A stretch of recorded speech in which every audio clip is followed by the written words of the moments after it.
Good morning, everybody. Welcome to the Committee on Housing and Buildings. At this time, can everybody please silence your cell phones? If you wish to testify, please go to the back of the room to fill out a testimony slip.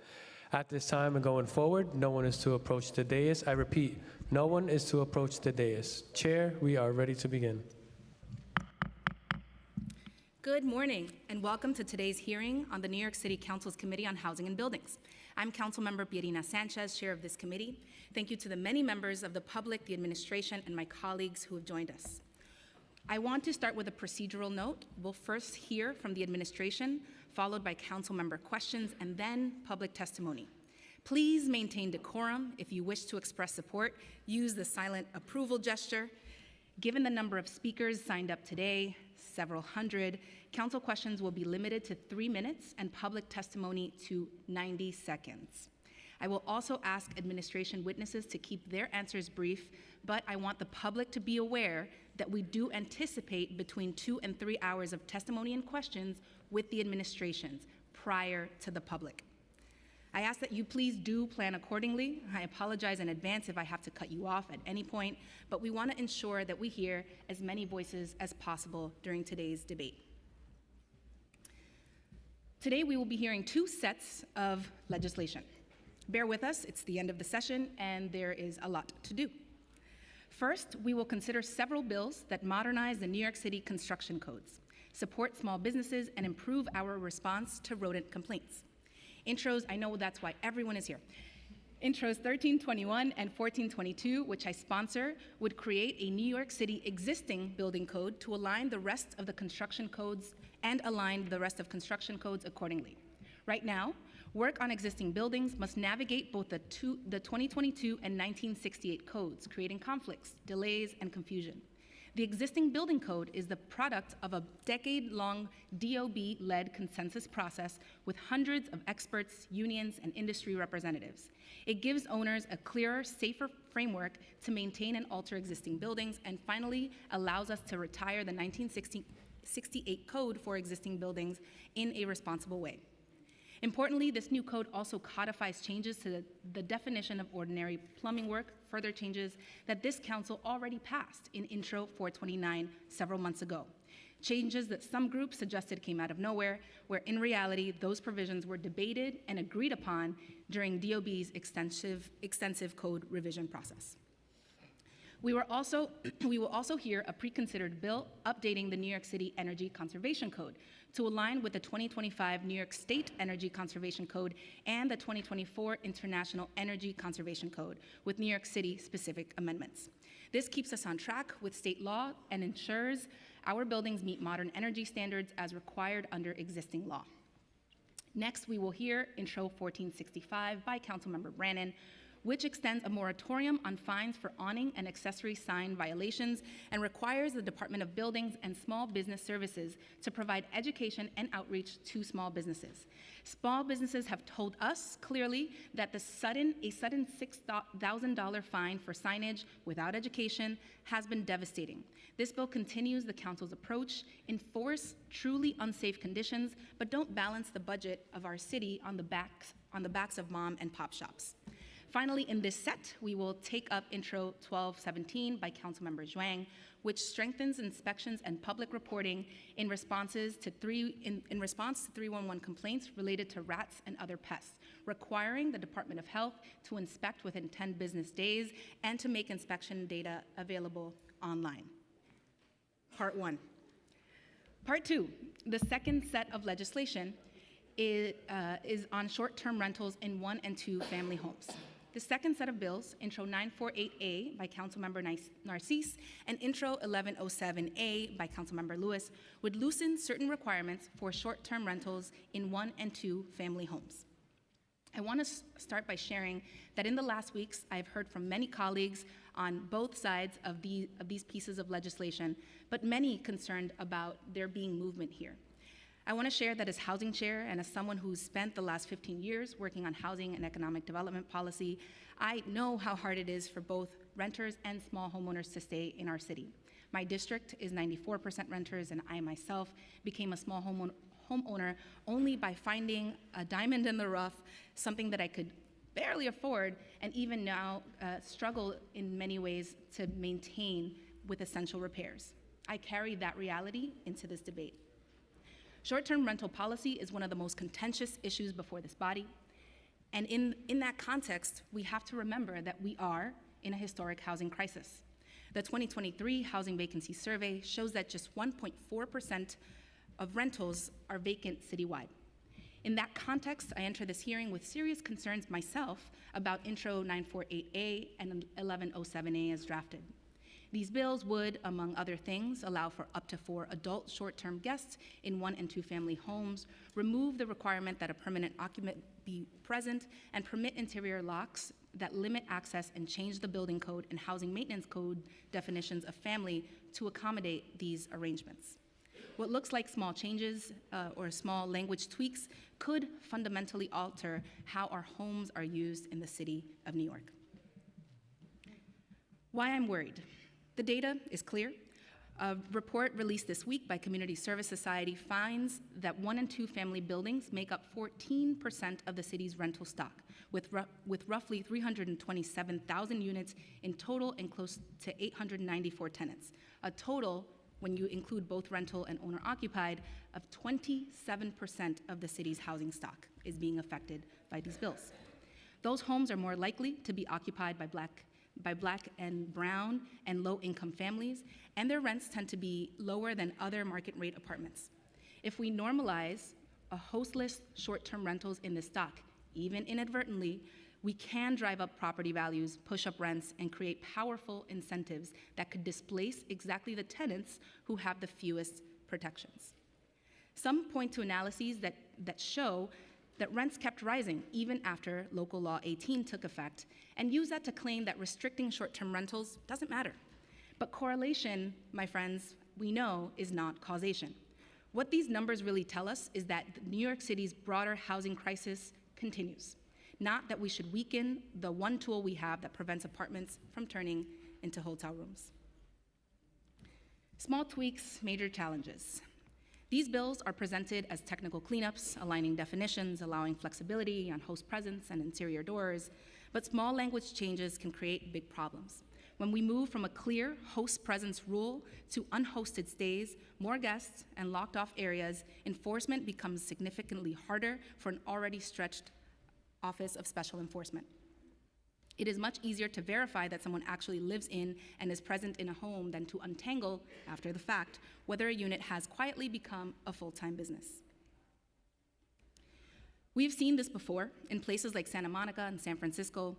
Early attempts at carve-outs and partial fixes produced confusion and abuse, and only when those cities moved to strong universal registration and host presence requirements did illegal hotel activity drop and apartments come back into the housing supply.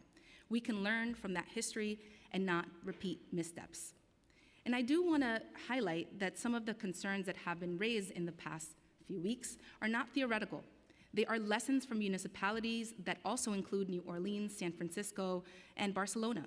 Looser rules were harder to enforce, unhosted short-term rentals had large negative impacts on local rental supply, and restrictions on short-term rentals were necessary to protect the supply of permanent homes.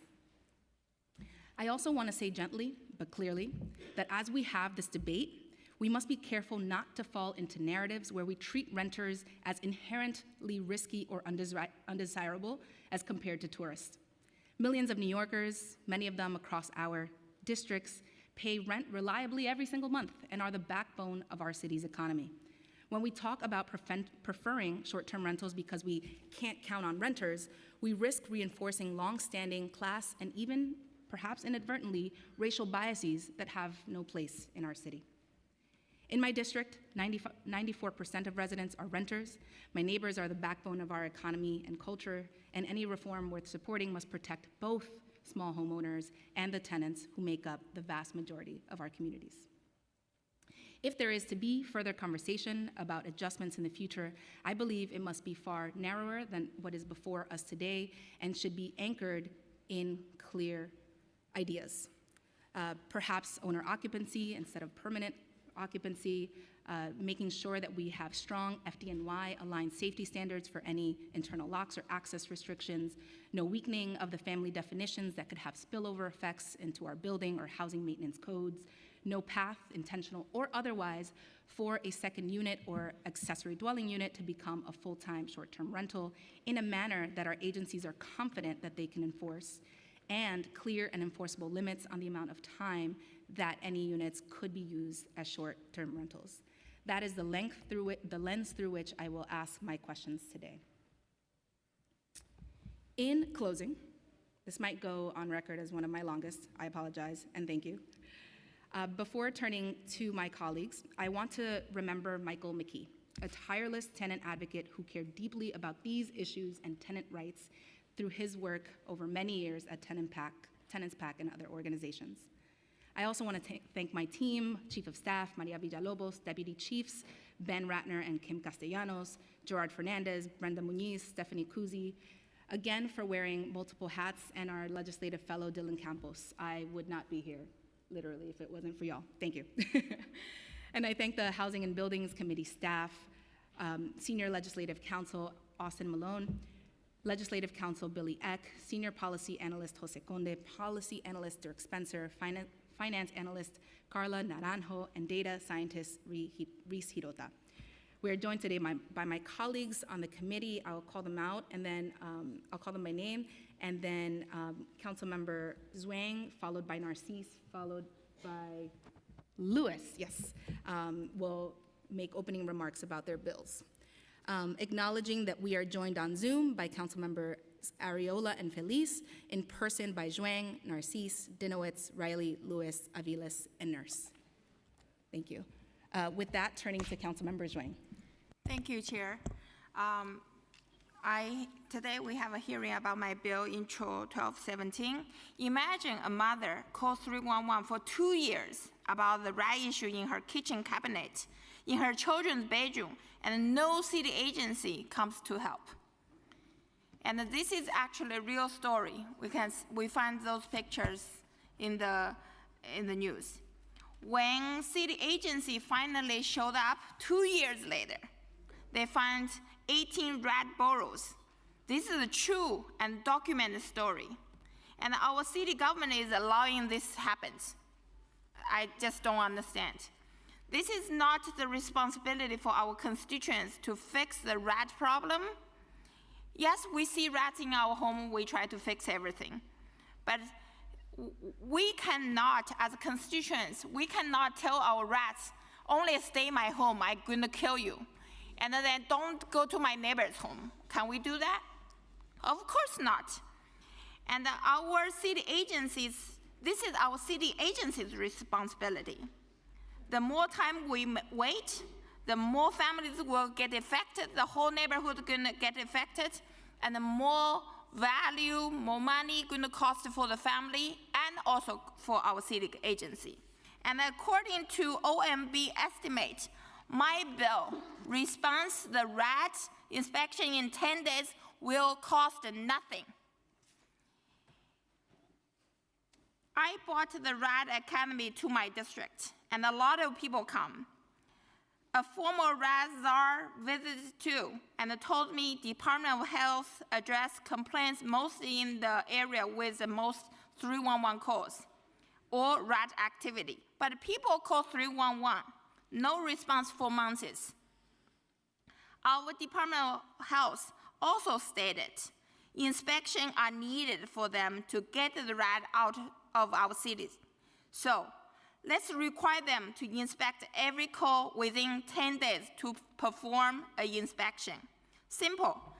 It's our city council, that's our city council to pass a bill, Intro 1217, make our city agency accountable and keep everyone healthy and safe. We have serious problems in our city. Let's get to the bottom of this rat problem now, and we can focus on making New York City a better place where families can thrive. Instead, we have to fight to survive. Please support my bill, Intro 1217, and I want to thank everyone who supported this bill. Thank you. Thank you, Councilmember Zhuang. Councilmember Narcisse?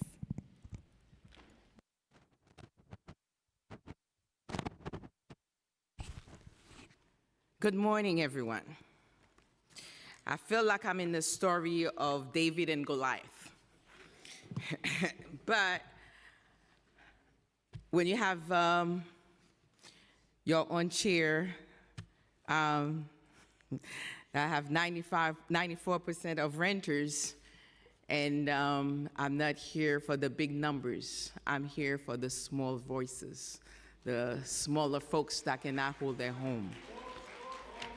I am a union person. 2 days ago, I believe I was in the front with NASNA. I was past member of 1199. I work closely with TWU. I work closely with ATC as well. But this is not about any specific group of folks, but the smaller group of folks, the black and brown folks that cannot hold their home, the lower income. When they talk, they don't have a voice. My job as a nurse is to give voice to the voiceless. I came here not to be cute, but to address the issues when they come to me.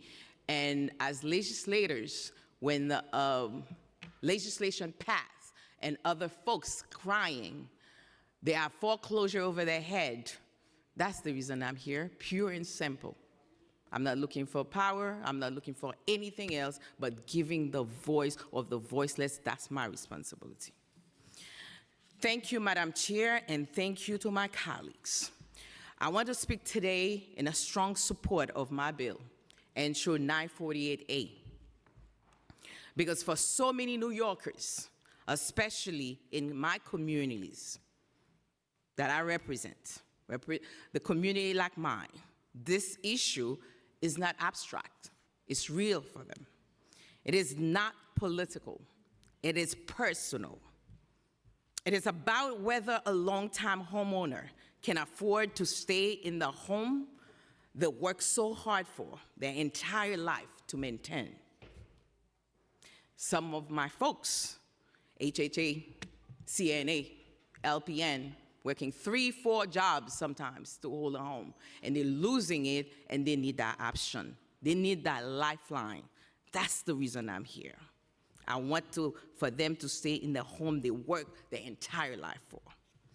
I want to ask everyone here to focus on the facts, the real people affected, not the fear, not the rumors, not the misinformation that has been circulating over my head too.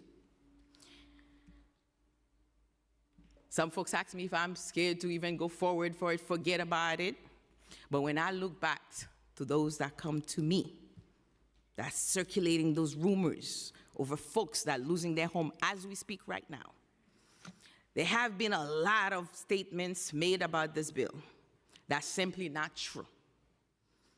And when misinformation spreads, we know that lies move faster than the truth. It doesn't just confuse people. It hurts the very families we are trying to help. This bill not creating hotels in our neighborhoods, and is not taking the hotel business out. I would be against that, because when I travel, sometimes if I'm by myself, I use hotel. If I'm with my children, back in the days, I use Airbnb, because it was what I could afford. It does not open the door to corporate takeover, which I've been hearing, of 1 or 2 families home, they're gonna board the whole block. That's not what this is about, because you have to be in the home.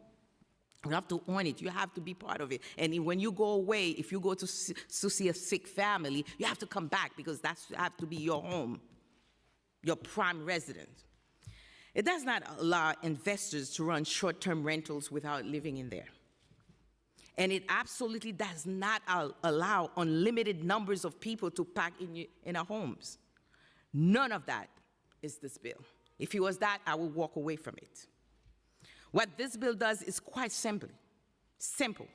It gives responsible, home-occupant homeowners the ability to earn a little supplemental income safely and legally without violating rules that were never written in their mind. I don't think my homeowners, that's what they want to do. In my district, and in districts across the city, homeowners, especially seniors, immigrants, nurses, CNA, LPN, and all the working families, union workers too, they talk to me, who have been crying out for relief. Some of them have tenants who have not paid their rent in years, and they are desperate for a way to stay afloat. Others are facing rising taxes, rising insurance, rising everything around them. They are not asking for special treatment. They are asking for fairness, a lifeline. They are asking for the chance to stay in the homes they love and the neighborhood they help to build. You know how many New Yorkers, black folks that left the city of New York. We all know. And if you want to talk about the health of our neighborhoods, then come walk the business corridors with me. I have people that have small businesses, said ever since the law passed, Law 18, they don't see the folks coming around to buy in their stores. They're losing out. You will meet the merchants who are desperate for the foot traffic. Small businesses in my district are struggling because there simply are not enough people coming throughout the doors. Allow, what I'm asking, allowing responsible homeowners a way to legally host guests gives our local businesses a fighting chance, and brings life and energy back to our commercial corridors. This is not about me today. This is about hearing the cry. And New Yorkers, we can create the possibilities. We are the legislators, my colleagues. Let's talk about it. Let's make sure if there's one line you disagree with, but you cannot tell me all of the lines from 948A. Local Law 18 was well intended, and I will be here to say yes, but we need to learn to carve out. Maybe because I learned how to carve frogs, open them, and fix them up. Maybe we can fix that. So I'm asking my colleagues, let's stand together for the voiceless folks that we have. Give them a voice, give them a possibility. Please listen to the voices of the homeowners. And I will not leave here to tell you again, I'm not in a fight with labor. I'm not in a fight against, big folks. I just want to be the person that I am, that I'm addressing the cry. So I'm asking you again, my colleagues, please listen to the voices of the homeowners. I know a lot of you don't have a lot of homeowners, but some of us do.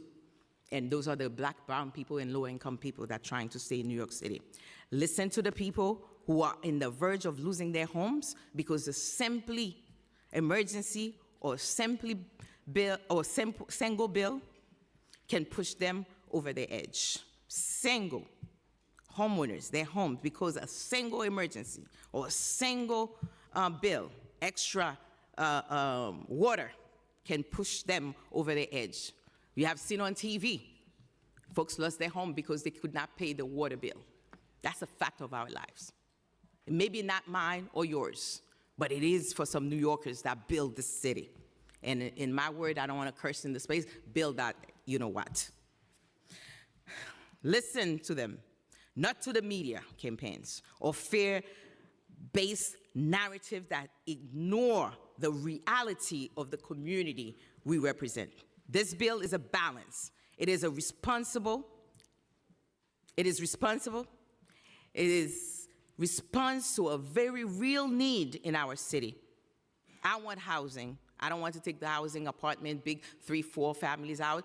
No, no. Because I want people to be off the street. We need to do our part. and we need to keep on pushing. I urge my colleagues to support it and to stand with the families who simply want a hand up, not another hurdle. Give them a hand up to keep their home they love. Thank you, Madam Chair. Thank you, Councilmember Narcisse. Thank you for the good early behavior on everybody's part. Thank you. Councilmember Lewis.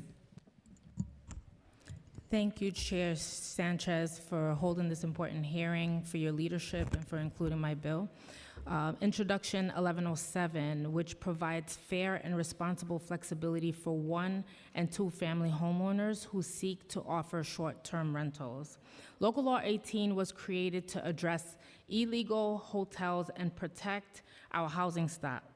Yet its implementation has placed a severe and unintended burden on small homeowners. These are families who live in homes they own and who are fighting to remain stable in the economic climate that has become increasingly unforgiving. Across Brooklyn, 1 to 2 family homeowners have lost more than $81 million. These losses are not abstract. They are monthly mortgage payments, long deferred repairs, and the only financial cushion that families have. At the same time, Brooklyn has now become the foreclosure center of New York City. In the second quarter of this year, Brooklyn recorded 129 first-time foreclosure filings, a 36% increase from the previous year. The city's foreclosure hotspot is in Canarsie and East Flatbush, where 17 new cases were filed in a single quarter. These are neighborhoods with large populations of Black homeowners who already face deed theft, diminishing equity, and a housing market that undermines their long-term financial stability. Council District 45 is 60% Black, making the 6th highest Black district in New York City. And these consequences fall hardest on the very families who have already faced generations of obstacles to wealth building. Introduction 1107 is designed to provide essential flexibility for owner-occupied homes. It ensures that homeowners can responsibly host guests, maintain the safety of their homes, and generate the income they need to stay rooted in their communities. Short-term rentals and owner-occupied homes do not remove housing units off the market. They do not diminish the city's housing stock. They provide a lifeline for families who want to remain in the neighborhoods they have helped to build. Introduction 1107 works in tandem with Introduction 948 to allow responsible hosting, permit responsible flexibility when the homeowner is not physically present, and to protect against the exploitative practices that Local Law 18 sought to stop. I also want to address the concerns that have been raised in the press. Some have claimed that these bills will remove housing opportunities or create new pressures in the market. The data proves the opposite. The crisis unfolding today is not caused by these homeowners trying to make a living. It is caused by rising costs, inequitable access to credit, deed theft schemes, and policies that treat small homeowners as commercial operators. We must preserve Black home ownership in this city. We must protect families who are on the brink, and we must provide real solutions and strengthen both housing stability and economic opportunity. This is urgent, necessary legislation that will help keep homeowners and New Yorkers in their homes. Thank you, Madam Chair. Thank you, Councilmember Lewis. I'd like to acknowledge that we've been joined by Councilmembers De La Rosa, Abreu, and Public Advocate Jumaane Williams. Public Advocate, you have an opening statement? Thank you, Madam Chair. As mentioned, my name is Jumaane Williams, Public Advocate for the City of New York. I thank Chair Sanchez and the members of the Committee on Housing Buildings for holding this hearing. I would say the last 48 hours has been pretty excruciating with back and forths in a way that I had not quite anticipated. So I'm going to go in and out of my written testimony to make sure I'm up to date with where I'm at. So one, just for context, when Local Law 18 was passed, I happened to be not as graceful as Councilmember and Chair Sanchez, but the chair of this committee. And one of the things that we said then very intently is that we did not want that law to be enforced on 1- and 2-family homeowners, knowing in particular the stress that they're being faced, particularly Black and brown and immigrant homeowners. And so I viewed what's happening here today as a way to try to correct that, because a lot of them did come under stress. So I came in with really trying to figure out how I can support this bill. But there is some flags that have been raised that are concerning. So as written, I'm not quite there yet. And so what I'd like to do with my testimony is really put forward the flags that I think are issues. And I'm hoping that Airbnb really answers the questions that are being asked today and commit to addressing some of these with the sponsors of the bill. Most of my testimony will be around Intro 948, and I know Councilmember Narcisse very well, and I know that she will work with everyone to try to get where we need to go, which is, I believe, get a version of this bill through so that we can protect the homeowners that we never expected to be impacted this way in the first place. I think it's one thing for someone who lives in a neighborhood to utilize a short-term rental while on vacation or on a way to keep their home. It's another to rent that same space for half the year while living in a completely different city or state, or in some cases, corporate LLCs who may fabricate proof of occupancy to run what is essentially an illegal hotel in a residential area. The first thing for me is making sure that even I believe that you shouldn't be able to Airbnb your space. So if you're owner-occupied or resident-occupied, you should be able to do that, but you certainly should not be able to do that for 6 months. And so I'm hoping that in the new version of this bill, there will be a time limit on how you can do that, particularly if you are not present. I think if you're present, it's differently.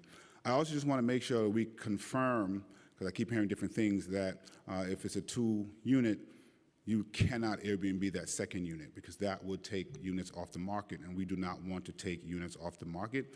It is very, very clear that we allow people to do this to save their homes, but maintain the stability of the market, particularly in the rental units. The two things I heard recently, which I hadn't heard before, one is changing the definition of family. So I'd like to really get a better understanding if that is happening or it is not happening. I also heard that we may have already done that with some of the zoning changes that passed recently, so that is or it isn't. And lastly, something that came up to me was that this may not be allowed in many of homeowners' insurance or mortgage policies.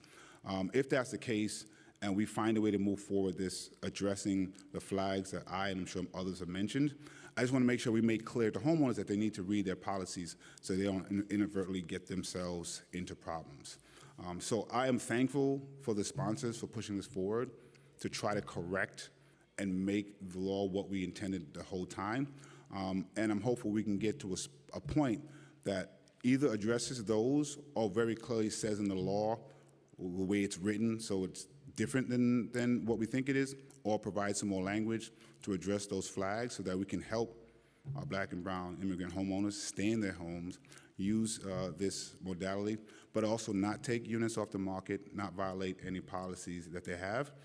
And we want to make sure it's also enforceable. So there may have to be some changes in how we enforce this to make sure that people aren't abusing the system. Lastly, I'll just say people abuse any system. They're abusing it right now. So the best we can do is just make it as enforceable as possible. So hopefully some of these questions get answered, and we can get a commitment to make any adoptions and changes to this so that we can get it across the finish line. Thank you. Thank you so much, Public Advocate. Before I turn it over to our committee counsel to administer the oath, I just do want to highlight that despite my own concerns with the legislation, you know, I know that my colleagues have pure intentions. I know that they're trying to do right by folks who do need help. And I don't believe in cutting off debate, so here we are. That's why I didn't cut off my colleagues who are sponsors that in their intro remarks, but just looking at my colleagues for some nods, like let's try to keep it tight for the rest of our exchanges. And I look forward to powerful and productive discourse today. Council? Please raise your right hand. Do you affirm to tell the truth, the whole truth, and nothing but the truth, and to answer all council member questions honestly? I do. Thank you. You may begin when you're ready.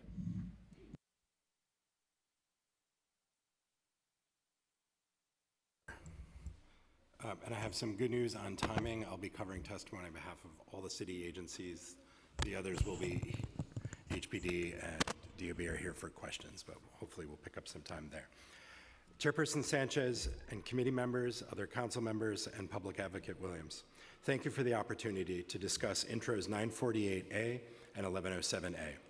My name is Christian Klosner. I am the Executive Director of the Mayor's Office of Special Enforcement, or OSE, which is overseen by the Mayor's Office of Criminal Justice.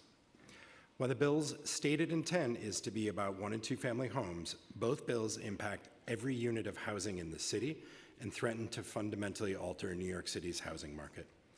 In my testimony, I will focus on 4 important points. 1, how New York City's existing short-term rentals currently operate.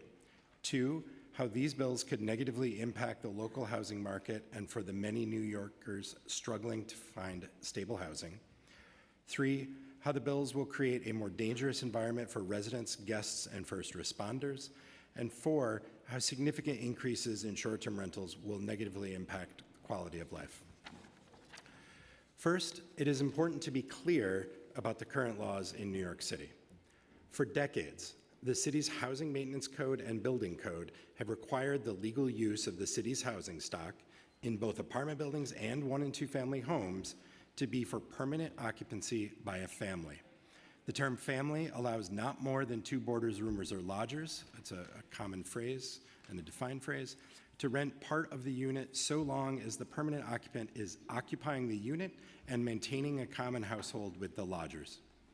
According to the legislative history, the limit of 2 boarders was proposed in 1967 to prevent excessive occupancy that would lead to, quote, inadequate facilities and, quote, neighborhood deterioration.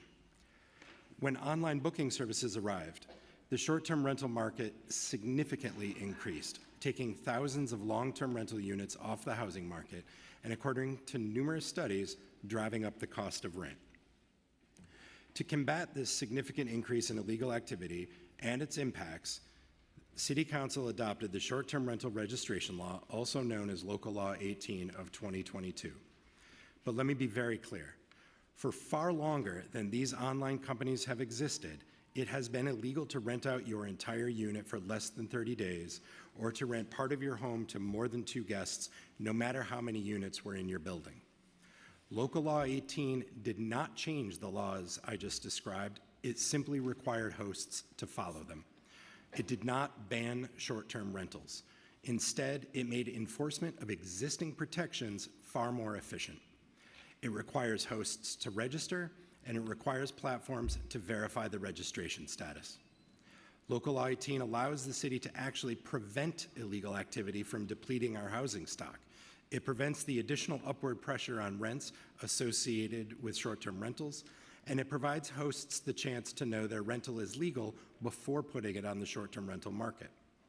Now, Intros 948A and 1107A risk undoing the significant gains made under Local Law 18.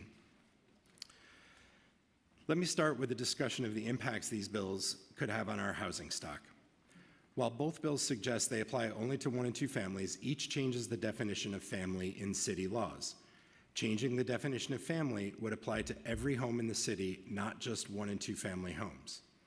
For instance, 948A would allow every tenant in the city to host 4 adult guests and an unlimited number of people under 18 in their apartment.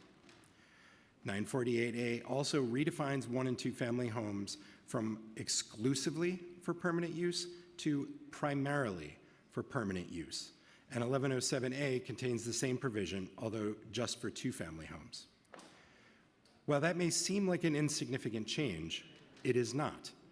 During litigation over Local Law 18, it was argued that 1- and 2-family homes should be allowed to have unhosted rentals for 182 days a year, relying on the phrase "as a rule" in the relevant building code occupancy classification. The city responded that the building code definitions of 1- and 2-family dwellings required they be used exclusively as permanent housing. The litigation against the city was dismissed, but now, through these bills, the City Council is being asked to legislate this interpretation and open the floodgates to unhosted short-term rentals. Here's what could happen with those floodgates open. As have been discussed already, 1 and 2 family homes make up over 28% of the city's housing stock and just over 14%, or 320,000 units, of our rental stock. This bill allows for the potential loss of this entire group of homes to the short-term rental market, which would be devastating, especially in the context of an ongoing housing crisis and in a moment when the New York City Housing and Vacancy Survey shows our net rental vacancy rate is just 1.41% and under 1% for the lowest cost homes. While difficult to quantify, the bill also has the potential to drive up purchase costs, making it even harder for families to afford their first home. Those who buy and take out a mortgage based on short-term rental income may be severely overextended the next time New York sees a tourism slowdown or an international pandemic, which would worsen the fears of foreclosure that we've heard about so far. Ultimately, if these bills increase speculation and reduce inventory, they will also increase market rate rents. 948A in particular would also incentivize investors to shop for properties as large as possible to accommodate 4 adult boarders and an unlimited number of children in order to maximize revenue. That will squeeze large New York City families, especially multi-generational families, who will have to compete for the same inventory in an already tight housing market. We hope the Council will also consider that tenants generally have fewer rights in 1 and 2 family homes when compared to other parts of the city's housing stock. This legislation will incentivize displacement of current tenants to use the unit for tourist rentals instead of for homes. Not only do these bills pose severe threats to the housing market, they create conflict with critical safety requirements. For example, allowing 4 boarders and an unlimited number of children will likely conflict with provisions of the Housing Maintenance Code related to how much light, ventilation, and space each occupant is required to have. It would also incentivize cramming large parties into small spaces or illegally converted basements, cellars, and attics. And according to my colleagues at the New York City Fire Department and the Department of Buildings, these bills pose unacceptable safety risks and do not make sense from a life safety point of view. 1 and 2 family homes, which are also referred to as private dwellings, are exempt from many of the safety precautions required for the kind of activity these bills would allow. They don't have sprinklers or fire alarms that automatically summon the fire department. They aren't required to be built with the same level of flame-resistant materials. They are among the city's most combustible buildings and amongst the most dangerous buildings in which the fire department conducts search, rescue, and firefighting operations. In fact, over the past few years, approximately a quarter of all structural fires in the city have occurred in private dwellings, and fires in private dwellings have accounted for a disproportionately greater percentage of serious fires and deaths from fires. These bills compound these existing dangers by 1, allowing commercial level use, 2, dramatically increasing the occupant load, effectively allowing conversion of private dwellings into multiple dwellings, including allowing an unlimited number of children who are some of the most vulnerable and likely to require assistance when escaping a burning building. 3, eliminating the required presence of a permanent occupant who knows the layout and location of exits. And 4, allowing a significant expansion of locked interior doors that pose safety risks for occupants and firefighters alike. In a fire situation, when seconds matter, any barrier that slows firefighters conducting search and rescue operations or that prevents a quick exit could cost lives. Finally, I will turn to concerns about the impact on our neighborhoods. OSC has received over 2,000 complaints both this year and last, and almost 3,000 in 2023. Complaints from neighbors of short-term rentals express concern over quality of life impacts, such as excessive noise, late-night parties on weekdays, trash piling up, and tourists ringing the wrong doorbell in the middle of the night. Some tenants allege that the illegal activity is done to harass them into giving up their lease. And more short-term rental guests are reporting concerns about consumer deception, unsanitary conditions, and a concern that their stays were illegal. It stands to reason that a sharp increase in short-term rentals where the host is not present will turn into a sharp increase in the impacts that lead to these complaints. I have attached to my testimony a chart that I will display here as well that shows the percentage of complaints each year broken down by building type.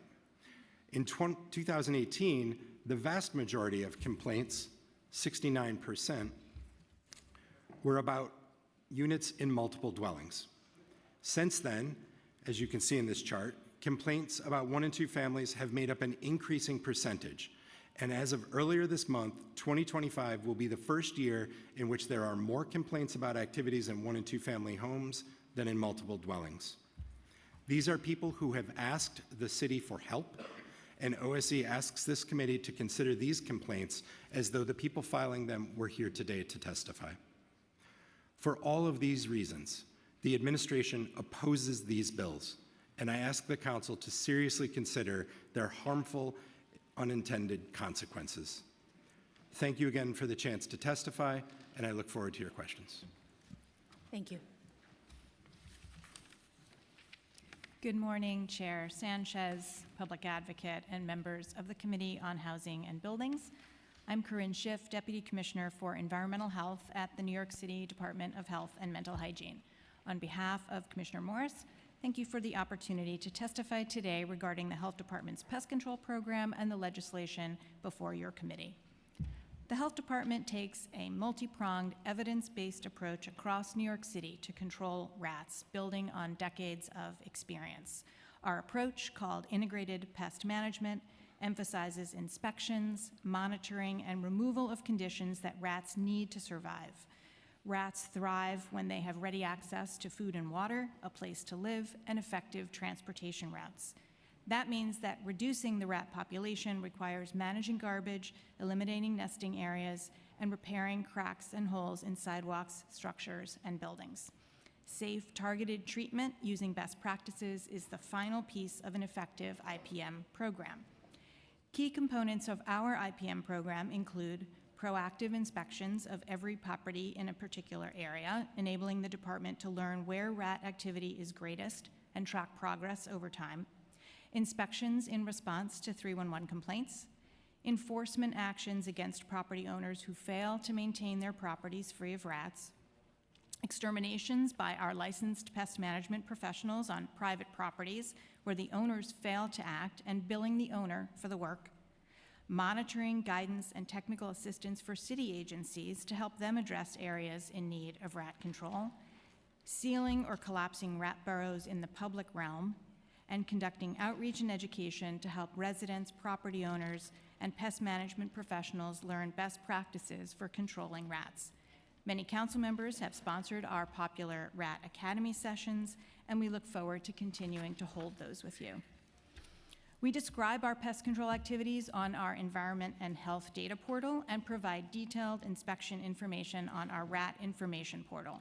New Yorkers can look up a specific property to learn what we observed at the inspection, whether we took enforcement action, and about any baiting by the department at the property. We know from the Health Department's inspection data that rat activity in New York City neighborhoods is not equally distributed. Some neighborhoods bear a higher burden of rat infestation. Those neighborhoods tend to be densely populated with high foot traffic, an abundance of food service establishments, and a higher proportion of public property.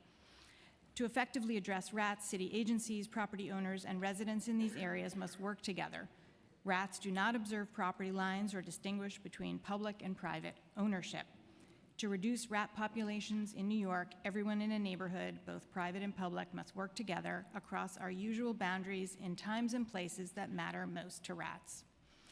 Turning to the legislation being discussed today, Introduction 1217 would require the Health Department to conduct inspections for pest activities and conditions conducive to pests within 10 days of receiving a 311 complaint, record information about our inspection findings, determine whether the location passed or failed the inspection, indicate whether the inspection resulted in a summons subject to civil penalties, and make such information available to the public. The department responds to every 311 complaint. Our current response time is 9 days, and we record our observations, make a pass or fail determination, and provide inspection and enforcement information on the Rat Information Portal. The department has no concerns about mandating these rat control activities in the administrative code. We would like to work with the council to clarify certain terms and components of the bill, such as the broad use of the term pests, references to enforcement activities under the purview of other agencies, consideration of a range of factors when setting our 311 response time, and regarding the details and timing of information on the RAT information portal. We look forward to working with you on the legislation. Thank you for the opportunity to testify. I'm happy to take questions. Thank you.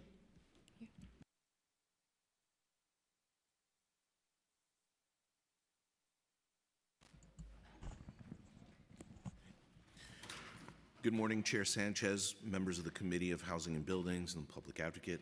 I'm Gus Sarakis, Deputy Commissioner for Development and Technical Affairs at the New York City Department of Buildings. I'm joined today by Joseph Ackroyd, the Assistant Commissioner for Technical Affairs and Co-Development, as well as colleagues from the Department's Sustainability and Enforcement Bureaus. We are pleased to testify before the committee regarding Intro 1321, which would establish the first New York City existing building code to govern all alterations to existing buildings in New York City. Intro 1422, which makes corresponding changes to the New York City construction codes that are necessary to implement the EBC, and pre-considered Intro T 2025-4492A, which addresses periodic updates to the New York City Energy Conservation Code, and Intro 1456, which would extend the moratorium on fines related to violations of local laws and regulations governing signs on awnings and accessory signs, and require the Department of Buildings and the Department of Small Business Services to provide education and outreach regarding the applicable laws governing such signs. Before discussing the subject intros, I would like to thank the City Council and this committee for its ongoing partnership with the department.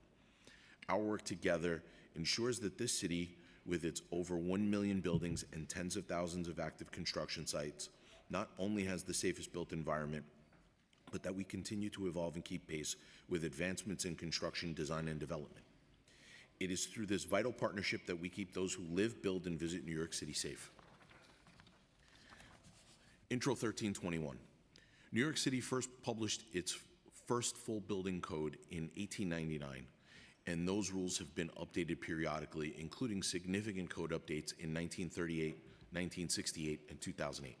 While these code updates are primarily intended for new buildings, they also govern alterations to existing buildings through a patchwork of provisions and cross-references to prior codes, department memos, and the state multiple dwelling law. As a result, the current framework for existing buildings is cumbersome, often requiring owners and design professionals to interpret overlapping requirements. The complexity of regulatory framework can be challenging to navigate, and current triggers can make significant alterations to existing structures cost prohibitive for many owners, as those owners may not be able to comply with all the requirements for new construction.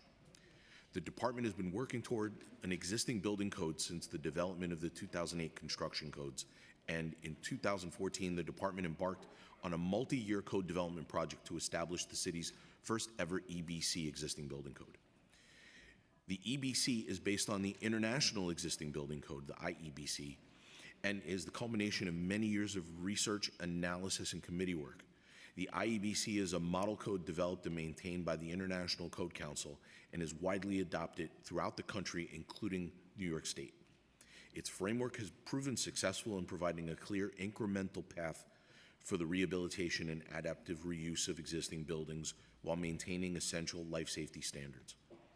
By aligning New York City's regulatory framework with this nationally recognized code, the department ensures consistency with best practices already in place across the state and nation while tailoring the provisions to the unique complexity and density of New York City's building stock.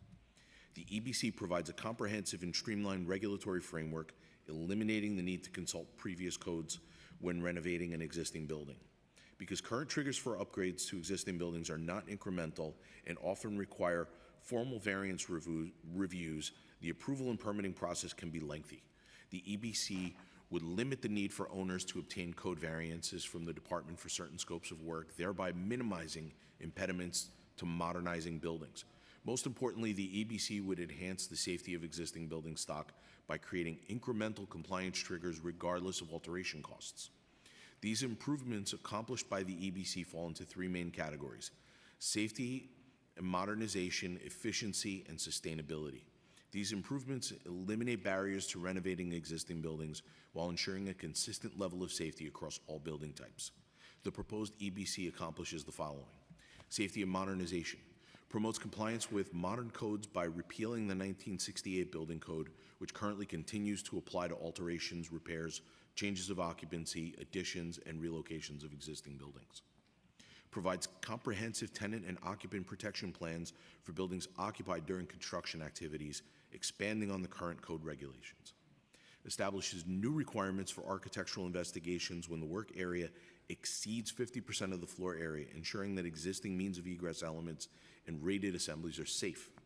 Enhances fire safety by introducing new requirements for automatic sprinkler systems that address various unique conditions that occur in existing buildings. Creates a limited home improvement permit for 1- and 2-family dwellings to be filed by a homeowner or a licensed home improvement contractor, providing a path for homeowners to obtain work permits for specific types of home improvement alterations, often performed illegally without permits. Introduces limited alteration application permits for additional scopes of work, including window replacements, re-roofing, and elevator repair and replacements, which will result in improved compliance with the building and energy conservation codes. Increases accessibility in residential buildings when an alteration involves more than 50% of the dwelling units under a single ownership by requiring all common use facilities serving those units to comply with the accessibility requirements in Chapter 11 of the Building Code. Provides a standardized method to verify the stability of buildings being altered and requires a more thorough condition assessment when the proposed alterations increase the level of structural demand in the building. Efficiency introduces the concept of work area to replace the alteration cost as the trigger for when code requirements apply, which provides a more objective measure of an alteration size and code requirements. Streamlines and simplifies regulations related to changes of occupancy, including changes to occupancy classification and use. Establishes a simplified framework for the multiple dwelling classifications to comply with the complex framework of the multiple dwelling law that details the technical provisions of the MDL that are applicable to alterations to existing residential buildings. Sustainability increases the energy efficiency of the city's building stock by facilitating renovation of existing buildings while requiring incremental energy conservation upgrades. Allows the use of like materials, assemblies, and details in partial and restorative repairs of facades and roofs to facilitate incremental energy conservation upgrades. In combination, these reforms simplify how the department and the public navigate alteration projects, encourage investment in older buildings, and maintain public safety. The EBC will make it easier to preserve, modernize, and adapt our existing building stock while ensuring regulatory consistency across future code updates. At this time, I'm going to go off my script for just a quick second, just to let everyone know the existing building code was drafted with a large number of stakeholder constituents. We put an open casting call out to those interested in participating. This committee worked from 2019 to 2023, 14 technical advisory and managing subcommittees, 523 participants, 138 meetings, more than 13,700 hours that was dedicated to this. We're quite grateful at the department to have this much interest and expertise put forth to do this, all just for the betterment of the work that we all do and the city that we live in. Intro 1422. The companion bill to the EBC sets forth changes to the construction codes that are necessary to ensure proper implementation and enforcement of the requirements of the EBC. The amendments ensure consistency across all applicable regulations and support the EBC's broader goals of modernization, simplification, and safety. The bill repeals references to the 1968 building code, as well as provisions of the current construction codes that have been relocated to the EBC, including ordinary plumbing work, limited alteration applications, and tenant and occupant protection plans. This bill also includes changes to streamline the electrical final inspection process and to allow for an extension of time to complete repairs following a periodic elevator inspection. The department views the EBC as a pivotal step in continuing the modernization effort that began with the 2008 codes, building on our shared goal to make New York City's built environment safer to occupy and easier to maintain, and the regulatory framework simpler to navigate. Now on to pre-considered intro T 2025-4492A. In addition to the EBC, the committee also has before it pre-considered intro 2025-4492A, which updates the energy code. Just as the EBC modernizes the framework for existing buildings, this updated energy code ensures that new construction advances the city's goals for safety, efficiency, and sustainability, together forming a comprehensive, coordinated approach to improving New York City's built environment. The energy code, last updated in 2020, must be revised periodically to remain more stringent than the state code and to keep pace with evolving technology and climate standards. Buildings are the largest source of greenhouse gas emissions in New York City, and maintaining a strong energy code is essential to addressing this challenge. The proposed revisions to the energy code are based on the 2025 New York State Energy Conservation Construction Code, which aligns with the 2024 International Energy Conservation Code developed by the International Code Council and with ASHRAE Standard 90.1. While the proposed revisions use the 2025 New York State Energy Code as a base, they also modify or add new language to the Energy Code tailored to the unique needs and characteristics of the city's built environment. Collectively, the proposed amendments will result in an average annual energy savings of 19.5% for newly constructed commercial buildings and 17% for new 1- and 2-family homes and small apartment buildings. The Energy Code revisions involved over 35 industry professionals and stakeholders who volunteered their time to participate in the process and who sat on either a residential advisory committee or commercial advisory committee and who participated in various subcommittees. I'd like to take a moment to thank the residential and commercial advisory committees and their members who contributed their expertise and time to the Energy Code revision process. These improvements will bring the most advanced standards for building envelopes, mechanical systems, and equipment to new development, ensuring that buildings constructed in New York City use less energy and are better prepared to support the city's path toward carbon neutrality. Finally, while this Energy Code update is the most stringent in the city's history, it represents only one component of the department's climate work. Looking ahead, the department will begin developing a performance-based energy code. Intro 1456. Turning now to Intro 1456, which would extend the enforcement moratorium concerning business accessory signs. Since 2019, when the initial moratorium was implemented, the department has taken several steps to further support businesses and assist them in complying with applicable regulations. This includes educating businesses about sign regulations, conducting outreach to businesses who have received violations from the Department for Illegally Installed Signs, establishing the Small Business Team, a dedicated resource to assist small businesses with any issues they might have, and launching an annual no-penalty accessory sign inspection program. The department is supportive of Intro 1456, which will extend the moratorium on the issuance of accessory sign violations for 3 additional years. We recognize and appreciate the need to continue to support small businesses. As such, we'd like to recommend 2 amendments to the bill. The first recommendation is expanding the universe of signs that would be covered by the moratorium. As drafted, the bill would extend the moratorium for signs installed prior to February 9, 2019. We suggest amending the bill to allow coverage for signs installed prior to February 9, 2025. This would provide relief to additional businesses, including small businesses. The second recommendation is expanding the pool of individuals who are allowed to install signs. Pursuant to Local Law 28 of 2019, there was a task force convened to evaluate the relevance and appropriateness of regulations concerning accessory signs. That task force issued several recommendations, including expanding the pool of individuals who are allowed to install signs to include other licensed trades with relevant experience and expertise to safely install the subject signs. There are approximately 43 licensed sign hangers. It is possible the limited pool of licensed individuals may contribute to delays in businesses complying with applicable regulations. Expanding the pool could enable businesses to more timely comply and could result in cost savings for the businesses. Thank you for the opportunity to testify before you today. We look forward to working with you to move these important and critical pieces of legislation forward. We welcome any questions that you may have. Excellent. Thank you. Thank you so much. And I just want to say this is like so exciting on the existing building code front. All of us who are small homeowners, we should be very excited. It represents a huge step forward in how we can address challenges in our home. And thank you for your patience as we go through this hearing. So I'm going to start with questions for the administration related to the short-term rental legislation before us. So first, a recently published report from the Community Service Society shows that 1 and 2 unit rentals house about 900,000 tenants.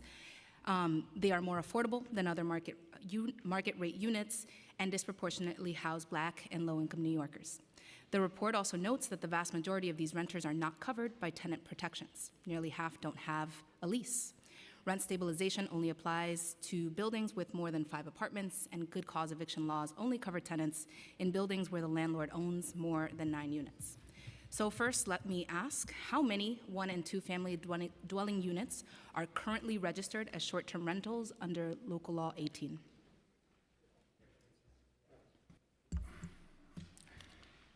Currently, approximately 2,223. They make up approximately 60% of applications and approximately 66% of approved registrations. Can you repeat the last 2 numbers again? Yeah, 60% of applications and 66% of registrations. Thank you. Is there a number of units the administration sees as at risk of conversion to a legal hotel-type use as a result of the amended legislation? What analysis has the administration done on how allowing unhosted short-term rentals in this stock could increase rents and displacement for those tenants?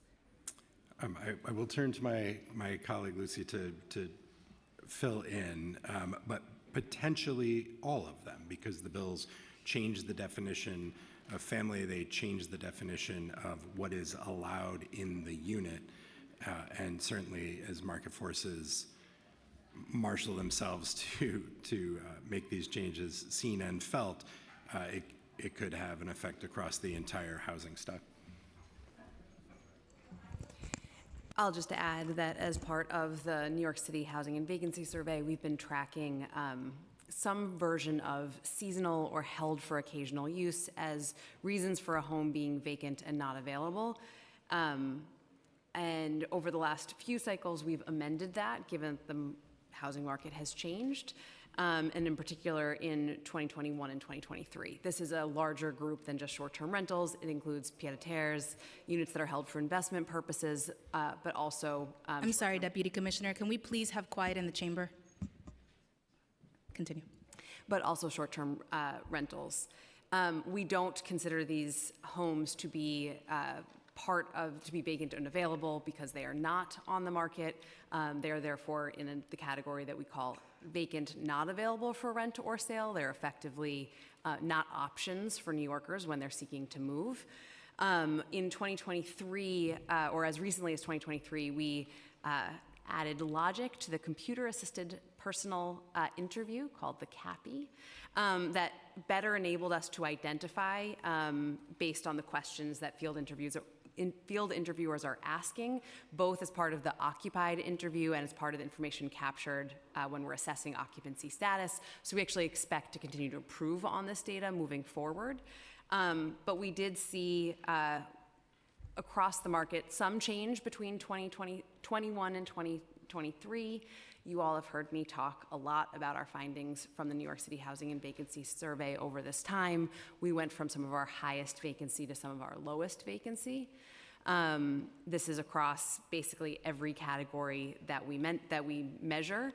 But of those that are not available, about 102, almost 103,000, or 29% are in this category of seasonal or occasional use in 21, and that, like all other numbers, went down in 23, but it was still at 58,810 units that were not available for rent or sale as a result of this category.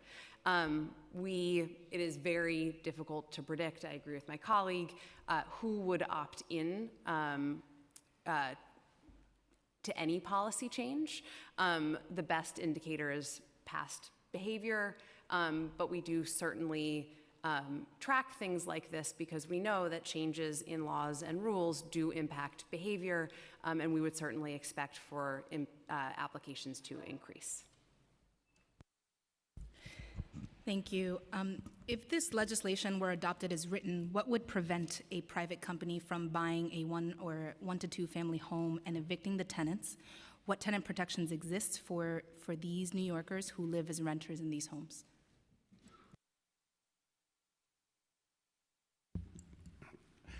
Why don't you start with the second part?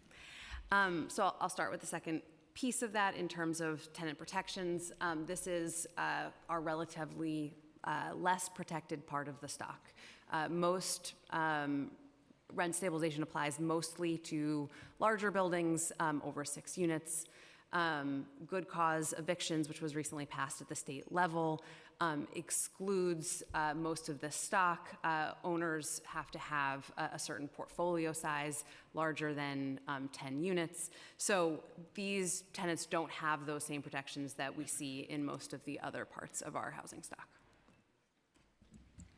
Thank you. And what options exist for that the City of New York has at its disposal to support struggling homeowners of 1 and 2 family homes? What feedback have you heard about these programs from advocates of loosening short-term rental restrictions on private dwellings? So I'll also go back to part of your last question to make sure that we've answered it. The city does not have the ability to intervene in private market transactions in this way, so we would not have any ability to regulate who purchased these properties. The administration cares deeply and recognizes that there are many homeowners, particularly homeowners of color, who are struggling in the city to make ends meet, and this has been an incredible focus for us over the last few years. We have created the Office of the Homeowner Advocate in coordination with the council. We also have expanded our homeowner help desk. Through these means, we are working to support thousands of homeowners low and moderate homeowners citywide. We're helping them to keep pace with the cost of repairs, which is an incredible obstacle we know for many homeowners who are looking to remain stable. I would put in that bucket as well our Home Fix program. We also very recently expanded, also collectively with the council and our colleagues at the state level, the ability for homeowners to build accessory dwelling units. We've received over 2,800 applications from interested homeowners who are looking to build accessory dwelling units or ADUs. We also are frequently discussing here with the council our work to support owners who live in Mitchell-Lamas or other forms of HDFC co-ops through preservation financing. The council funds multiple housing initiatives that HPD administers with contracts partnering with vendors or other community-based organizations, $4 million for foreclosure prevention and $1 million for estate planning, both which are top of mind for many homeowners. Thanks to the leadership and financial support of the council, HPD has been making unprecedented investments in these homeownership programs, $23 million in Open Door, more than $3 million for the homeowner help desk.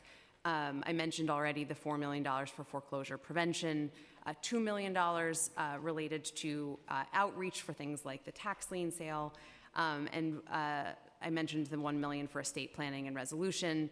It's about $1.5 million for Home First, and almost $700,000 this fiscal year for Home Fix 2.0, our improved version of Home Fix. Thank you. And feedback that you've heard from homeowners, specifically who are advocating for these types of regulatory relief? We know homeowners are struggling. We are deeply concerned about both renters who are struggling with the challenges of our housing market and homeowners. We have had a ton of interest, as I mentioned, in our ADU program that speaks both to the importance of being able to find ways to stabilize some of these folks, but also to the interest in the program. Similarly, we've done a ton of outreach through the Homeowner Help Desk, and that's been really successful so far. A lot of these were pilots that we've expanded, and that also is in response to take up, outreach, and interest as we've understood them, and really successful partnerships with a number of community-based organizations across the city who've been really important partners in reaching homeowners and really doing that work together. Thank you, but no specific reactions to these programs? I've used that, it wasn't this or anything like that? Unfortunately, our head of the Office of the Homeowner Advocate is not here today with some of the individual anecdotes that I'm sure she would have otherwise loved to provide, but we do feel that as a result of the feedback she has provided about her team's interactions, the feedback we've collected from community-based organizations, we have found that these are positive. We don't take that lightly. We are still working to continue to invest and expand in these programs always, but we are pleased with the initial feedback. Thank you, Deputy Commissioner. Mr. Closter, Local Law 18's host presence rule gives you a clear, enforceable line. Either a permanent resident or occupant is there or they are not. How does the agency ensure today that the permanent resident is home? How do you know? If we remove that bright line in 1- and 2-family homes as contemplated in the proposed legislation, what specific practical tools could OSE use to distinguish a genuine primary residence from a de facto hotel without something like round-the-clock surveillance? Thank you for the question. For sure, you asked earlier also what would stop corporations from becoming the hosts. Obviously, the registration law is hardly altered by these bills. These bills really alter the underlying laws that Local Law 18 is meant to enforce, and there's still a requirement that in order to obtain a registration, you have to be a natural person and the permanent occupant of the unit.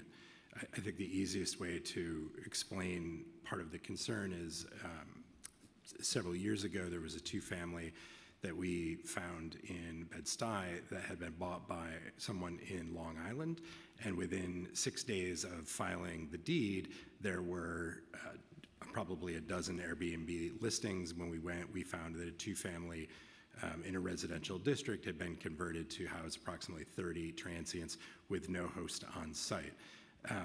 I think that kind of speculative investment to convert into short-term rentals will combine with an increase in fraud and illusory tenancies. It would have been very easy for that owner to give a lease to the person who was the host that we would not have known whether or not was legitimate or not. The way we know now is when we conduct an inspection, we ask, is the host here? Did they stay here? Are they staying with you?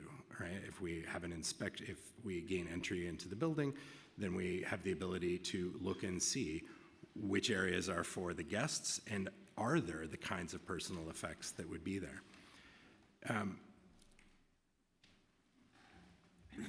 Thinking about how we would police the host, well, let me say this also.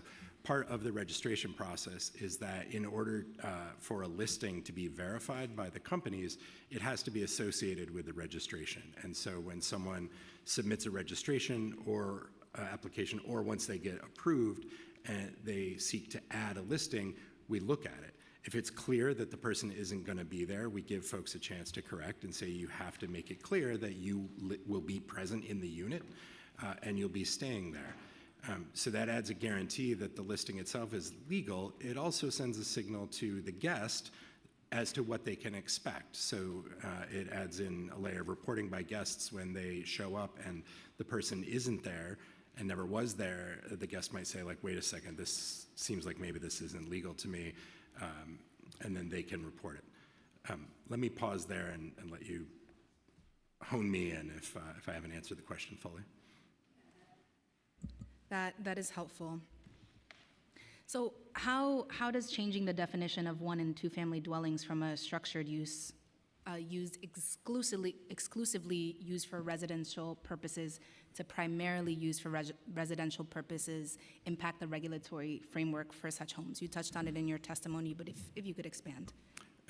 Sure. In the lawsuits that were filed challenging OSC's implementation of Local Law 18, it was very clear that the desired interpretation by the industry was that that the phrase "as a rule," somewhat like primary, would allow for unhosted rentals for 182 days under existing law. Right, and it is, in my view, no coincidence that when our response was no, it has to be exclusive, that these pieces of legislation now change the word exclusive to primary. That leads me to believe that the expected interpretation would be that independent of any of the other provisions in the rule, but just that change would mean that owners would have the right to live in a unit for 183 days and do unhosted rentals for 182. It's particularly concerning in 1107A that it is only in 2 families, which potentially creates, I would expect a challenge from the industry to say that that means so long as there was a permanent occupant in one of the units, then the primary use of the building would be primarily for permanent occupancy, and the second unit therefore could be occupied exclusively for short-term rentals, something that we absolutely cannot afford to give away in our housing stock. Thank you.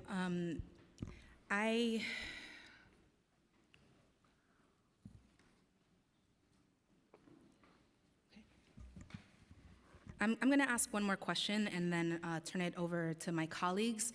Colleagues, we're going to start with short-term rental focused questions because HPD has to leave. So make sure that you get those in, and then we'll have a second round where you can ask about anything you want. I'm coming for you, Diobie. Okay, so my last question for now is, since local law, over the last decade, cities like Santa Monica, San Francisco, New Orleans, and Barcelona, as I mentioned in my opener, moved toward universal registration and host presence requirements precisely because carve-outs and exceptions for them proved impossible to police and were riddled with loopholes and challenges. Why would New York now move in the opposite direction and introduce new exceptions when our vacancy rate is at 1.4%? Certainly, the administration encourages council not to do that. I will say that in that past decade in which I've been in this position the entire time, we've watched what other entities have done. Registration has been seen as the key to make sure that the city knows who's doing it and what's there. Early models were regularly successfully challenged by the short-term rental industry. It wasn't until Santa Monica passed their version that holds the online booking sites accountable for not processing transactions unless they verified that we had a workable prevention for unfettered short-term rentals. I also want to add, New York is somewhat unique. Most other jurisdictions adopt new rules to apply to an explosion or a proliferation of short-term rentals. In New York City, it has always been illegal to rent out your entire home, and so we have always had the good fortune to simply be able to enforce our existing laws and invent new ways like Local 18 to ensure that those local laws are followed. Excellent. I'll also, if I may, a huge part of my role at HPD is to evaluate new program changes in laws, new programs we put into effect. And while I know there has been research evaluating this issue coming out on both sides, what I would say with quite confidence is that 2 years is a very short amount of time for us to see the impacts of any change in the law or new programs and its effect on the market. So, I don't expect that while we shared some of the data that we have about this part of the stock and how that's changed from 21 to 23, I would just caution everyone that this is a very short time period. Excellent. Thank you for that first round. Councilmember Narcisse. Oh, I'm sorry. I need to acknowledge that we have been joined by Councilmember Palladino. I want to be clear on that because I am for structure. I love structure. But there's one thing that is in the room. that the elephant in the room that we need to address is the fact that people are losing their home for real, and it's black and brown folks and low income. What would you have me say to seniors, immigrants, workers, hardworking people, homeowners in my district and across the city that have been told short-term rentals are the lifeline they have, the only way they can afford their mortgage and stay in their homes in the city they love and the generational wealth we talk about? If you oppose this path, what is your alternative for those folks? I hear the nice, lovely statistic you gave, how you're helping, but when I'm looking on TV, I'm seeing somebody losing their home over $5,000. That's tough. And what we're doing, we're not saying local law 18 is the wrong one.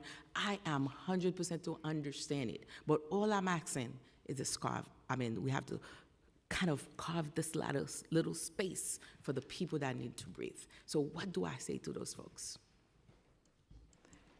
Councilmember, you're right, we share your concerns. This is an incredibly difficult issue, and some of the most difficult issues that we have in the housing policy space are when we are looking at how we protect both low and moderate income homeowners and low and moderate income renters at the same time.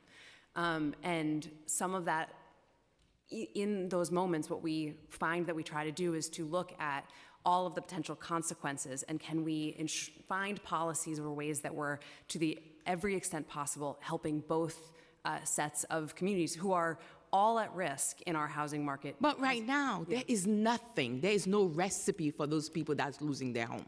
They're losing their home over $5,000. How many of the city of folks call them and say, I have that money for you. Let me take your deed, your home that you work so hard back to your hand. It has not been done.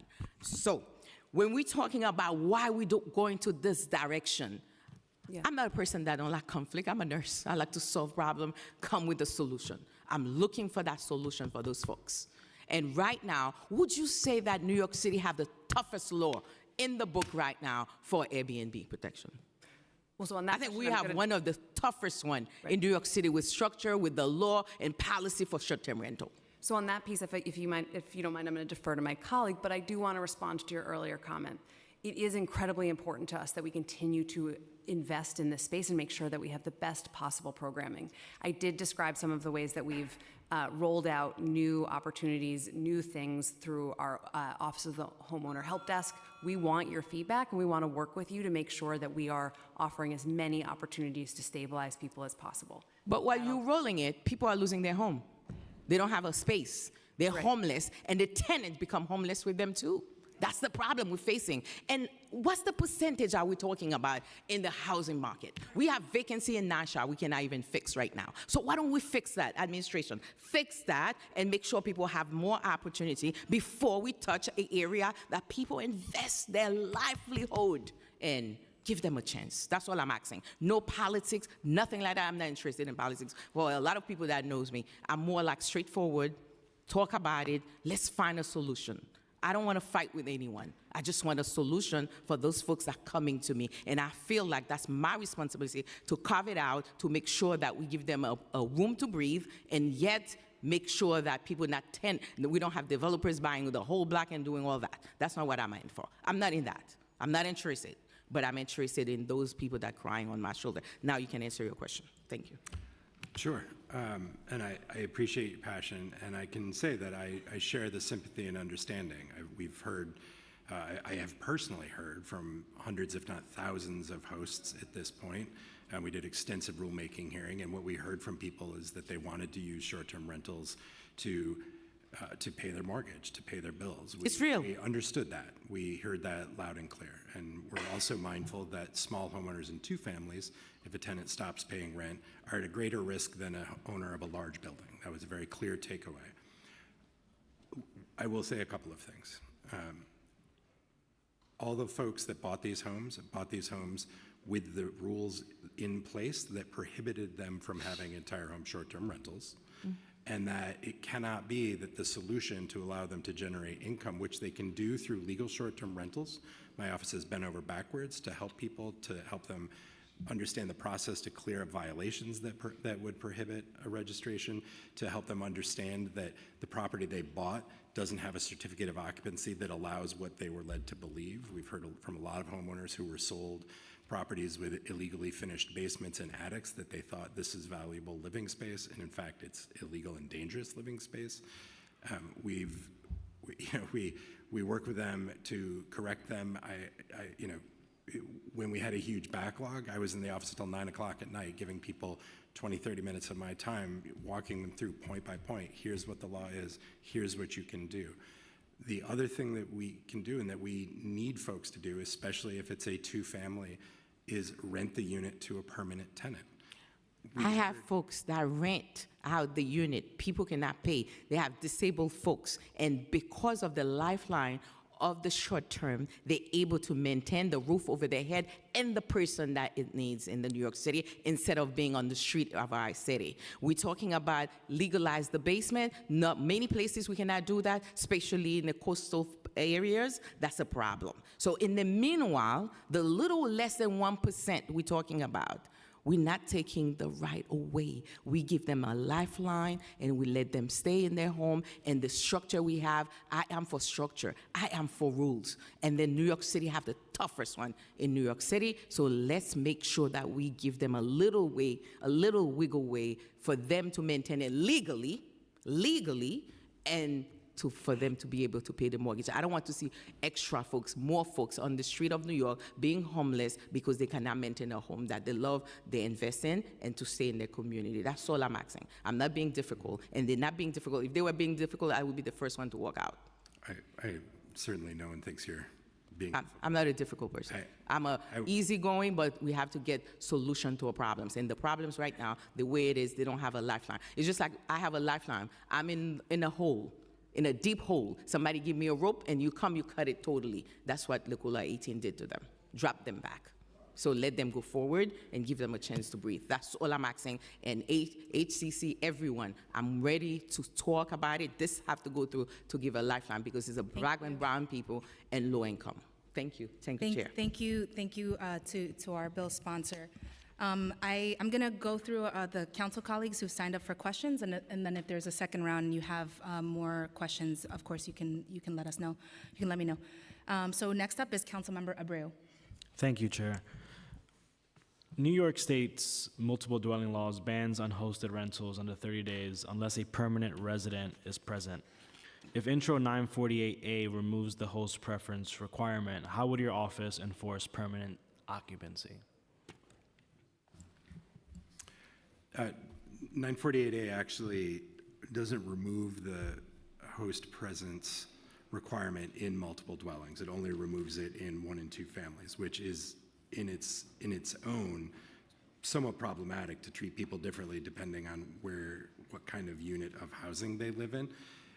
But the larger question about permanent occupancy is a very good one. It is very challenging to prove permanent occupancy. When Local Law 18 was adopted, part of the goal was to let legal short-term renters have a very clear path forward by knowing before they put their listing up. I mean, look, if you go online right now, you'll be told that if you rent your entire place for 7 days, you can make $2,600. That's illegal, right? But that's the recruitment. And when a host does that thinking, oh, it's online, and we've heard this from defendants in lawsuits, if it's online, how is it not legal? Then people are putting themselves in harm. They're getting fines because they're breaking the law. So protecting them from those fines by giving them a clear path, registration, showing that they live there was part of the goal. Knowing that we were going to be regulating legal hosts, we made it very easy to prove permanent occupancy. 2 pieces of mail that show that you are getting mail at the address that you are trying to register that are not the kind of mail that you would want to go somewhere else, utility bills, tax statements, things like that. If they don't have to, and in the course of doing that, people are sending us false documents on a regular basis and lying to us about where they are. And if they have multiple homes, I've had applicants say, I live in 2 places, right? The kind of investigation that we would need to do to prove which place they live in advance would require far more documentation. would likely require proof that they're paying income taxes in New York City. And then if we had reason to believe that they actually had lied to us and were not the permanent occupant, and they're not required to be there during a stay, requires a degree of enforcement that nobody wants, right? Like, are we going to have to go to their house 180 days a year to prove that they don't actually live there? Do we have to do a pre-inspection before we grant a registration? Right now, we don't do that. That was the original proposal, and OSC said we don't need Thank to you. have. I want to be able to get in one more inspection. question Okay, before my sorry. time's end. I think you've answered it. And also, if anything is about housing, I think we're running out of time with Deputy Commissioner Jaffe.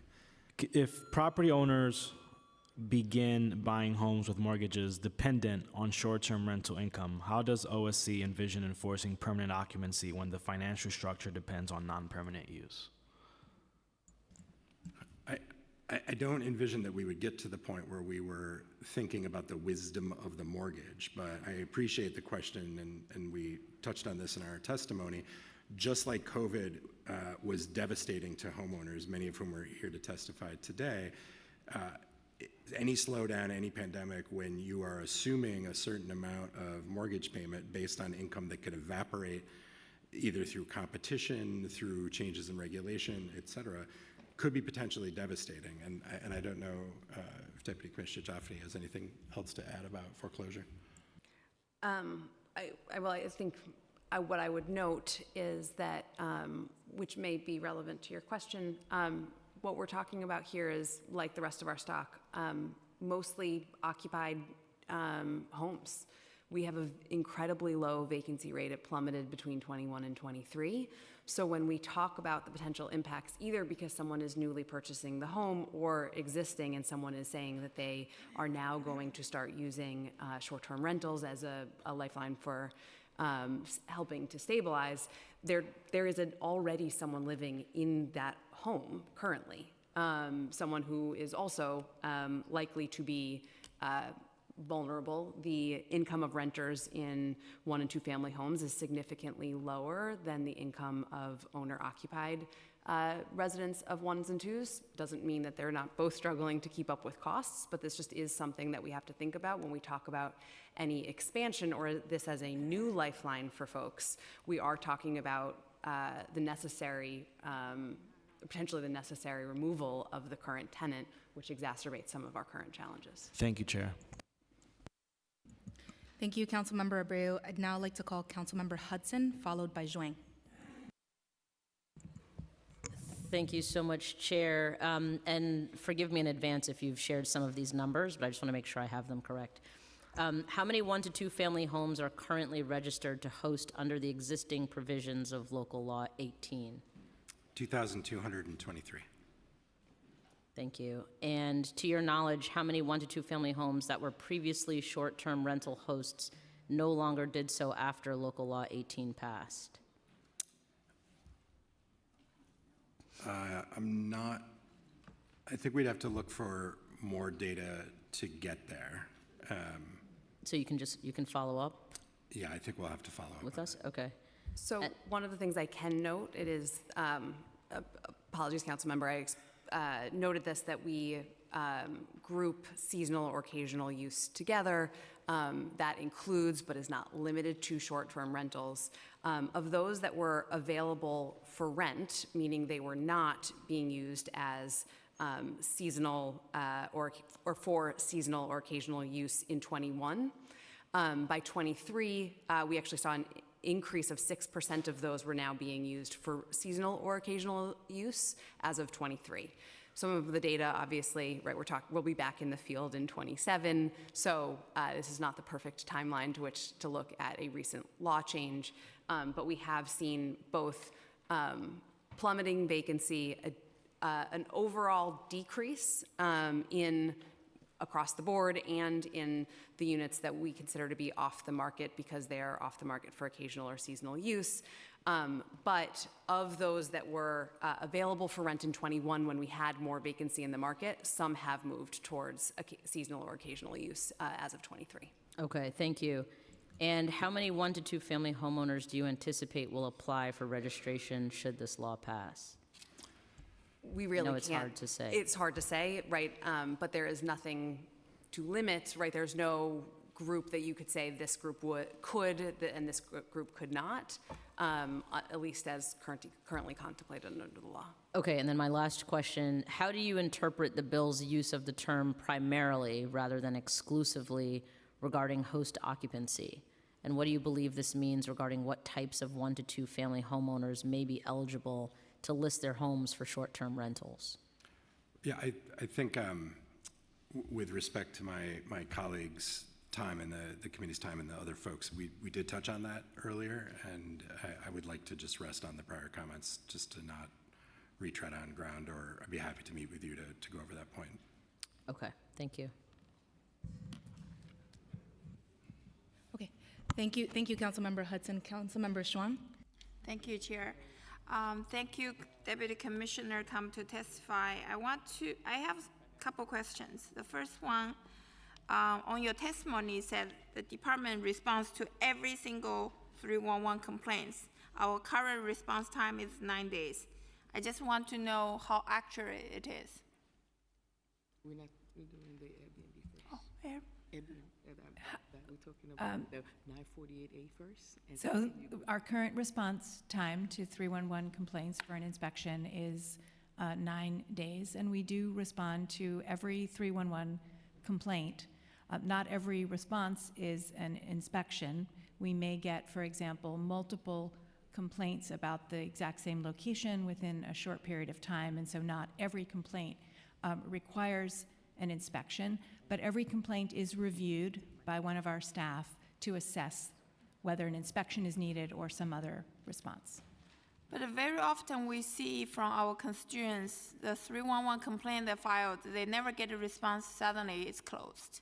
And also, according to current law, require inspection done within 90 days. So this issue have to be fixed. And all those news, according to the information you gave, all those news are fake news, right? So we do respond to every 311 complaint. In order to look into your comments that there are complaints that we haven't responded to, I would need to see the details of that. But we do respond to those complaints. A staff person will review, and as I noted, not every response requires an inspection. If, for example, we have recently conducted an inspection and are working with that property owner to make sure that the rat conditions are addressed. And we do encourage people to check the rat information portal where we list all of the inspection work that we do. We list there so New Yorkers can go and check you can type in a specific address and check to see our activity, the date that we were there, whether we've conducted baiting, whether we've done enforcement action. To respond to specific 311 complaints, I would need to see those, and we would be happy to follow up. Sometimes those can help us troubleshoot if something went wrong, but I can't answer about specific 311 complaints. We have a lot of 311 complaints in my district, and then yesterday I got one. The person lived next to the subway station. Subway station has a lot of rats. The homeowner bait their home, and the rat come to their house and bite their small dog. So I would be happy to follow up with you about that. Now they filed 311 complaint. The 311 complaint just closed. Why don't we follow up with you about that specific complaint? We have a lot of cases need to follow up. Thank you. Okay. Thank you, Councilmember Zhuang. So entering round two, I have just 2 more questions that I think might be for HPD, and then I think Councilmember Narcisse also has some questions. So has the city tracked investor or private equity purchases of 1 and 2 family homes in recent years? If 948A were to allow more profitable unhosted short-term rentals, do you anticipate the intensification of speculative buying in working-class neighborhoods, as advocacy organizations have raised concerns about, and what data are you relying on? Thank you for that question, and I am deeply sorry for the inconvenience of I have a family obligation to leave for.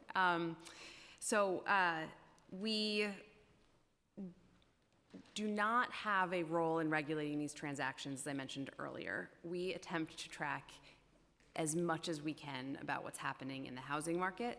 This is one of the very challenging things for us to look at, and the state actually recently took action.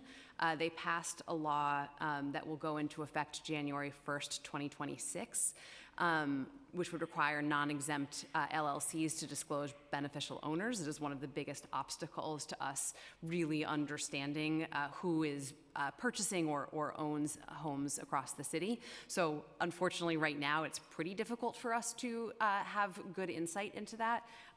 We are hoping that that will be easier. We don't actually know or I'm not totally clear on our access to the data eventually, but hopefully that'll be something that we can get a better sense of over time.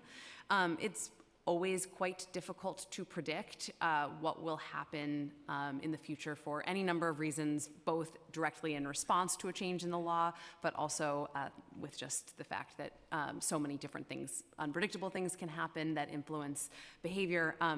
I can't say we can rule out that could happen, but it would be hard for me to say what we think would happen.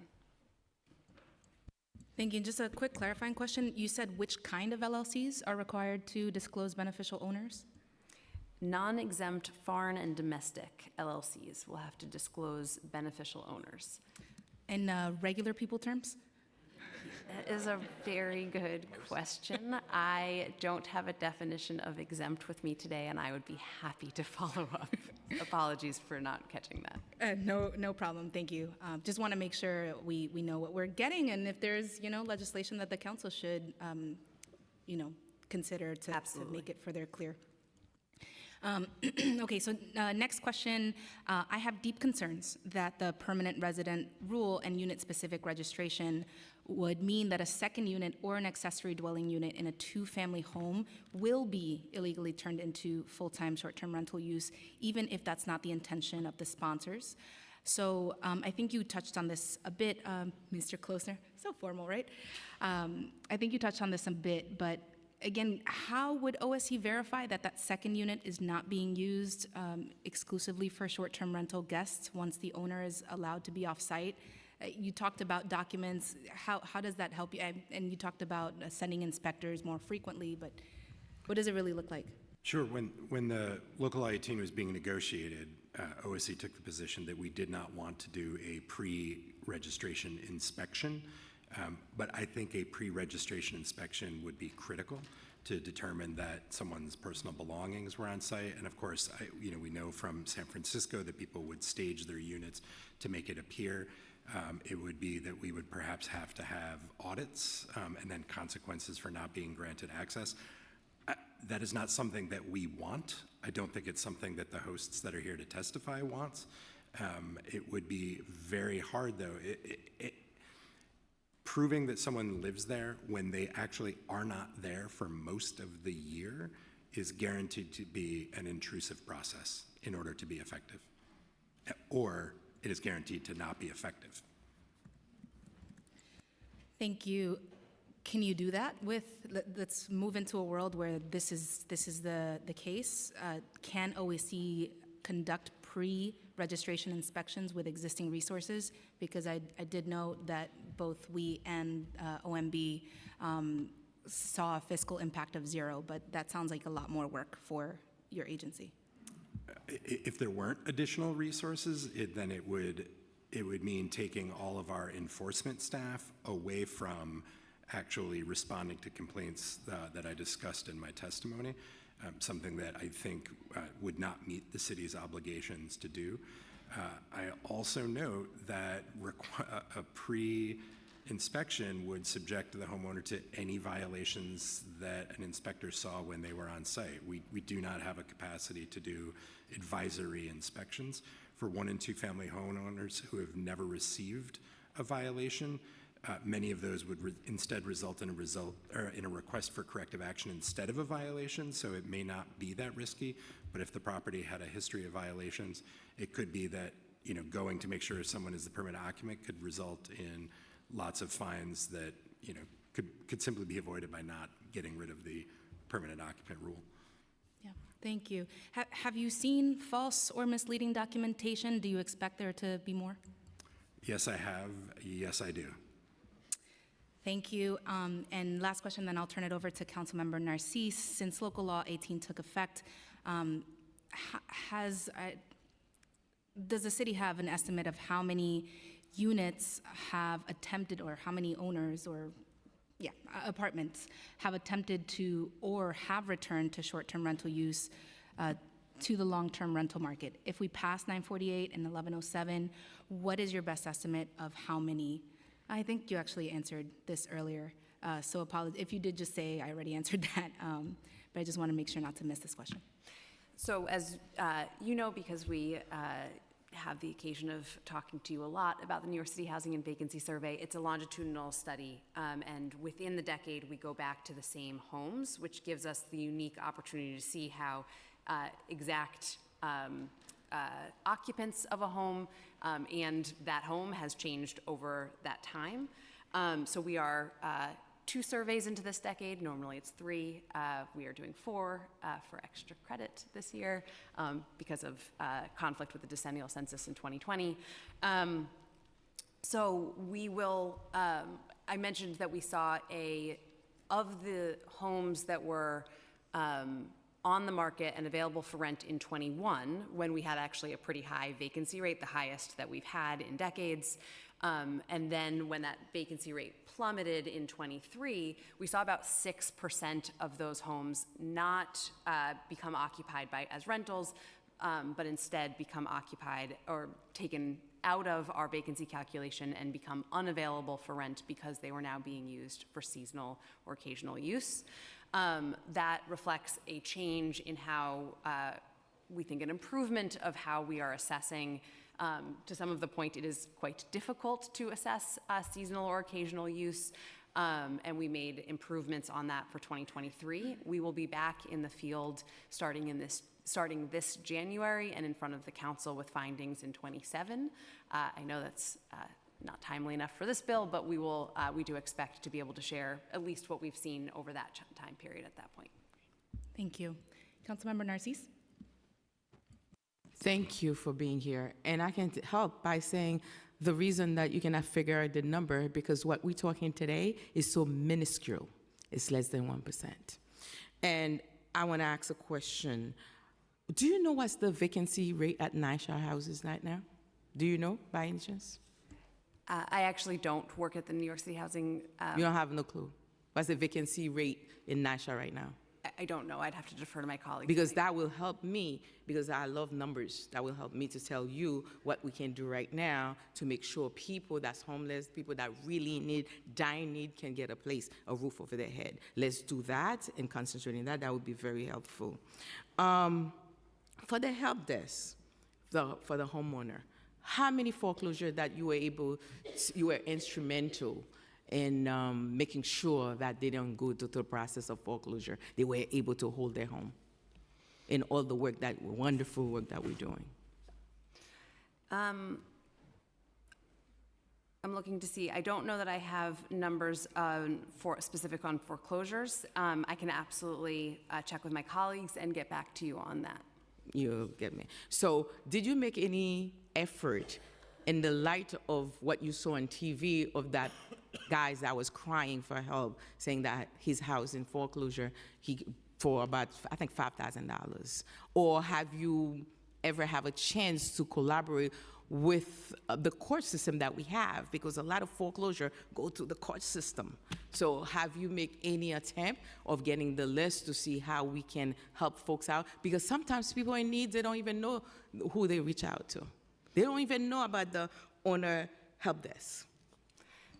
But now we have a few folks, very minuscule, less than 1%, that are asking for help. They're suffering because of a law that we passed. So now we cannot be stubborn and hard-headed and not looking for a solution to this problem. That's all I'm asking. Because like I said, I don't like not having solution to problems. Because if a person tell me they're sick, I used to do home care, or I was in the ER, I have to bring a solution. You're the expert, you're the smart people. So let's try to see how we can help those that are crying. I cannot ignore them because they're real. They're coming to my office. And once upon a time, I think a few years back, Canarsie area had the highest foreclosure.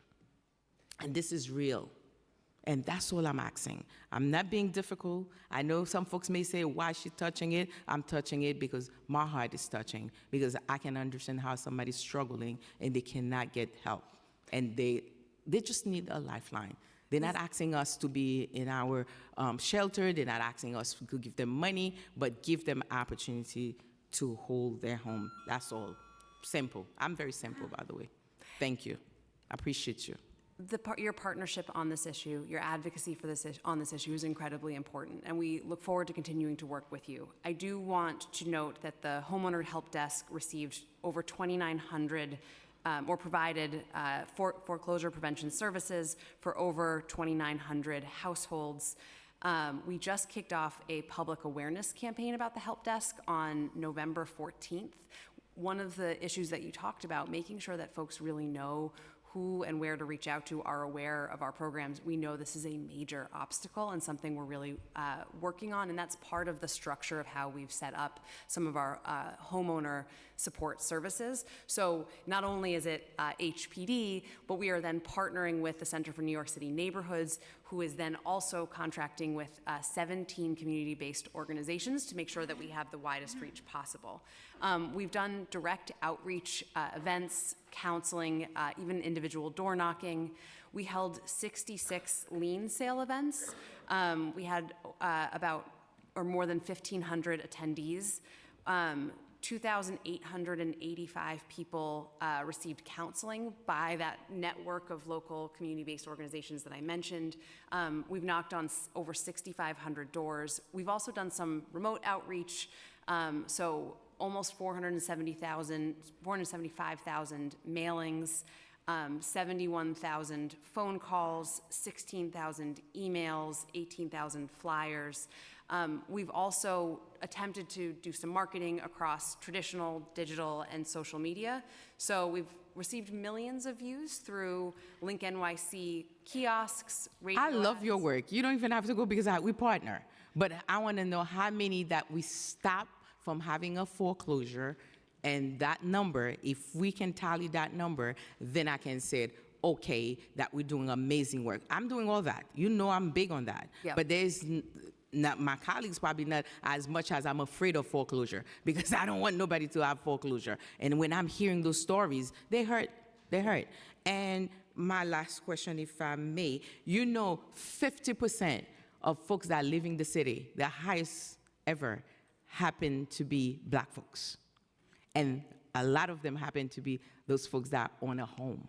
They cannot afford to do it. And that's the reason I am asking, let's do this, let's carve it out a little bit, like the frog that I used to do in nursing school, to give people a lifeline. That's all I'm asking. And the businesses and the small and the Black, brown folks and low-income folks, that's all. So we're gonna work this together and then reach an agreement to make sure people have a lifeline. That's all I'm asking. Thank you, Chair, for your amazing time, for being so understanding of my passion, because I'm hearing it over and over, and now I'm like this. What do I do? What do I do? So we can do this. Let's clean out the vacancy, put more apartment in the market. The law that we have, let's make sure it's fair and folks can hold their home they work hard for. If anything, I have to run because I have turkeys giveaways. So I appreciate you. I'm gonna have in the hearing, I'll be following you guys, but let's do it. We are New Yorkers. We don't want New Yorkers to live, especially those that work so hard for our city, to hold it down. Let's hold it down. Thank you. Thank you. Don't want you to get booted. Thank you, Councilmember Narcisse, for joining us for that much time today. I really appreciate your presence here and you speaking firsthand. Thank you, Deputy Commissioner Jaffe, for your daily installment of HPD hearings in the council the last few weeks. Thank you. Appreciate your time. So I now want to move to the existing building code. first question is, rather than another incremental update to the 2022 code, the Department of Buildings has chosen to create a full existing building code. In plain terms, can you describe why that was necessary and how will owners, especially of older housing stock, like me, benefit from having a separate, clearer framework? Thank you, Councilmember. So I think the current regulatory scheme around doing alterations in existing buildings is a challenging one. Some of you may know the adoption of an existing building code was actually part of the model code program back in 2003. Unfortunately, the national, international existing building code could not be adopted wholly by the consensus committee at that time, and we needed to do a lot of work to draft something unique for New York. The provisions that you see here have been specifically crafted around the fact that we have so many unique things, including the New York State multiple dwelling law. Right now, if you were to alter a building, 3/4 of the city is 1- and 2-family homes, and 3/4 of the city was built before 1938. So that means if you're property owner, there's a high likelihood you're living in a 1- or 2-family home that is approaching 100 right now. The new modern standards that are in the International Building Code that we've adopted, the plumbing code, the mechanical code, the fuel gas code, they're geared towards new construction. And it's not a good fit for our older building stock that's approaching a century. We took the International Existing Building Code as a framework and then worked with our team, both internally at DOB, outside consultant experts, as well as committee members across a broad set of stakeholders to make sure that we took into account all of these provisions. But right now, if you were to work in one of these buildings, for instance, you would have to start with the administrative code, which was 2022 administrative code. Then hopefully the scope of work, you try to use the 1968 code as a permission. So you have to go back to the 1968 code. Then if that code permits you, because the scope of the work that you're proposing to do is less than 30% of the cost of the building, a very subjective number that you now have to prove to the buildings department, then you can go back to the 1938 or earlier codes that your building was actually designed to. But at the same time, because technology and safety has advanced, there is still a list of 20 items in the administrative code that must comply as new or with some other set of regulations. Now, if that building happens to be a 3-family, then you're also required to comply with the New York State multiple dwelling laws. So you have the 22 admin code, the 1968 code, the 1938 code, the 1929 multiple dwelling law, and the current plumbing, mechanical, fuel, gas codes, and maybe parts of the building code for fire safety. That is overly complicated, not just for property owners, but the buildings department has to train our examiners. We have to train the staff to answer questions about this to everybody from a small property owner to land use attorneys, to you name it from that standpoint. And we have to interpret for the public and for the city council as well. Just clarifying, did you say that in 2003, the consensus committee could not adopt? They started, they were unable to conclude, which is how we ended up with the 28101.4.3 and the 1968 code continuing on. And the long list that I think it started out as like 10 items and it has grown to 20.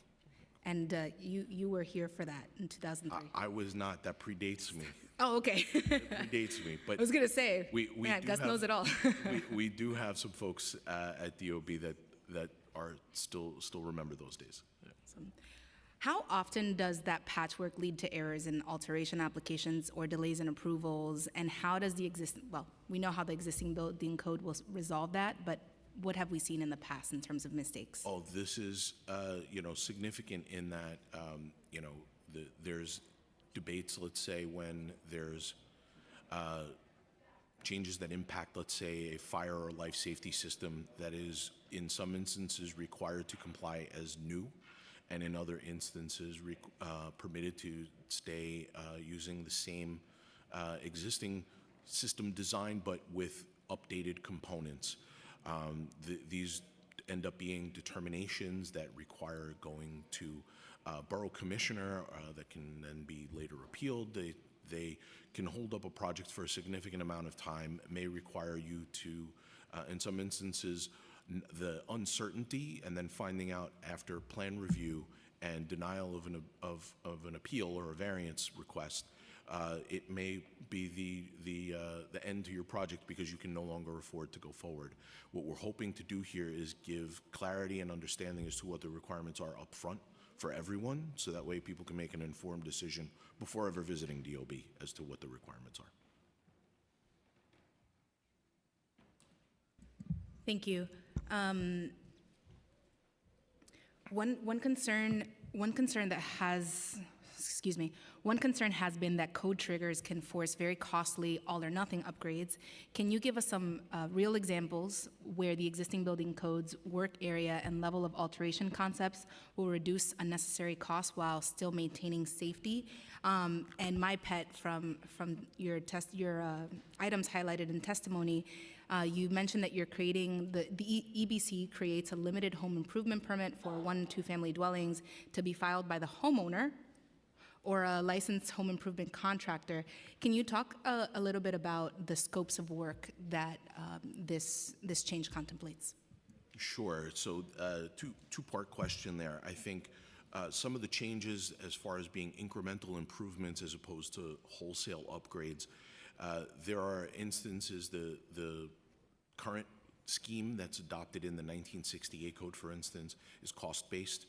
It requires the property owner and the professional to present the cost of construction and demonstrate that the cost of construction as compared for the last 12 months as compared to the value of the building. So now we're expecting our examiners to be experts in 5 different sets of codes and to be property assessors and construction cost estimators and to debate, whether or not sprinkler work should cost that much.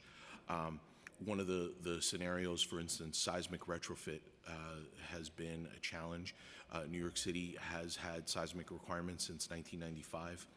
Right now, I think if you're adding new foundations or reinforcing new foundations to an existing building and then increasing the weight on those foundations by 20%, you're required to do a full seismic upgrade.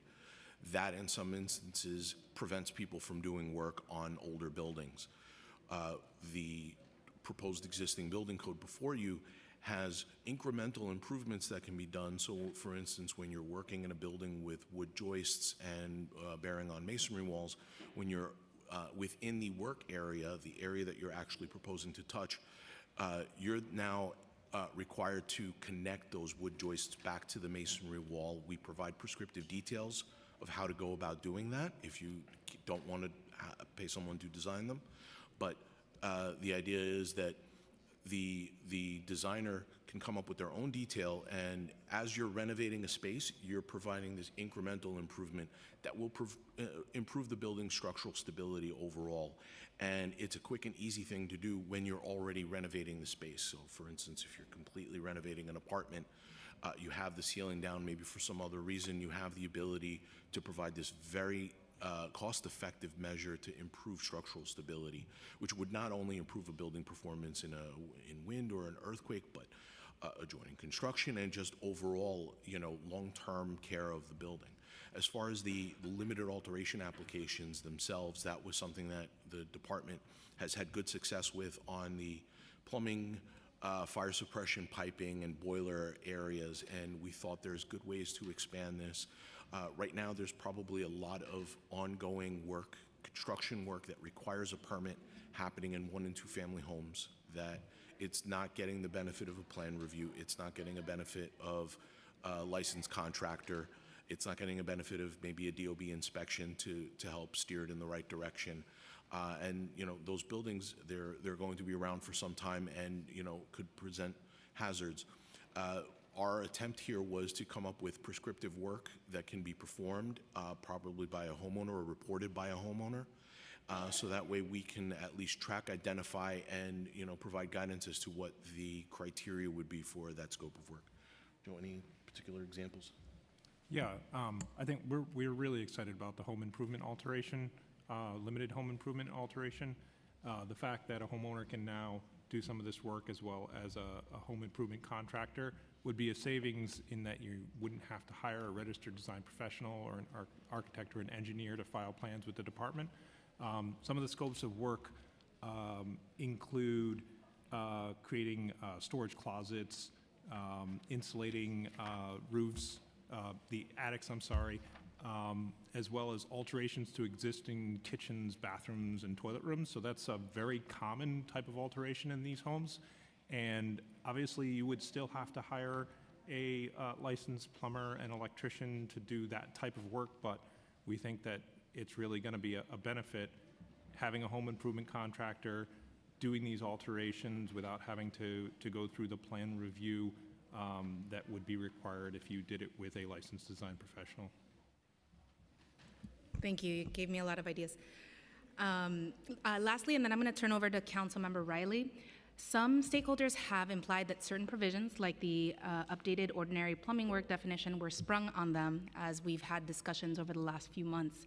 Can you briefly describe the committee process on how consensus was reached to make clear that industry representatives were at the table for these decisions?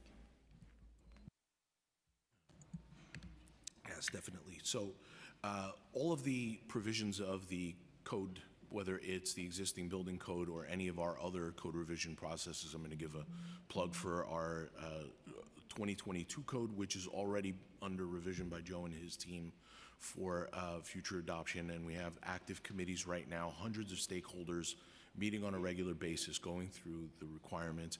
Our consensus process states that if any one member of the committee has an objection such that they cannot live with the text, they don't have to love every word of it, but if they cannot live with the text, that they can declare mediation, and we can move the text out of the committee consensus process and into the mediation process.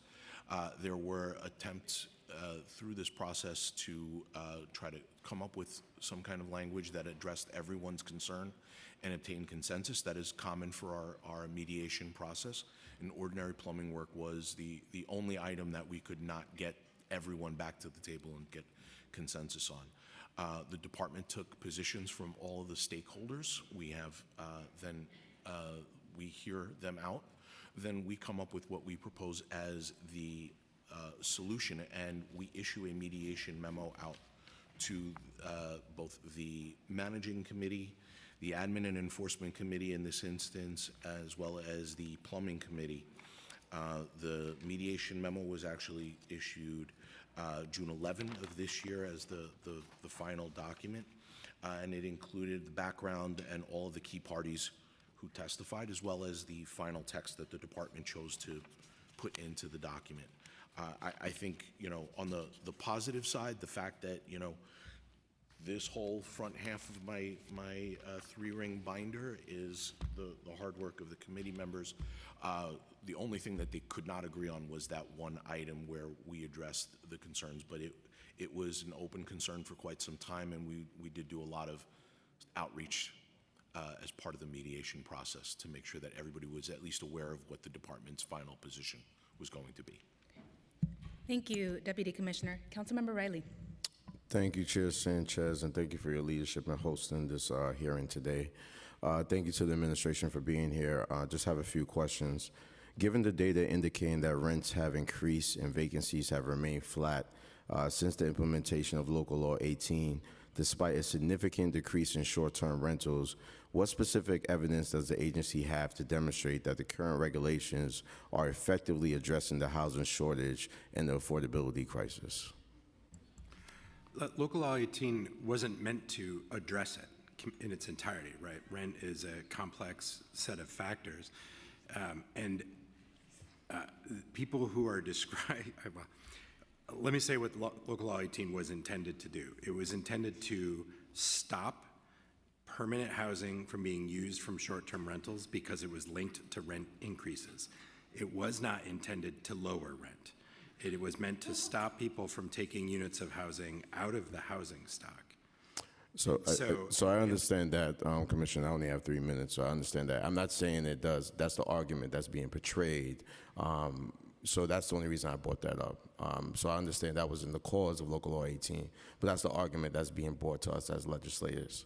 So I'll move on to the next question because you said that wasn't the cause or the reason for it. If I may, Of course. I would refer back to the legislative history, right? You can read what was said at the prior hearings and during the adoption, and it was not promised. The promise was if we prevent these units from being used for short-term rentals, the sponsor of the bill actually said, our hope is that they will be returned to the rental market. Okay. Many of them have been. Thank you, Commissioner. Were you finished, Commissioner? Yeah. All right, thank you. Is there any specific data or analysis the agency conducted to assess the impact of Local Law 18 on different demographic groups, particularly Black and Latino homeowners?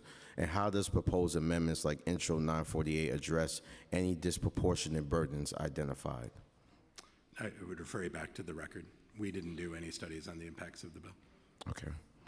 How will the agency ensure that if this is passed, the implementation of Intro 948 will prevent potential for speculative purchasing or the conversion of housing units into de facto hotels, while still allowing homeowners the benefits from home sharing opportunities? I'm not sure at this point. This is part of, the laws have an effective date of 1 year. It will take a lot of creative thinking. As the chair of the committee recognized, it could potentially take additional resources to ensure that we could do adequate investigations to make sure that it's a permanent, that the people are the permanent occupants, and we would likely have to make far more stringent the application process to ensure that we had enough information to be sure it was someone's permanent occupancy. Thank you, Commissioner. And I just want to state for the record, I appreciate the service and appreciate your answering on this. And I think my approach and my advocacy is just for homeowners. We have a lot of homeowners within our community that their houses are going up for sales. There feels like there's no relief for homeowners whatsoever. When we have conversations of affordable housing, we have to talk about those who work hard for their homes that they actually have. And currently right now with the housing court system that we have, with property taxes going up, with deed theft, foreclosures happening, there is nothing for homeowners out there. So I think that's where we're coming with this conversation. And we just want to have a conversation. And it feels like we're being turned into a cartel because we just wanted to have a conversation just, to supply some form of relief for homeowners. So I appreciate your answers. I appreciate you for having us here, Chair, and thank you. And absolutely, we're available to continue that conversation. Thank you, Councilmember Riley. Moving back, we're having like 4 hearings in one. It's really fun. Moving back to Department of Buildings and the Energy Conservation Code. State law requires that our Energy Conservation Code is at least as stringent as the states. In 2 or 3 examples, how does the New York City Code go further than the 2025 state code? And how did the advisory committees make sure that those provisions were still cost justified and feasible for owners and designers? Thanks, Councilmember. Being joined by some colleagues from our sustainability unit. We'll have to swear you in first. Welcome.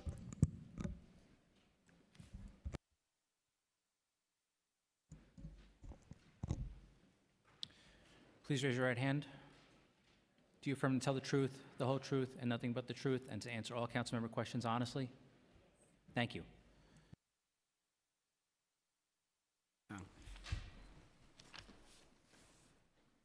So the question was about stringency. What's more stringent in this code? Sir, can you repeat the question? Sure.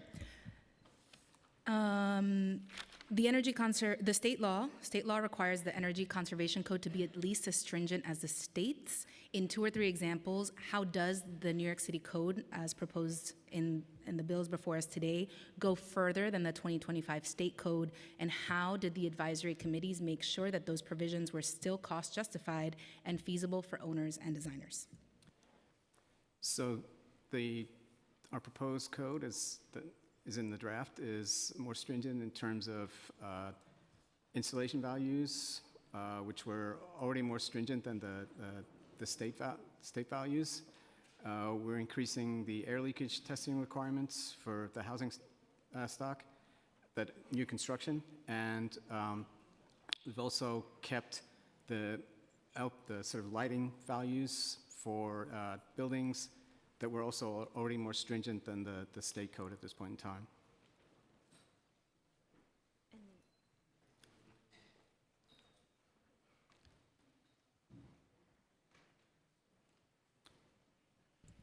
Thank you. Once this new energy code is adopted, what is the Department of Buildings' concrete plan to ensure that design professionals, contractors, and small owners, actually understand and comply with the changes before the effective date?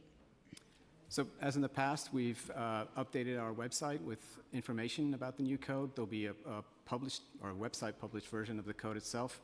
We will update our how-to guide, the training materials that contains, and we'll also be doing sort of presentations to industry professionals and applicants that could be they'll be recorded, and then those can also be posted on the website. Thank you. I'm going to stop touching the microphone at this time.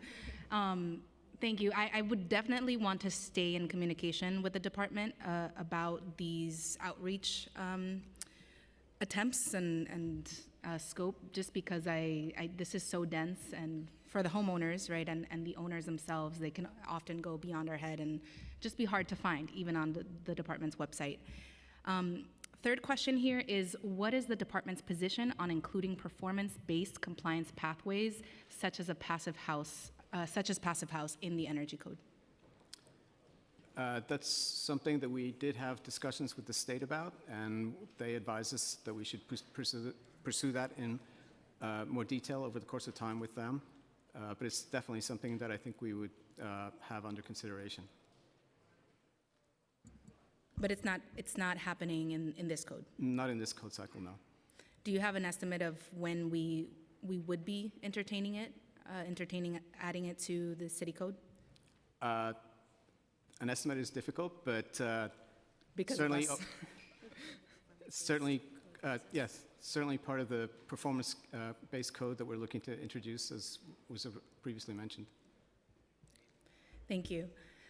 Turning to the Department of Health, Intro 1217 moves us from a typically 2 weeks, quote-unquote, inspection window on rat complaints to a 10-day requirement. How many additional inspectors would the Department of Health need in order to comply with this new requirement? So our service request protocol is 10 days for us. The 14 is calendar days. The 10 in the bill is business days. But it is our target. So we're still assessing what additional resources we would need if this were an actual mandate. Thank you. Okay, so we're not that far apart.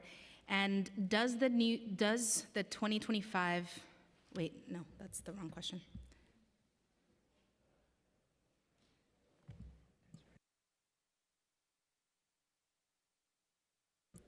Okay, thank you. One more for the Department of Buildings. Does the 2025 New York City Energy Conservation Code create any new energy efficiency credits? If so, how would they work? That's actually a part of the code that is new. There's a section now where you're required to meet a certain number of credits based on things like improved insulation, more efficient HVAC, even better air leakage in your building. And much like there's the LEED program that is very common for a lot of architects and applicants, you have to meet a certain number of credits in order to demonstrate compliance.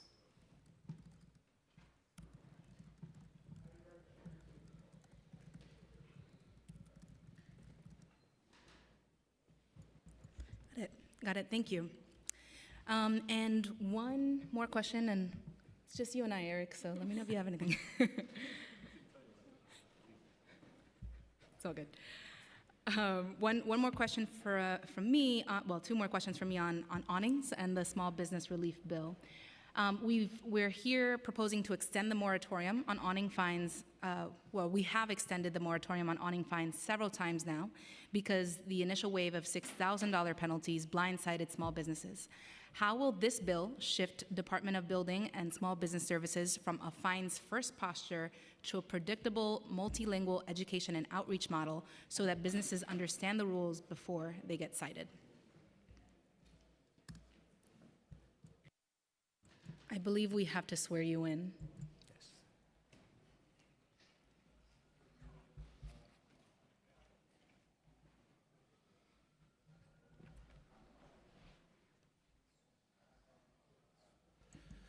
Please raise your right hand. Do you affirm to tell the truth, the whole truth, and nothing but the truth, and to answer all council member questions honestly? I do. Thank you. Thank you. I'm sorry, Madam Chair. I think I just may need you to repeat your question. No problem.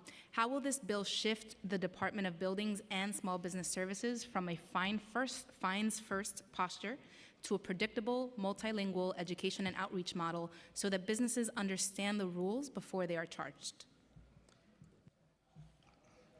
So I think in this bill, it does require the Small Business Administration to partner with the Department of Buildings in putting out some educational material to small businesses, especially those who have signs up on their structures.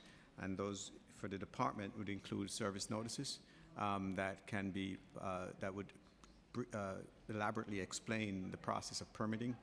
And especially now that the moratorium would be expanded, would give time to these businesses to legalize and get those penalty-free, by the way, to get those signs that they may have that were identified as illegal or potentially illegal if they don't know for sure, to get those permits in place before the moratorium ends.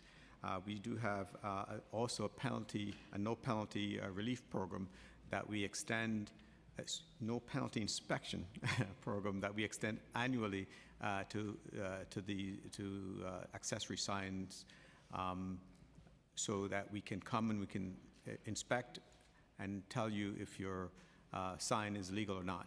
And if not, then you have time, of course, to get them legal. Thank you.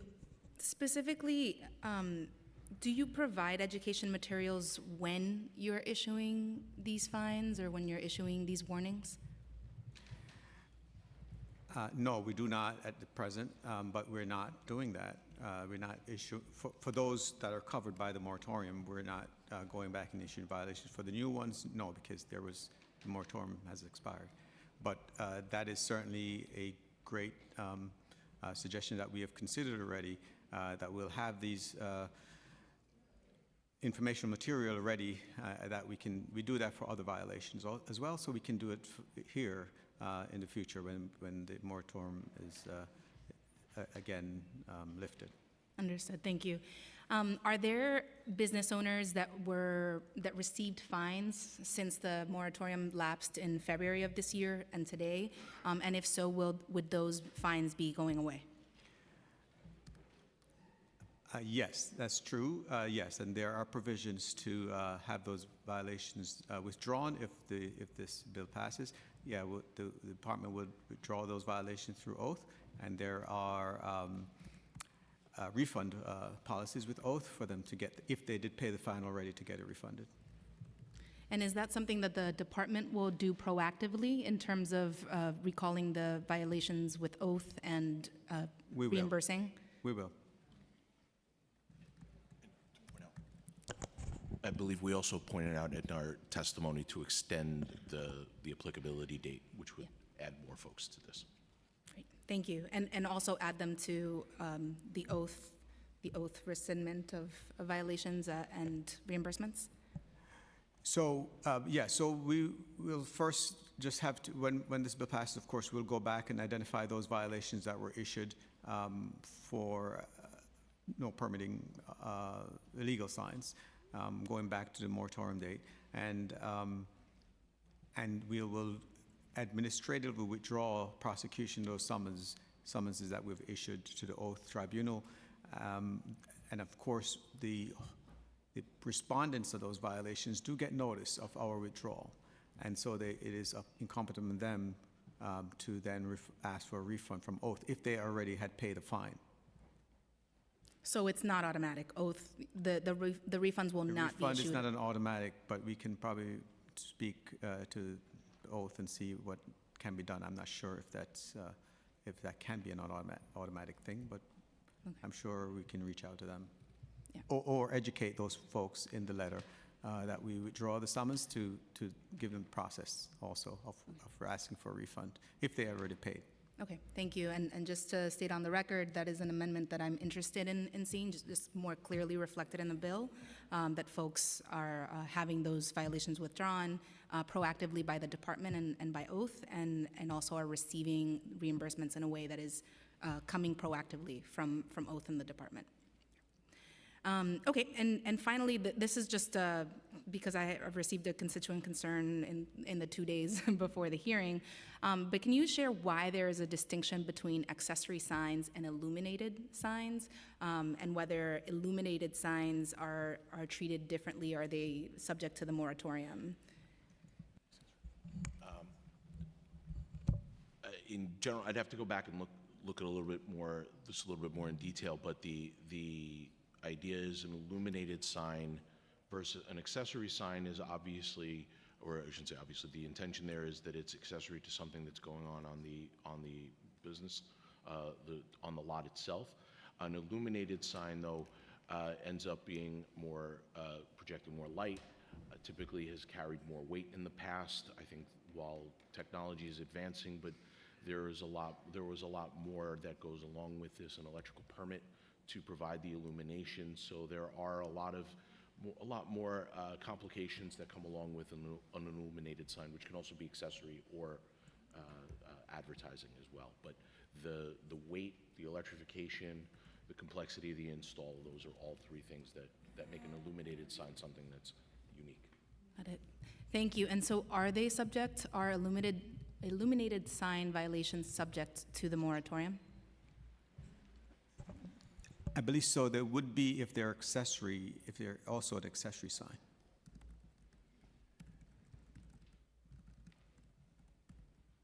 Excellent. Okay. With that, I believe our council member questions for the administration's panel is concluded. Thank you so much for your time, and we will be turning shortly to public testimony.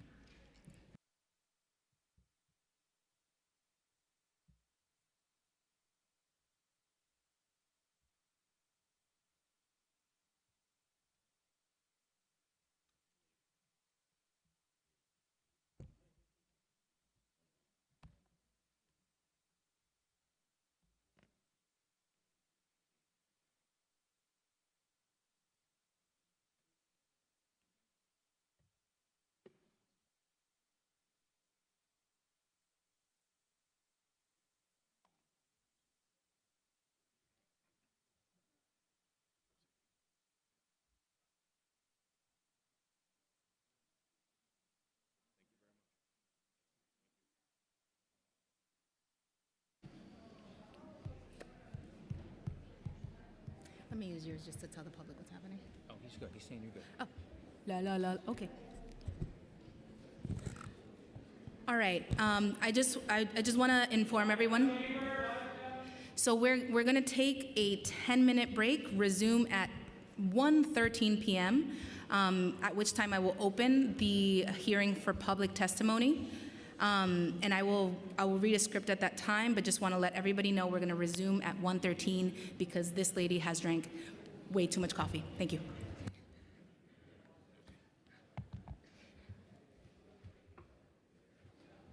I'm going to go to the downstairs bathroom. Yeah. Private one. Yeah.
We're good now. Either that or he's got good hearing. Okay. What do we got? Who's first? Good afternoon. If everybody could find the seat, everybody could find the seat. We are getting ready to continue. If everybody could please find the seat and settle down. Comfy? Okay. Hot mic. Everybody settle down, please. Everybody settle down, please.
All right.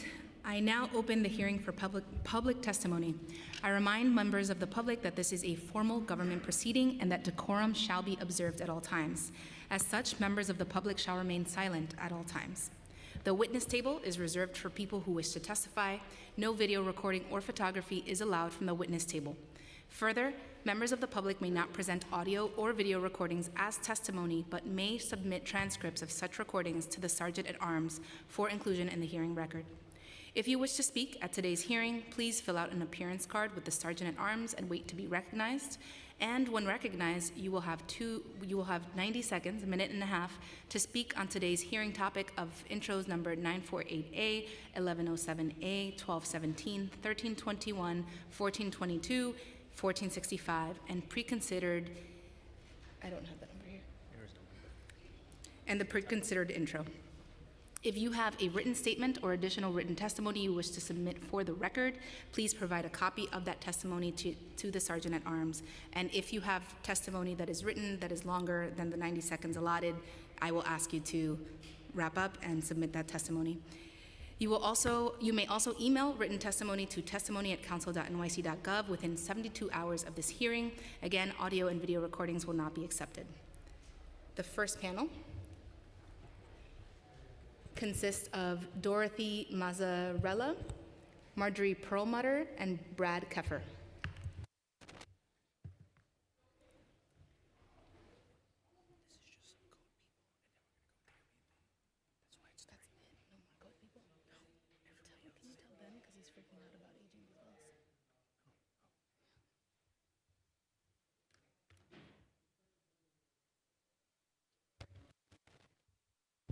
You may begin when ready. Thank you very much. This is a very historic day, so I'm very happy to be here. Chair and committee members and of course staff, my name is Dottie Mazzarella. I'm the Vice President of Government Relations at the International Code Council. We produce the building construction codes that many states, U.S. territories, international, and most of all, New York City adopts. I am very, very, very thrilled to be here to lend support for Intro 1321, as well as 1422, and I would be remiss, and I failed, and I will be sending testimony, to also support Intro 4492 on the Energy Code. I was so caught up with the existing building code that I totally blanked, so I will be sending that forthcoming. So as you're aware, New York City construction codes are based on the international building, plumbing, mechanical, fuel gas, and energy codes, and now very excited that it'll also be the existing building code. The IEBC was first released by the International Code Council in 2003, and the IEBC is now adopted and enforced in 45 states and 3 U.S. territories. As was mentioned by the Department of Buildings, when New York City first adopted the international codes back in 2008, the basis for the New York City construction codes, it was intended to adopt an existing building code. However, it was decided to postpone that effort for future code cycle, and here we are. Accordingly, in 2016, the effort was revived and the creation of a team to focus their efforts on this. Transparency, that's it? Oh my gosh. conclude. Yep. The last thing I just want to say is there's been so many training sessions, and the Department of Buildings is so dedicated to just inform the public, and I couldn't be more thrilled to be part of this, so thank you. Thank you so much for your testimony.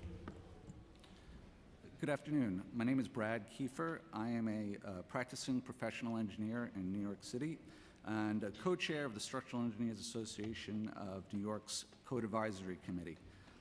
We are a group of over 500 members who have, many of us have participated in the development of the EBC. I am here today to urge the adoption of this code, Intro 1321. I share your excitement in this. We have been working a long time at this, and this will go a long way to help the profession and bring New York City into the forefront of engineering once again. We have one of the oldest building stocks in the country, and we are working with codes that are over 50 years old. It's time that we come to the current codes and work with the latest technology. The proposed EBC will have several benefits. First and foremost, it's going to improve public safety. We have engineers who are working under best judgment that differs from one company to another company, from one professional to another professional. It would be great if we can standardize this. It will decrease the time it takes for the building department to review our filings, which will help the public in general to start construction projects quicker. This will help keep the building stock in use rather than having to tear down buildings because they're not maintained. Thank you. Thank you. And I just want to say to all who participated in this revision work, these super wonky topics have really been part of the highlight for me as housing chair, is working with you all on this because of your excitement, the expertise you bring to the table, and Austin's expertise. So just thank you so much for that work. And just in time, Ms. Perlmutter, whenever you're ready. Is this on? It's on, right? Thank you so very much for allowing me the time to speak today.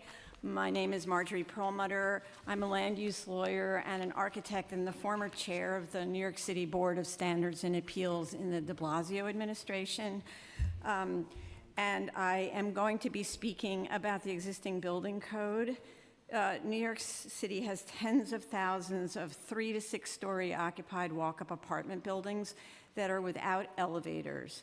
This poses many hardships and dangers for the disabled, the elderly, EMTs who must carry patients down the stairs to the ambulance, and for any person who becomes temporarily disabled or simply has too much to carry. Such buildings, most built before World War II, comprise a significant portion of the city's actual affordable housing stock. The absence of elevators prevents everyone from aging or disabling in place, creates isolated shut-ins, and forces others out of their affordable homes into compromised living conditions in unaffordable apartments located outside of their original neighborhoods and away from longtime neighbors and friends, or into nursing homes with limited availability. Hence, the absence of elevators represents both a health emergency and an affordability emergency. In New York City, elevator regulations in the New York City Building Code. Uh-oh, that was 3 minutes already? 90 seconds, because we have 500 people signed up to testify. Thank you for your participation. Yeah, but you may conclude, please. Okay, so I can conclude? Thank you. The International Building Code and the New York City Building Code prohibits the installation of elevators in 5+ story multiple dwellings that do not accommodate a stretcher. While installing such an elevator is an option in existing buildings that are being gut renovated, these enormous elevator shafts and cars generally cannot be installed as retrofits. In shorter buildings, the minimum clear dimension of the cab is very large, too large to fit it in a retrofit of an occupied tenement building where the areaways and yards would be the most practicable location for the elevator. This means that an elevator installation would require a major renovation of a 3 to 4 story occupied building, resulting in loss of space in apartments on every floor and major disruption, if not removal, of tenants. The New York City zoning resolution was amended in 2024 to permit elevators to be constructed in yards and courts, but limited the size to 20% of the area of the yard or court. This, there's an image attached to my testimony that shows how it won't fit. I submitted the testimony, and I could just leave this with you.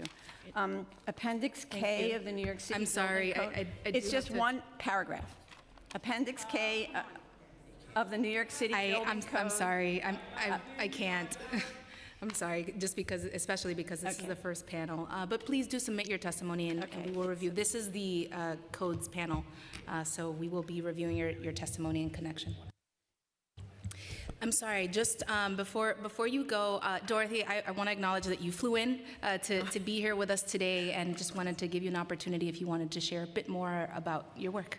Oh, well, thank you so much. I've been so lucky, and when you did make a joke before, when you were asking the deputy commissioner if he had been here for that long, I have been here since the first adoption of the international codes, and I was lucky enough to be at the very beginning. I used to work for the state of New York when New York went down the path to adopt the international codes, and then was lucky enough to start working here on the city. So I have been intimately involved, and I will tell you, this project to adopt the existing building code has just had so much passion and involvement, and we not only met with city agencies, but we wanted to also meet with virtually every industry affected, and they are part of our team. So we really did tremendous due diligence, but also knowing that as things arise, the city is always welcome to listen and hear comments. So I couldn't be more thrilled to be part of this team, so thank you. Great. Excellent. Thank you so much, Dorothy. Thank you for all your work.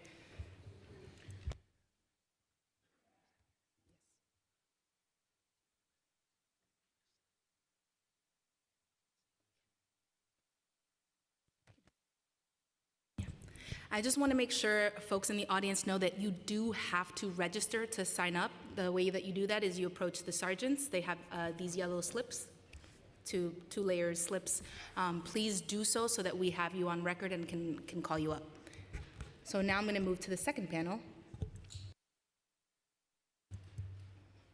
And just so folks know, as we pull this up, what we do is we alternate between for and against when we have heated topic, and so we'll be doing that today, okay? Okay, so the first panel is Robert Desir from Legal Aid Society, Sam Stein from Community Service Society, Charlie Dusick, sorry if I said that wrong, Esteban Giron from Tenants PAC, Whitney Hugh from Churches United for Fair Housing, although let me know if it needs to be someone else, I think you mentioned. Okay. And then Darius Gordon from Met Council. And whoever is ready first can begin.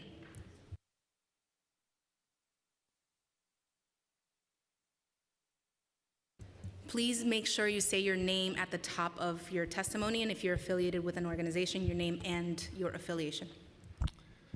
Thank you, Chair.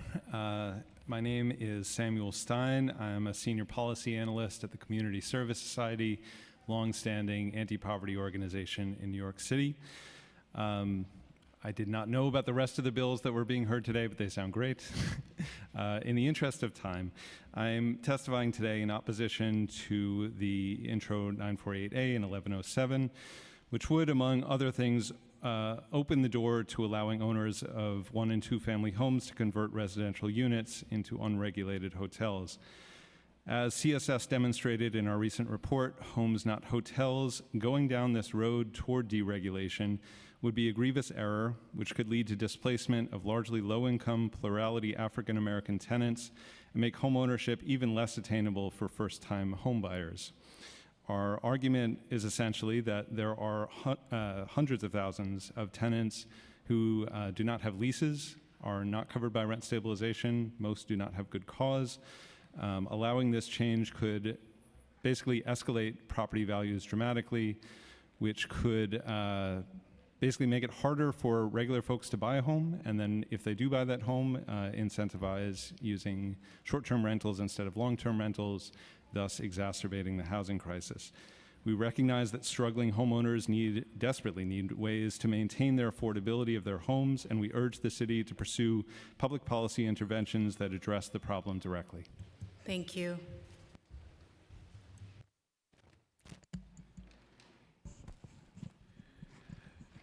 Good afternoon, Chair and members of the committee. My name is Robert Desir. I'm testifying on behalf of the Legal Aid Society and Tenants Not Tourists, and I'm testifying in opposition to Intros 948 and 1107A. Local Law 18 is doing exactly what it was designed to do. The Mayor's Office of Special Enforcement reports that it has eliminated tens of thousands of illegal short-term rental listings, restoring transparency and protecting those units for long-term New Yorkers. These bills threaten to undo that progress. First, they weaken the core enforcement mechanisms of Local Law 18 by redefining who counts as a permanent occupant and expanding short-term rental eligibility to arrangements that are difficult or impossible for the city to verify. Second, these proposals create serious risks for tenants in multifamily buildings. Altering the definition of family and common household to include locked door configurations and absentee hosts opens the door to unsafe transient occupancy conditions that the Housing Maintenance Code's regulations were designed to prevent. Third, these bills are inconsistent with the state multiple dwelling laws, which require Class A units to be used for permanent residence. Weakening occupancy definitions at the city level undermines the legal foundation that supports Local Law 18 and state housing protections. At a time when New York faces an acute housing shortage, every permanent unit matters. These bills risk putting scarce housing back into the tourist market, destabilizing neighborhoods, and undermining tenant protections. If I could just close, Local Law 18 protects tenants, it protects neighborhoods, and it protects the very housing stock that the city can't replace. For these reasons, I urge the council to reject 948 and 1107. Thank you. Thank you. Good afternoon. Thank you, Chair Sanchez, for bringing us together and holding down the fort alone right now. My name is Whitney Hu, and I'm the Director of Civic Engagement and Research at Churches United for Fair Housing, and I'm testifying against Intro 948A and Intro 1107A. From Crown Heights to Bushwick and Flatbush to Southeast Queens, we provide housing services and work with families trying to stay in their homes. Parents working 2 to 3 jobs, elders who want to remain near their churches, tenants who have survived every kind of hardship and yet are still being priced out. That is the reality we see every day. Intro 948A and Intro 1107A moves us in the wrong direction. It weakens Local Law 18 and reopens the door to unhosted short-term rentals and 1- and 2-family homes, which make up almost a third of the city's housing stock. Removing the requirement that a permanent resident be present conflicts with state law and invites the same speculative pressures that have already pushed out long-term residents across Brooklyn and Queens. We also need to name the risk of this bill shifts onto small homeowners. Many mortgages, like FHA loans, which the majority of low to moderate income homeowners have, and insurance policies simply do not allow unhosted short-term rentals. Homeowners could lose coverage, violate their loans, or face serious liability if something goes wrong. Airbnb, meanwhile, assumes almost none of that risk while encouraging homeowners to take it on. We agree there's more to be done to support Black and brown homeowners, but we believe that means exploring more avenues for mortgage relief, investing in HPD programs like Home Fix, and of course, the very needed and overdue property tax reform. We should be helping homeowners build long-term stability, not steering them towards a private company and business model that puts them at higher risk without proper safeguards. Thank you. Thank you. Good afternoon. My name is Esteban Huron. I'm the Political Director of Tenants Political Action Committee. Thank you, Chair Sanchez, for recognizing my mentor, Michael McKee. He considered Local Law 18 to be some of his best and most important work. The passage and implementation of Local Law 18 was a huge win for tenants across the city. As expected, Airbnb brought a legal challenge which ultimately failed. Almost overnight, the crisis of short-term rentals came to an end. For most legislation that goes before the council, that would be the end of the story. Write the law, pass the law, survive a legal challenge, and move on. But we found ourselves facing Intro 1107, a clear threat to tenants living in 1- to 2-family homes across the city. We mobilized and formed the Tenants Not Tourists Coalition and managed to weaken and finally stop that. And yet here we are. We have to point out that Airbnb spent $1.3 million this cycle to re-elect the sponsors of Intro 1107 and Intro 948. Note, now having a hearing 3 weeks before the end of session because Airbnb knows tenants elected a pro-tenant incoming mayor who has vowed to oppose any weakening of Local Law 18. This is a last-ditch effort to rush these bills through at the 11th hour with as little oversight and public input as possible. Tenants and workers won. Local Law 18 is working, and I say to these council members respectfully that came up with these bills that next year we will be back to undo the mess if you pass these bills. Trust us when we say that we will come for every piece of this law that you steal from us because tenants always stand ready to defend our homes and our neighbors. Thank you. Thank you. Let me have Extra some points of, for the 6 extra seconds. I was going to say, let me have some of his time since he finished early. Good afternoon. My name is Darius Gordon. I'm the Executive Director with Met Council on Housing, standing with my colleagues to my left and right to say no to Intro 948A and 1107A. New York is in a real housing emergency. Rents are at a record high.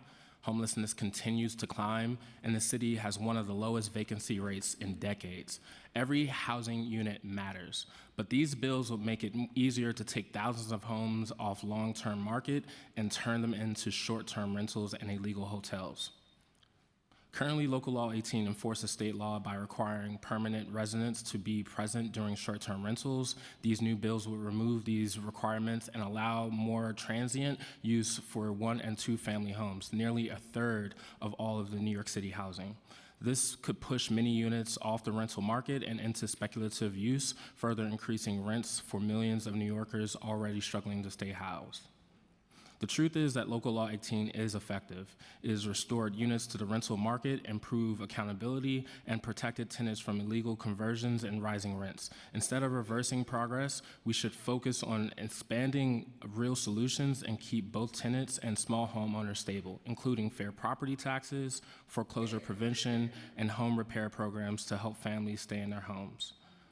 At this moment, when tenants are asking for stability, affordability, and safety, these bills will move us in the wrong direction. The City Council should stand with renters, working families, and communities to make sure the city runs and reject legislation that turns homes into hotels. Thank you. Hello, my name is Charlie Dulick. I am the Director of Organizing at Housing Conservation Coordinators, and I'm here to testify against Intros 948A and 1107A. HCC is an organization that has been fighting for renters on Manhattan's West Side for more than 50 years, and since 2005, we have been deeply involved in the effort to regulate illegal short-term rentals. Much has evolved in the city's housing landscape since then, such as the founding of websites like Airbnb, but the need to support long-term housing for New Yorkers has only grown more urgent. Prior to Local Law 18, tens of thousands of illegal short-term rentals that flagrantly violated existing law, removing homes for New Yorkers off the market and creating a host of safety concerns and livability concerns for neighbors. Local Law 18, which West Side tenants fought for nearly 2 decades to win, has been an unqualified success, finally creating the tools for the city to enforce what has already been longstanding law. Today, I'm here to speak against Intros 948A and 1107A, 2 pieces of legislation that would reverse this progress. These proposals would effectively create an open season for speculation targeting 1- and 2-family homes, which currently hold roughly 319,000 units, or about 15% of the city's rental housing stock. As the Community Service Society notes in their recent report, Homes Not Hotels, renters in these properties are disproportionately likely to be Black and low income and live without the basic security of rent stabilization or good cause eviction. I urge the City Council to vote no on Intros 948A and 1107A. Thank you. Thank you. Thank you. Two quick follow-up questions for this panel. There are individuals and some of my colleagues who argue that these bills do not intend to allow for second units to be short-term rented.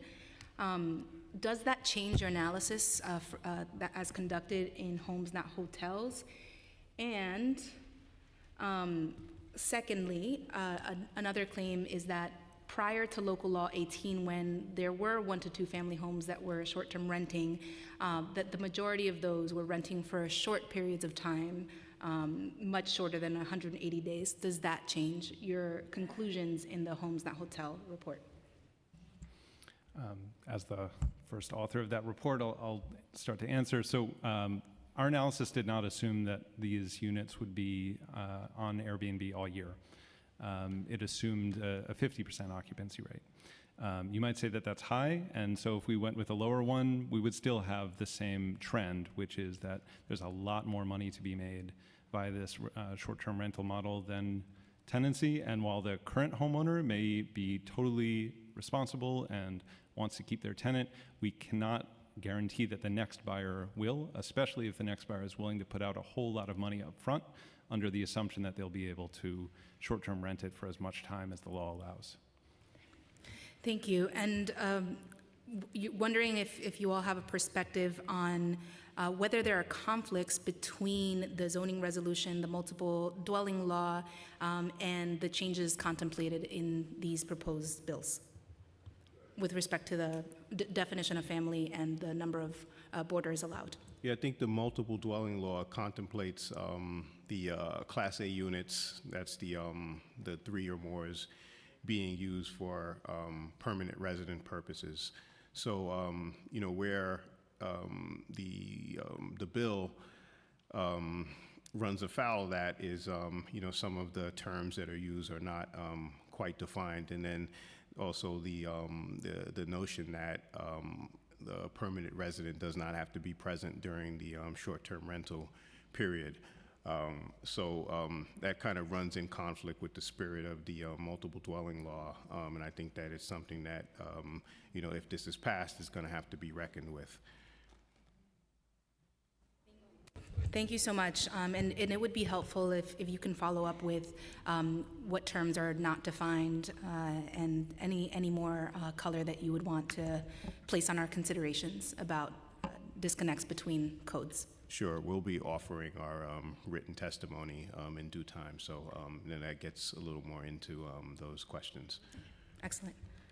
All right, that is what I have. Thank you to this panel.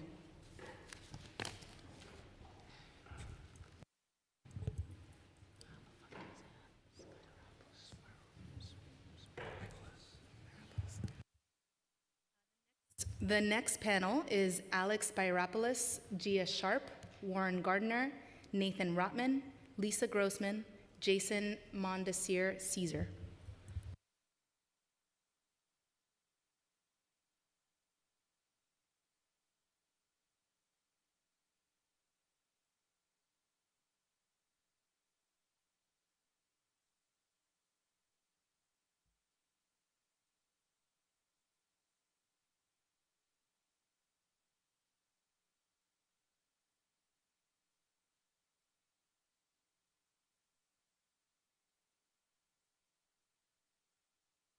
Whoever is ready can begin when ready.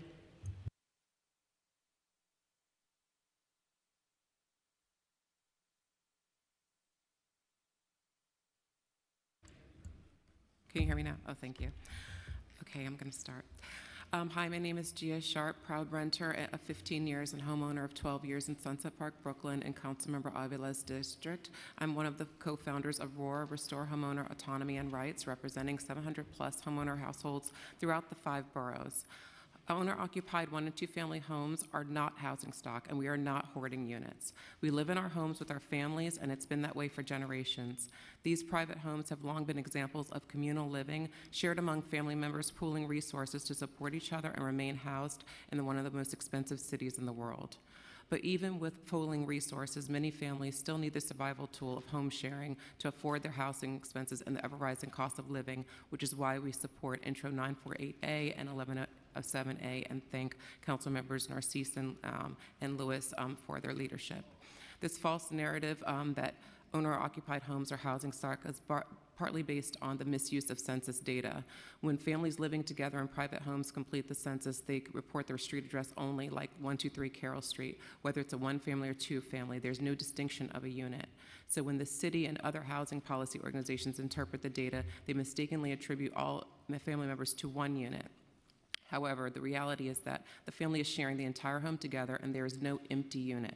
Basing policy on inaccurate data is harming renters and homeowners alike, including the false narratives being pushed today by the billionaire hotel-backed Coalition Against Illegal Hotels and Tenants Not Tourists. Please vote for Intro 948A and 1107 to keep homeowners in their homes and make homeownership sustainable. Thank you. Thank you, Gia.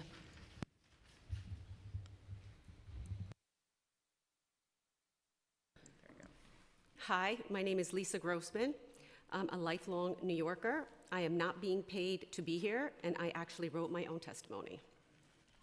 Our incoming mayor was elected because he believes New York City should be a place for everyone, not just a place where the rich and big corporations rule the city.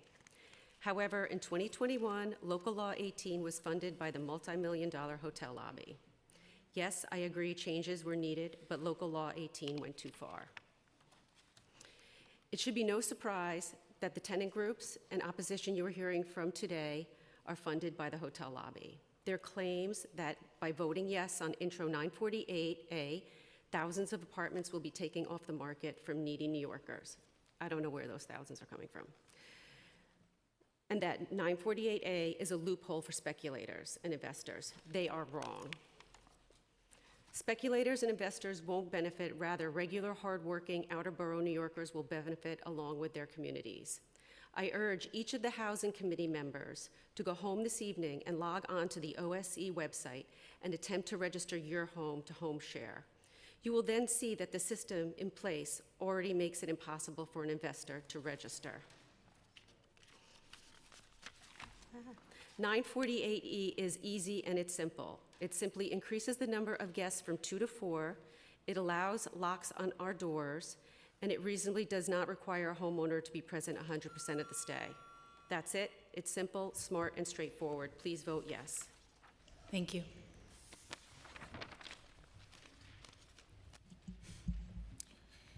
Chair Sanchez, thank you for the opportunity to testify today. My name is Alex Varopoulos, and I'm here on behalf of Tech NYC, which represents New York's tech ecosystem, from early stage startups to global technology leaders. Our mission is to ensure that New York remains a place where innovation, economic mobility, and opportunity can thrive. A core part of that mission is advancing policies that keep our city affordable and livable while recognizing the constructive role technology can play in supporting that goal. We support Intro 948A because it represents a thoughtful, balanced update to New York's short-term rental regulations. This bill preserves strong protections against illegal hotel activity while creating a narrow pathway for owners of 1- and 2-family homes to responsibly share their primary residences under clear, enforceable rules. This approach gives everyday New Yorkers the ability to earn supplemental income without undermining the city's housing stock or neighborhood stability. When Local Law 18 was enacted, its goals were understandable: curb illegal activity and safeguard long-term housing. But the implementation has not addressed those goals. Even after more than 90% of listings were removed, rents have continued to rise and vacancy rates remain largely unchanged. This demonstrates that enforcement alone cannot solve the affordability challenges and that we should calibrate regulations to reflect real-world impacts. Intro 948A offers that calibration. It restores fairness and flexibility while maintaining guardrails. It allows primary residence hosts, not commercial actors, to participate in the short-term rental economy and in ways that allow them to stay in their home, support local businesses, and contribute to neighborhood vibrancy. And importantly, it recognizes that technology can be part of the solution. Thank you. Thank you.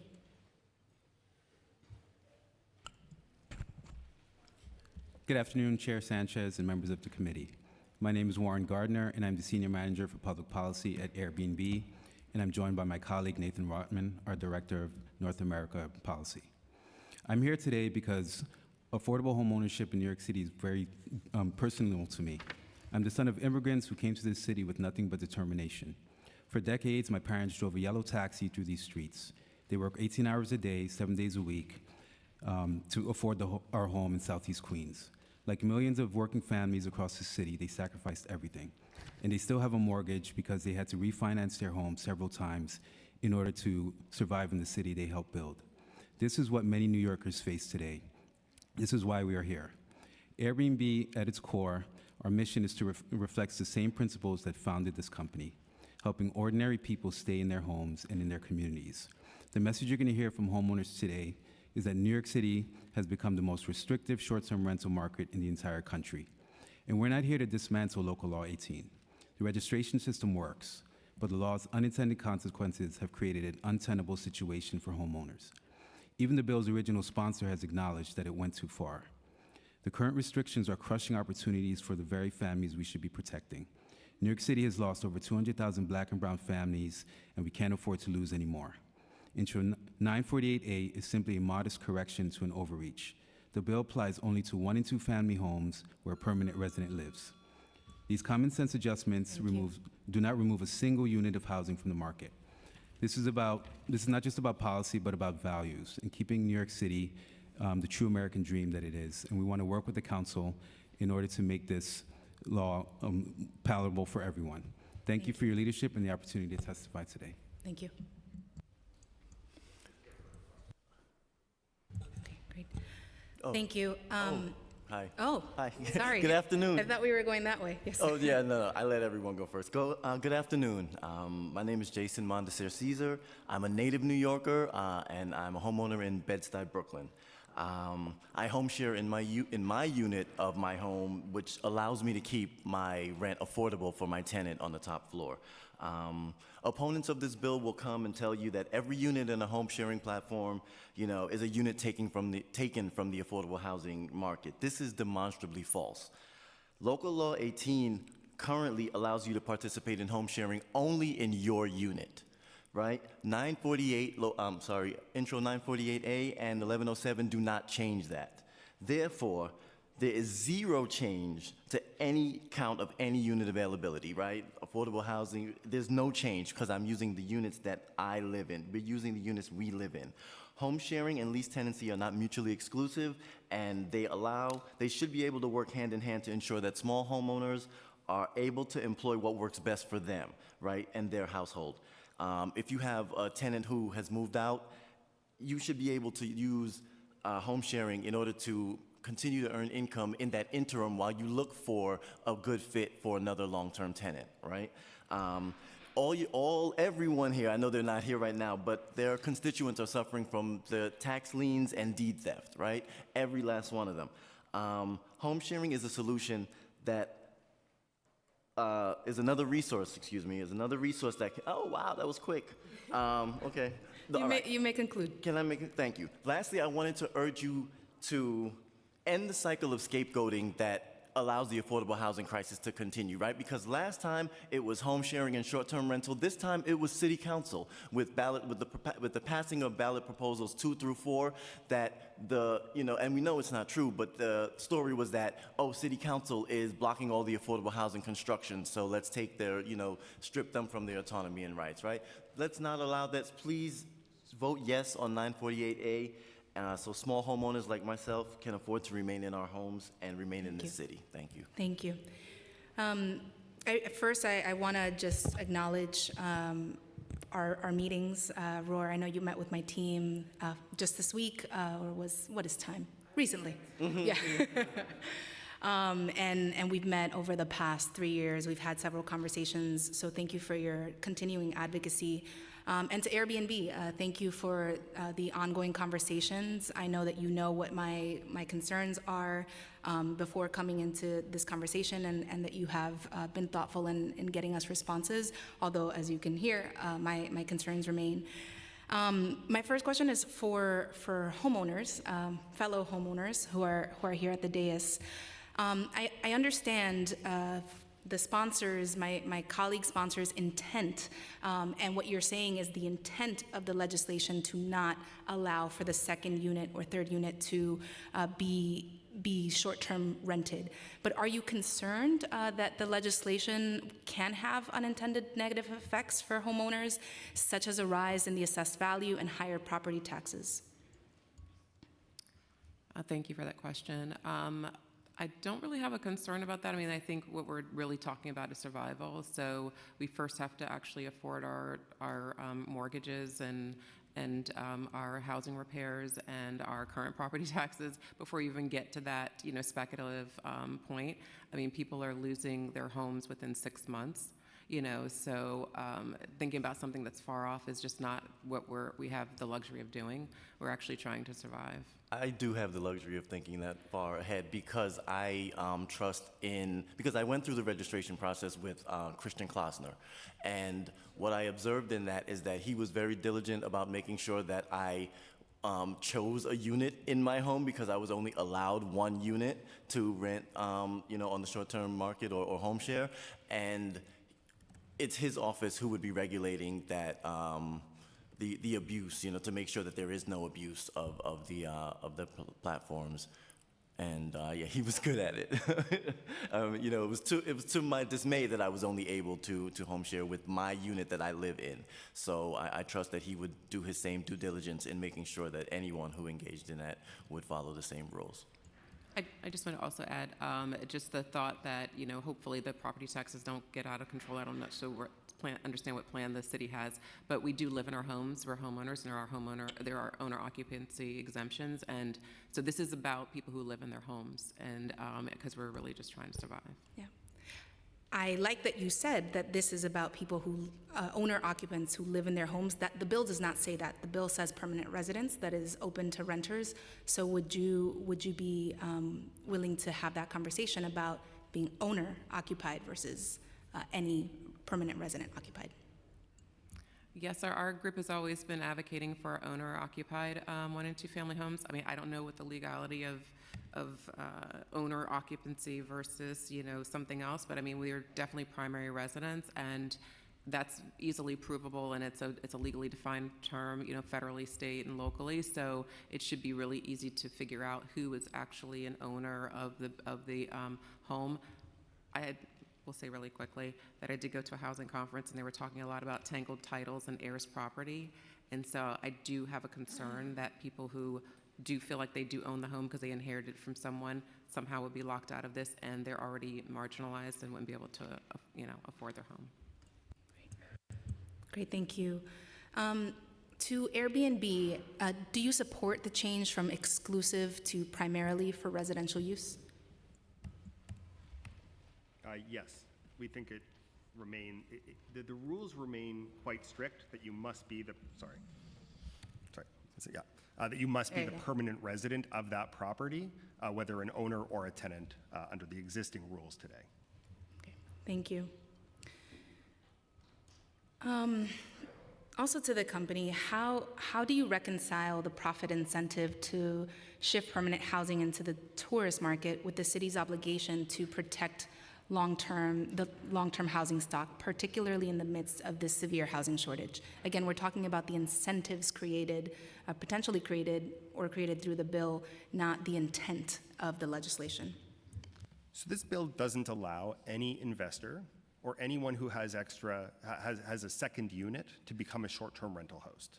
In order to be a short-term rental host today in New York City, or if 948A was passed, you would have to live in that home a majority of the year. It has to be your permanent residence, your primary residence, which would fall in line with every other major urban municipality in the United States that allows at least the primary resident of a property to become a short-term rental host. It wouldn't take a single rental unit off the market. It would only allow a homeowner or a tenant to short-term rent their home on an occasional basis. The platform, prior to the passage of Local Law 18, did have that history of allowing illegal hotels to operate, including for many years in our city. What concrete mechanisms will you use to prevent commercial operators from exploiting these pieces of legislation? Great question. We work extremely closely with the Office of Special Enforcement on a regular basis. Every listing operating on Airbnb today has gone through a process to be approved by the Office of Special Enforcement before it's allowed to operate on Airbnb. The registration system is the most robust in the world. It is the most robust regulatory agency that we've worked with anywhere in the world.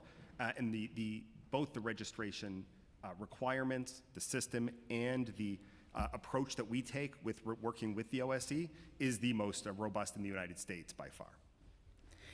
Going back to the change from exclusive to primary, what does that mean to Airbnb? How many days per year? And, you know, very specifically, do you think it would be okay for a permanent resident to be living in a different state, country, different place for 182 days of the year? So first of all, we've had a legal opinion drafted to showcase that none of the changes in 948A contravene any of the other existing codes, and that if anything, that this lines up more closely with the most recent changes in the City of Yes zoning resolution. With regard to additional restrictions, you must be the permanent resident of that property. New York City in particular has the strictest residency requirements in the United States. for tax purposes. And so the New York City, regulators, tax regulators know exactly who is living in New York City or not. And so we don't think that there are additional restrictions required, but certainly that is an option before City Council if it chose to. Thank you. And on that distinction that the zoning resolution as amended by City of Yes for Housing Opportunity did make changes. You may not have this today because this came up during the testimony that we heard earlier, but would love your perspective on inconsistencies with the state multiple dwelling law as described by the previous panel. Yeah, so previous panel was misinformed. The state multiple dwelling law has restrictions for hosted only in Class A buildings, so 3 or more units. There are no restrictions for single family or 1 and 2 family homes, private dwellings under the multiple dwelling law. This 948A lines up both with the zoning resolution and the multiple dwelling law, as well as there's 4 of them and they all contradict each other, the housing maintenance code. We're trying to fix that. Did you hear there were other bills today? Great, okay. And then finally, and perhaps most saliently for me, how do you reconcile that Office of Special Enforcement was just here for quite some time, testifying quite vehemently that they don't believe they could enforce these changes in an effective manner? What I'd say is the exact same people who are eligible today would be eligible if 948A was passed. The only change is that they would be allowed to leave, if they would be allowed to rent out that property if they were on vacation, if they were away for work, if there was a major concert coming to town and they wanted to move in with their in-laws to make a few extra dollars when the US Open is here or the World Cup is here or Taylor Swift is giving a concert. Any of those are good reasons why friends of mine short-term rent their home on an occasional basis, but the eligibility requirements do not change. You still have to be the permanent resident. You still have to go through the very robust registration system, but you're allowed to leave your home on an occasional basis, and you're allowed to have up to 4 adults in your home. Great. Is 182 days okay to short-term let a home in New York City? Today? Will it be in Airbnb's perspective?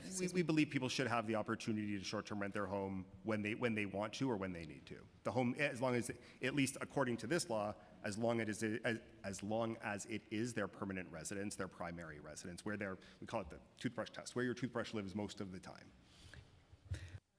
All right, well, with that, I want to thank this panel for your participation. I really do encourage you to submit written testimony. You can't submit verbal testimony. But I appreciate you all being here today and for your patience. Thank you.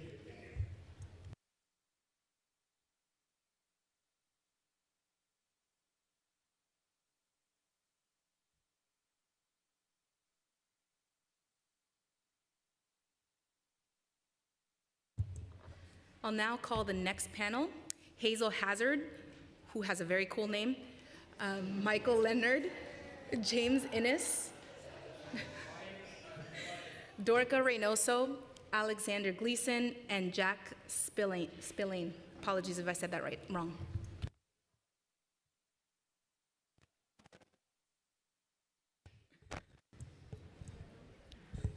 And as you approach, you can begin when you are ready.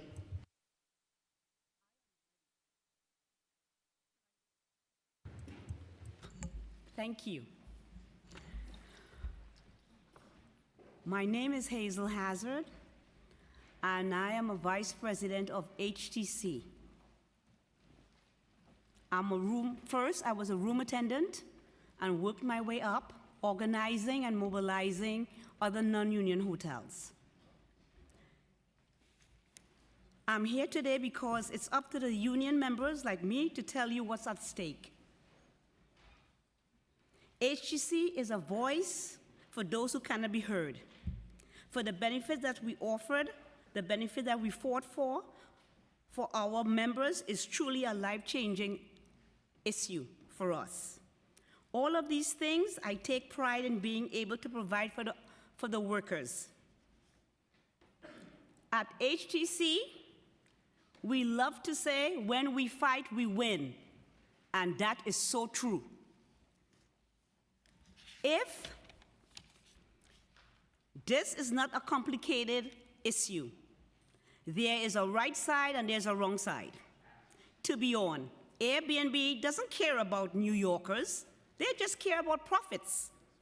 If we allow Airbnb to get away with passing Intro 948 and 1107, especially before the World Cup, hotels will lose out of tens of thousands of guests per year, and the industry will start cutting jobs. That means when they cut jobs, we don't have health benefits.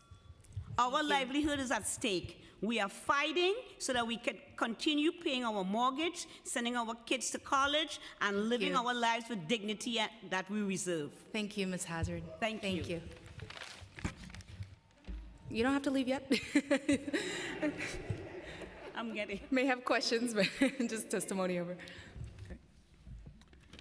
My name's Jack Spillane. I'm a battalion chief of the New York City Fire Department. I'm here speaking on behalf of the Uniformed Fire Officers Association, the UFOA, which strongly opposes Intro 948A and 1107, which has the potential to render search and rescue in 1- and 2-family dwellings more difficult, impeding access to victims and increasing the risk to firefighters tasked with searching these buildings. The UFOA is a labor union representing the lieutenants, captains, and chiefs of the FDNY. While we are the supervisors at fires and emergencies, we are not remote from the risk, positioned with the firefighters who are fighting the fires and searching for victims. We advocate for the safety of our members and for policies and laws which reduce the likelihood of victims becoming trapped or harmed at fires and emergencies. With those principles in mind, we advocate against the passage of these proposed laws 948 and 1107. Specifically, the law seeks to amend multiple sections of the New York City Building Code and Administrative Code, which will allow for locked rooms in 1- and 2-family dwellings. These locks will waste precious time available to firefighters, not just to locate a victim in a fire, but to render first aid. While the FDNY is trained in quickly gaining access through doors, it still takes time in doing. Gaining access in a wood frame building, the construction of most 1- and 2-family dwellings will pose additional challenges which will lead to more loss of life due to the combustible structure of these buildings.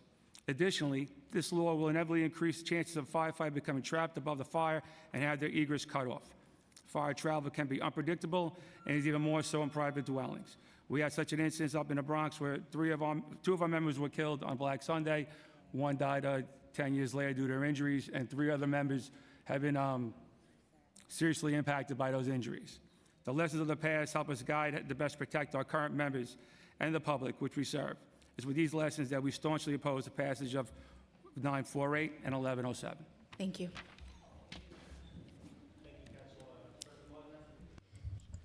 Thank you, Councilmember Sanchez. It's a pleasure to be here. My name is Michel Léonard. I'm the Chief Economist and Data Scientist at the Insurance Information Institute. We're a non-lobbying, non-partisan organization. I've been asked to speak directly to the issues of homeowners insurance today as they relate to short-term rentals in residential dwellings.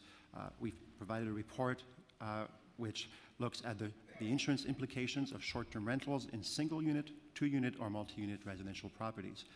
Regular homeowners insurance treat short-term rentals as commercial activity, which are not covered under typical residential policies.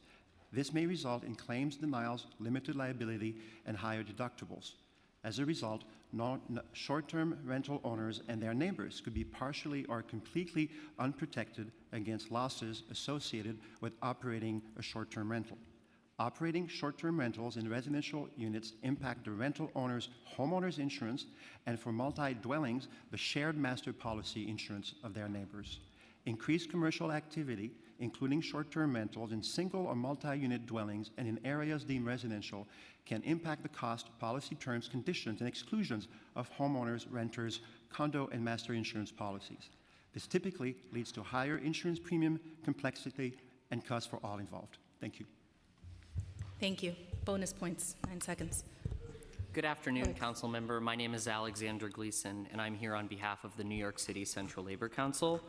We're representing 1 million members and over 300 affiliated unions in the 5 boroughs. We urge the City Council to reject Intro number 948A. The bill would remove core protections established by Local Law 18, which created the regulatory framework for short-term rentals. Local Law 18 was enacted to preserve scarce housing during a time of extremely low vacancy and to prevent homes from being converted into unlicensed hotels. Weakening these protections would bring back a problem New Yorkers have already fought to solve: fewer available apartments, higher rents, and greater strain on community health and stability. At the height of the short-term rental boom, about 67,000 homes were taken off the long-term market and listed to tourists. A city analysis found from 2009 to 2016, nearly 1/10 of the rise in rents could be tied to short-term home rentals.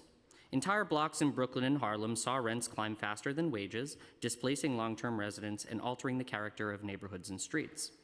The harm has been most acute in Black communities. In predominantly Black neighborhoods, Airbnb hosts were 5 times more likely to be white, and white hosts earned more income. Gains went to newcomers, while longstanding residents lost homes and stability. Local Law 18 addresses these inequities by requiring hosts to live in the unit, remain present during rentals, and register with the Office of Special Enforcement. These rules were created to needed safeguards. Thank you. Thank you.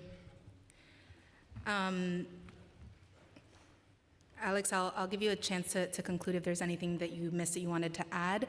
But first, I'm going to just ask a few questions.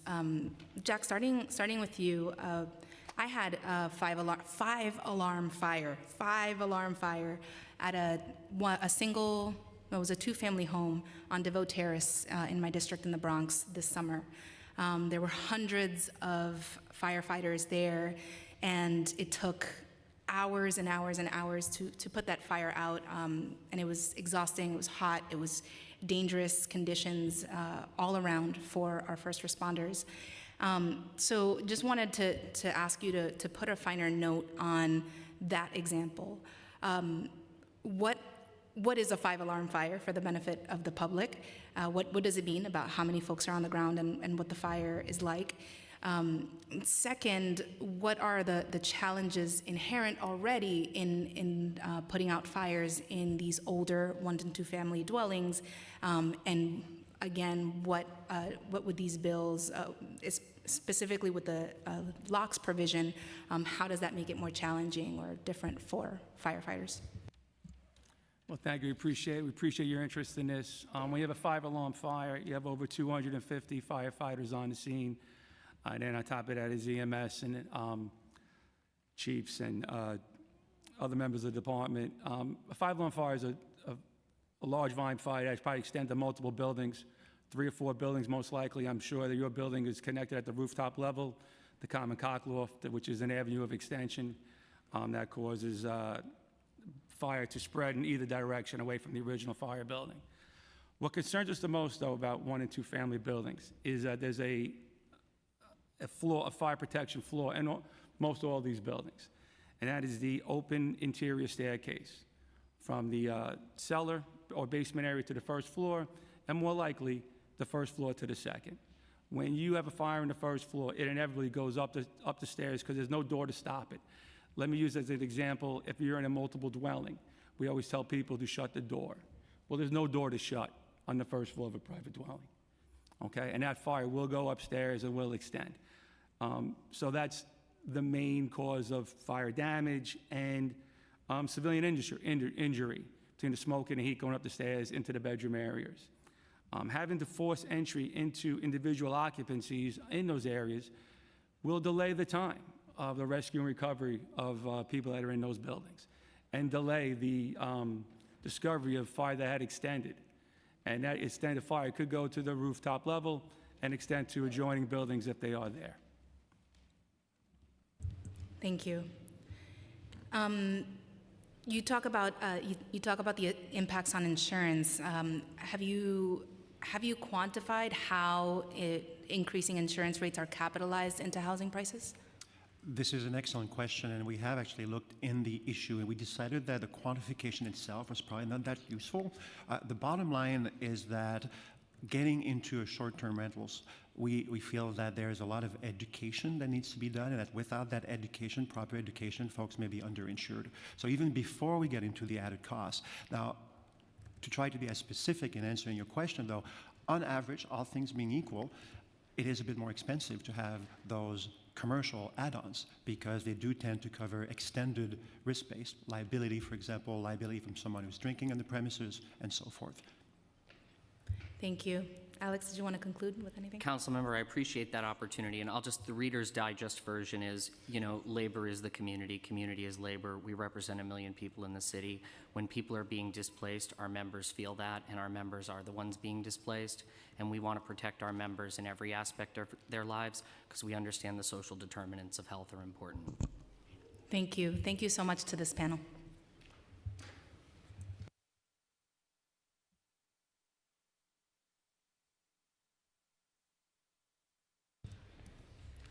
The next panel will consist of Tony Lindsay, Amy Werblowski, Marjorie Moore Roberts, Sharon Jones, Randy Pierce, Jessica Walker, and Lori Kellogg.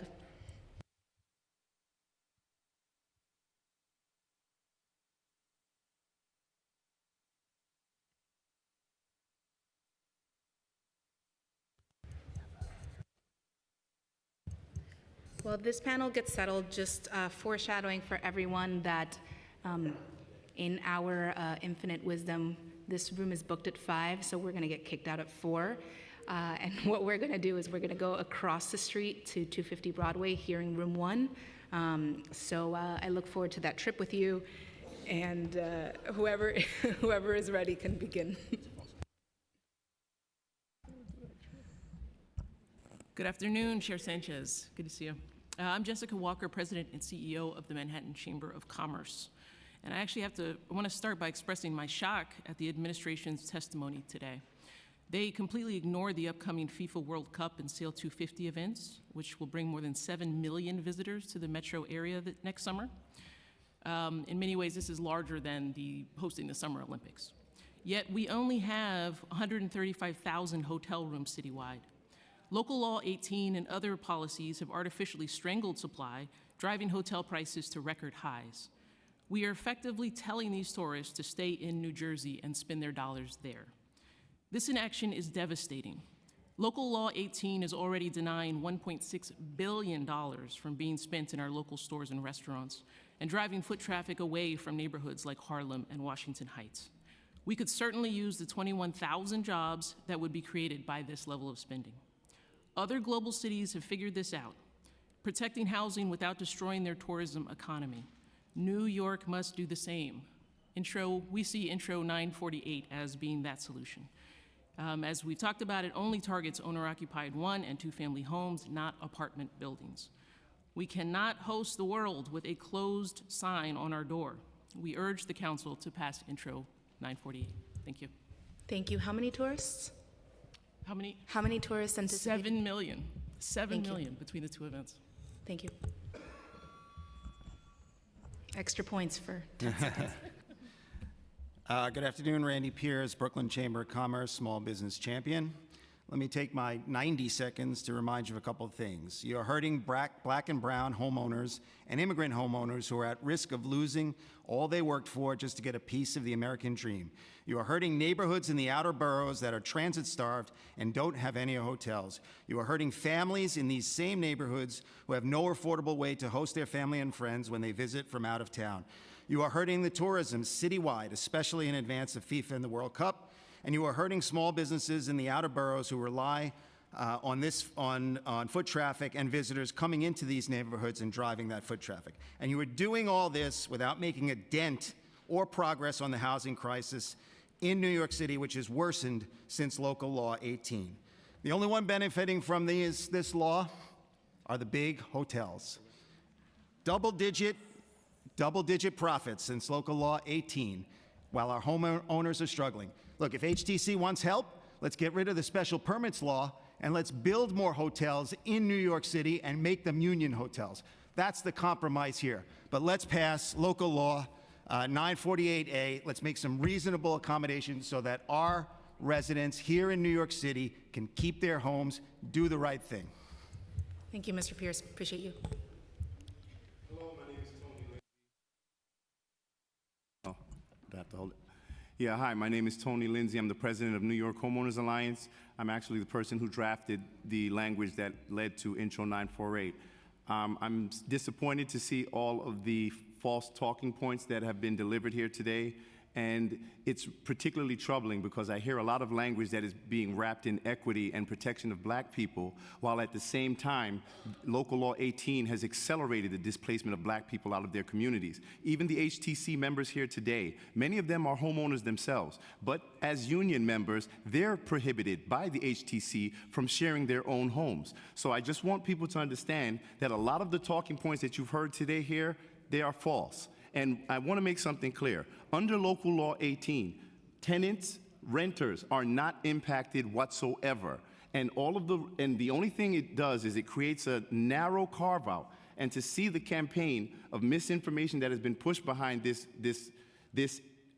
bill, it's astounding to me. So I just want to make sure that we get one thing clear, because Christian Klausner was here earlier, and I've spoken to him many times about this, and he was basically arguing to violate the rights of people within their own domiciles because of a possibility of a bad actor breaking the rules, even though they already have rules in place for that.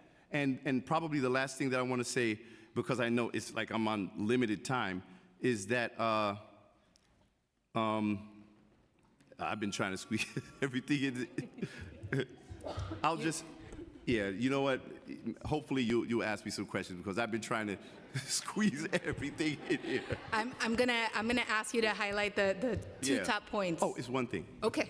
Okay, yeah, because it was a lot that I was hearing. But Klausner also argued that passing Intro 948 was somehow creating an advantage or unequal protection, as it's providing 1- and 2-family homeowners with this specific rule that is catered to them. But you can't argue about unequal protection while you're subjecting private homeowners to unequal enforcement, when you're subjecting them to enforcement that is tailored for commercial operators. These are private dwellings under state law, and that is the problem, that is what's missing from this conversation. 1- and 2-family homes are private dwellings, which means they are your private residence. Nothing in this bill has anything to do with renters, and I'll leave it there. Thank you. Good afternoon, Councilmember Sanchez, and to the honorable members of the Housing Committee. I thank you for hearing testimony today on Intro 948A. When we think about the story of Jesus and Mary in Bethlehem, we are reminded that even in the most sacred moments in history unfolded in the homes of strangers, they found shelter where there was no room. And that act of hospitality became the foundation of a story that has inspired billions. Housing is not just about property, it is about community, compassion, and the freedom to open our doors to the guests in ways and reflect both the economic realities and our shared humanity. To restrict this is to forget that the very origins of our faith and culture were built on the generosity of households willing to share our space. Our homes are not merely units of a regulatory system, that they are extensions of our liberty. When government overreaches into private domain, it risks eroding the very alienable rights that define home ownership and sovereignty. I urge you, council members, and this committee to move forward Intro 948A forward, not only as housing measure, but as a defense to freedom and to decide how we use our own homes. Thank you.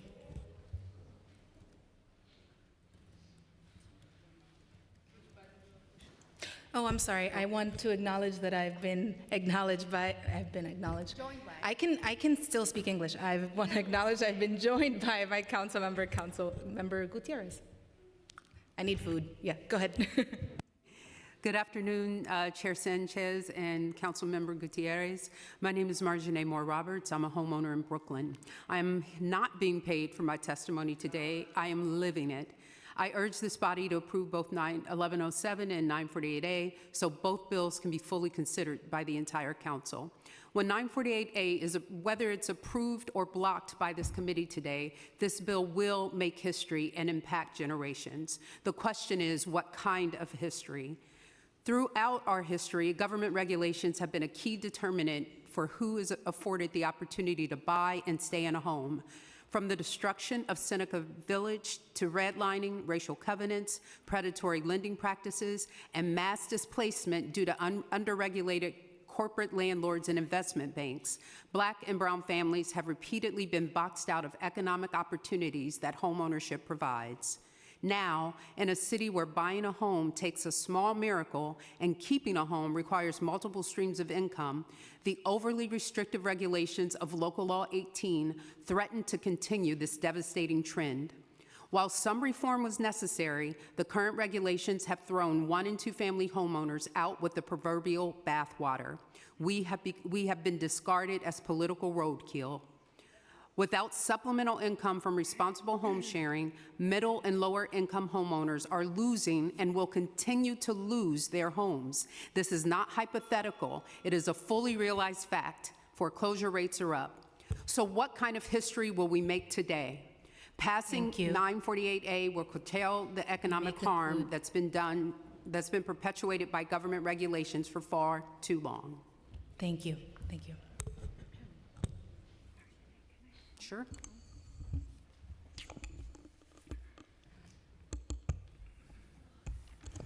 Hello, my name is Lori. I'm a Brooklyn homeowner for 33 years. I've worked for 47 years, helping workers, immigrants through my union membership and as a union staff person for 50 years. So I want to speak to you. My Social Security isn't enough to pay my house bills. I didn't make money serving the public. So sharing my space when I have some availability has been a lifeline. I use my space for my family. My brother is a periodically homeless vet. Do you want me to put him out on the street, or can I use my own house to house him? My elderly father cannot go stay in a Manhattan hotel when he comes. I share my home when I'm not using it for my family. Why is that why is that anyone's business? Okay, I share my home so I can keep it. And you know what? I'm about 20 minutes away from losing it. After 50 years of serving this city, and by the way, making many contributions to my beloved city councilors and progressive causes. Who have I helped? School teachers from Oklahoma and Chile, marathoners, COVID nurses, poor dancers, poor artists, poor students. My students pay I'm sorry, I gotta keep going because I've been waiting years for this. And you conclude, yeah. 90 seconds was not exactly fair. Okay, I'm gonna talk a lot faster. Okay, mostly I house families of my neighbors. And guess what? I house the families of city council members. No names today, okay? I host your families. I host the families of immigrants who come to see their kids. My neighbor's parents came when she was deathly ill. And guess what? They had to take care of the kids and her. And I took care of them. I had to move into my own downstairs apartment when I had double knee replacement. What, I'm not allowed to use my own apartment for 6 months? But sometimes I also rent it out long term. Okay, to the union folks here, I love you, I've been there, I've done this for 50 years. Okay, we are not gonna take one single union job away. Guess why? Because I host people who couldn't even afford a bathroom in a Manhattan hotel. Lori, thank you. Thank you. So I'm not taking away your job. Lori, I really don't want to. I don't want to have the sergeants turn off the mic. I don't want to go there. I super appreciate it. I'm trying to be respectful. May I just say my last thing? This hurts me. The city is hurt when I'm kicked out on my derriere. Local small businesses are hurt. They thrived from the thousands of meals that my guests ate. Who wins when some LLC comes and boots me out?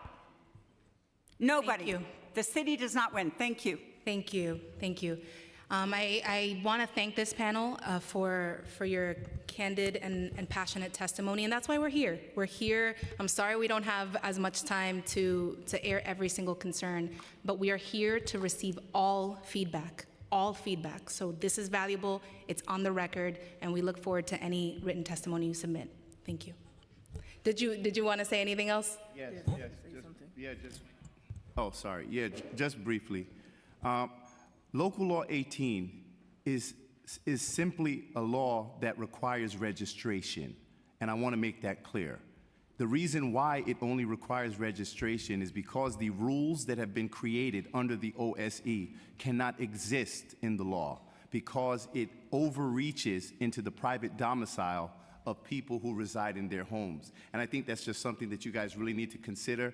And the last thing I want to make very clear is that black people in this city are facing the highest rates of foreclosure.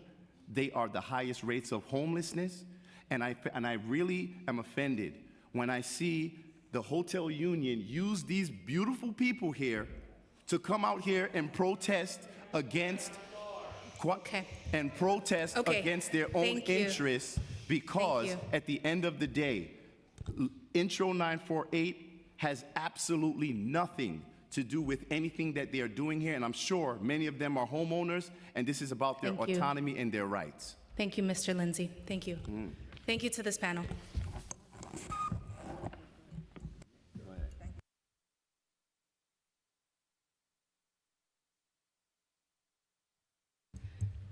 I'm going to ask you to please not be offended if you see me chewing, as I will do that shortly. Okay. The next panel is Paul Di Benedetto.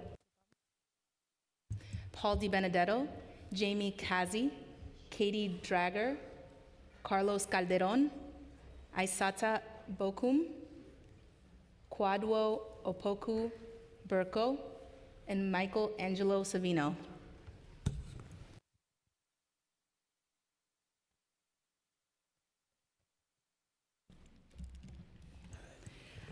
I want to make sure that I say this point of order. If you've ever watched a Stated, you know that council members are not to address each other. They're only to address their comments at the chair. And the same applies for you. This is a public hearing. You are not to address the audience or any individuals outside of the chair of the hearing. That is a procedural requirement. Please maintain decorum. We want to make sure that this remains a civilized procedure.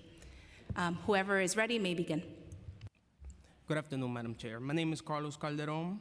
I am a veteran, a Brooklyn resident, and a proud member of the Hotel Trades Council. If Intros 948 and 1107 pass, I could lose both my job and my home. I am not the only one. These bills displace tens of thousands of working people who call New York home. The only reason we are all here today is because Airbnb has spent millions of dollars on elections and lobbyists to push these bills. It doesn't matter how much money they throw at organizations to make it seem like they care about New Yorkers like me. They don't. They care about making money. Ahead of the World Cup, when millions of tourists come to New York.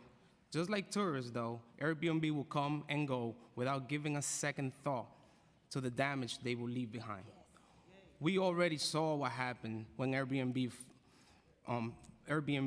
flood the city. Out-of-town investors buy up our homes to make it mini hotels. Landlords realize they make more money with tourists than renters. And people who have made their lives here are forced out. If we wanted to help New York homeowners and New Yorkers, you could help connect people to mortgage support programs or work to lower costs of groceries and keep home prices down. Instead, any council member that supports this bill is sacrificing New York workers. Thank you. Thank you.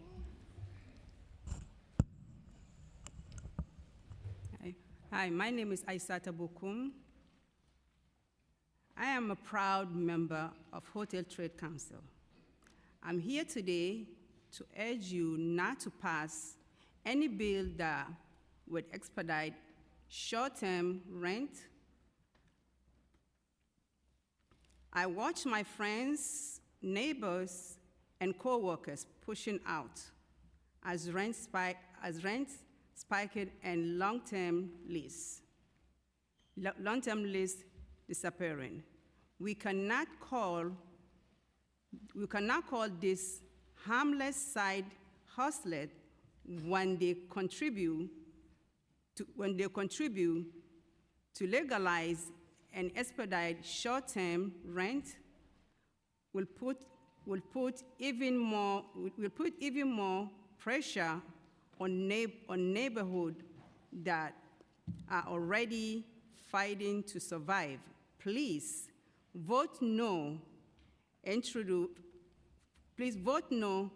Intros 948 and 1107. Thank you. Thank you. Good afternoon. My name is Michael Angelo Savino. I'm a hotel worker in New York City, a lifelong New Yorker, and a proud union member for the last 29 years. I'm here today to impose Intro 948 and 1107. I live here in Brooklyn with my husband, Rolando, who is also a hotel worker and a union member. Thank God for that. I am not exaggerating when I say our jobs have transformed our lives, gave us the ability to live and afford what we have. Having union jobs has enabled us to build a life together, buy a home, stay in New York, even as it becomes more and more expensive and unaffordable. These bills put both our jobs at risk, and if passed, threaten the beautiful life we have worked so hard to create for the past 25 years by pushing us out of the city. This isn't a guess. This was I was born and raised in Bensonhurst, Brooklyn, and have seen firsthand what short-term rentals did to our neighborhood before Local Law 18 was enacted. Rents rose, homes were more expensive, and many residents who are mostly working-class people of color and immigrants were forced to leave. These neighborhoods lost the diversity, the multi-generational and strong communities that made us great.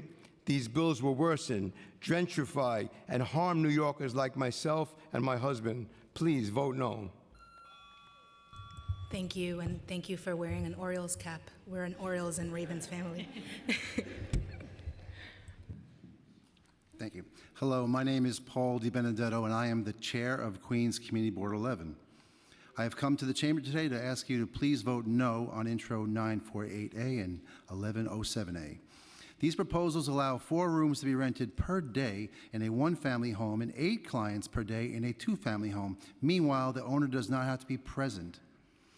This will create the incentive for hedge funds and real estate investors who start buying up our homes and turn them into full-blown Airbnb short-term hotels in the middle of quiet residential neighborhoods, a complete commercialization of our communities. In 2025, Airbnb has already spent over $1 million lobbying council members, some of whom are present here today, and has promised to spend $5 million to get this bill passed. They have created and generously funded several organizations to do so, such as ROAR and Homeowners for Financial Empowerment. CB11 Queens is 71% owner-occupied. The vast majority of our ethnically diverse owner-occupied housing is 1- and 2-family homes. Thus, these proposals will put the majority of the housing in CB11 and beyond at risk of becoming full-service 24/7 commercial hotels in the middle of the low-density neighborhoods we raise our families in and commute to work from. You've heard from some people and groups today that we want this in our neighborhoods, but in my 21 years of leadership serving on Community Board 11, I have not met one homeowner who is asking for this change. Indeed, on March 19th, 2022, during an Airbnb party rental only 1 block away from my home, and I'll finish, a shootout occurred where 21 bullets were discharged. 1 teenager was shot in the torso and stray bullets damaged nearby vehicles, including 1 round puncturing a child's car seat. Congresswoman Grace Meng, Senator John Liu, Assemblyman Ed Braunstein, and Councilmember Vicky Palladino all rallied to have Airbnb pull the rental from their listing. So please, vote no. Thank you. You have to share. You have to share the mic. Oh, that's working. Okay, hi. Chair Sanchez, thank you so much for the opportunity to testify today. My name is Katie. I'm a native New Yorker, and I'm a staff member at UHAB working with HDFC Affordable Co-op Buildings. I just want to contribute a thought on community here. Working with the most financially and physically distressed buildings, a common theme that I see is that many of the owners do not occupy the units themselves through short-term and long-term rentals. When owners do not occupy their units and their homes, it discourages cooperativism and consistent engagement between neighbors. Short-term rentals threaten community cooperation straight up. We urge the City Council to reject this bill and defend Local Law 18.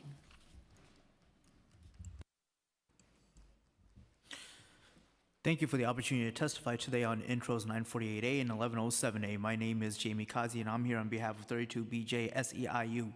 We oppose these measures because they would weaken the hard-won protections against illegal short-term rentals, and when those protections slip, working families feel it first. These bills would shrink the city's housing supply and undermine job quality, our tourism sector, and the stability of our communities. 32BJ is the largest building service union in the country, representing over 185,000 workers, 85,000 of which live in the New York City metropolitan area.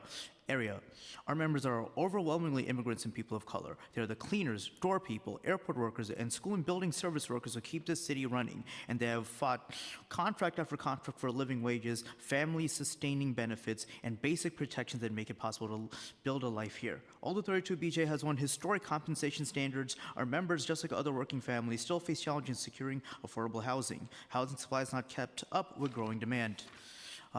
These bills would undermine the city's progress in addressing the damage caused by the influx of short-term rentals. And prior to Local Law 18, short-term rentals pulled thousands of units off the market. Communities saw rent spikes and displacement accelerate.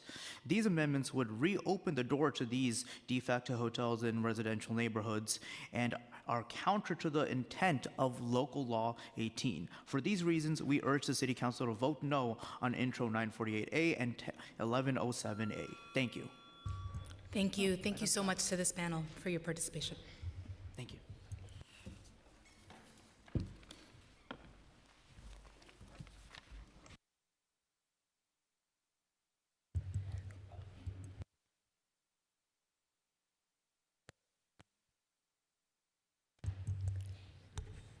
The next panel consists of Tene Clark, Muzzy Rosenblatt, Gregory Anderson, Brianna January, and Laura Borges.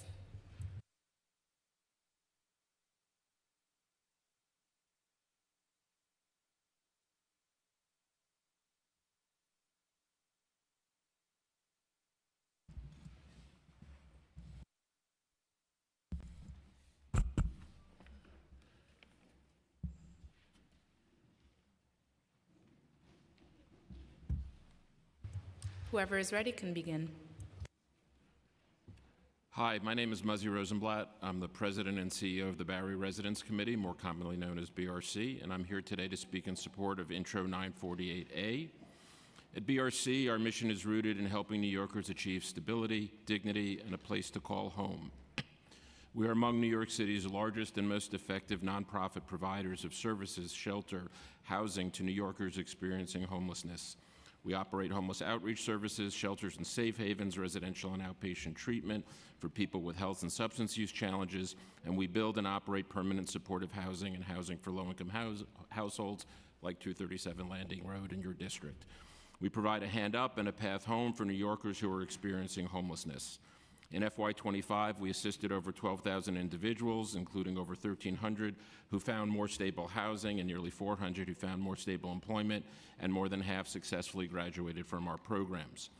Denying homeowners of 1- and 2-family homes the ability to rent out their rooms and their homes for short periods does not help house the homeless. What the people we serve want and need is a home of their own, not a room in someone else's.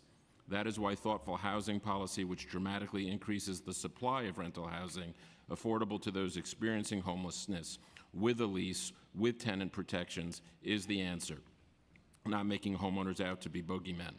In fact, denying homeowners the ability to generate additional income from their homes is more likely to cause homelessness than solve it, as we saw during the Great Recession when homeowners lost their homes.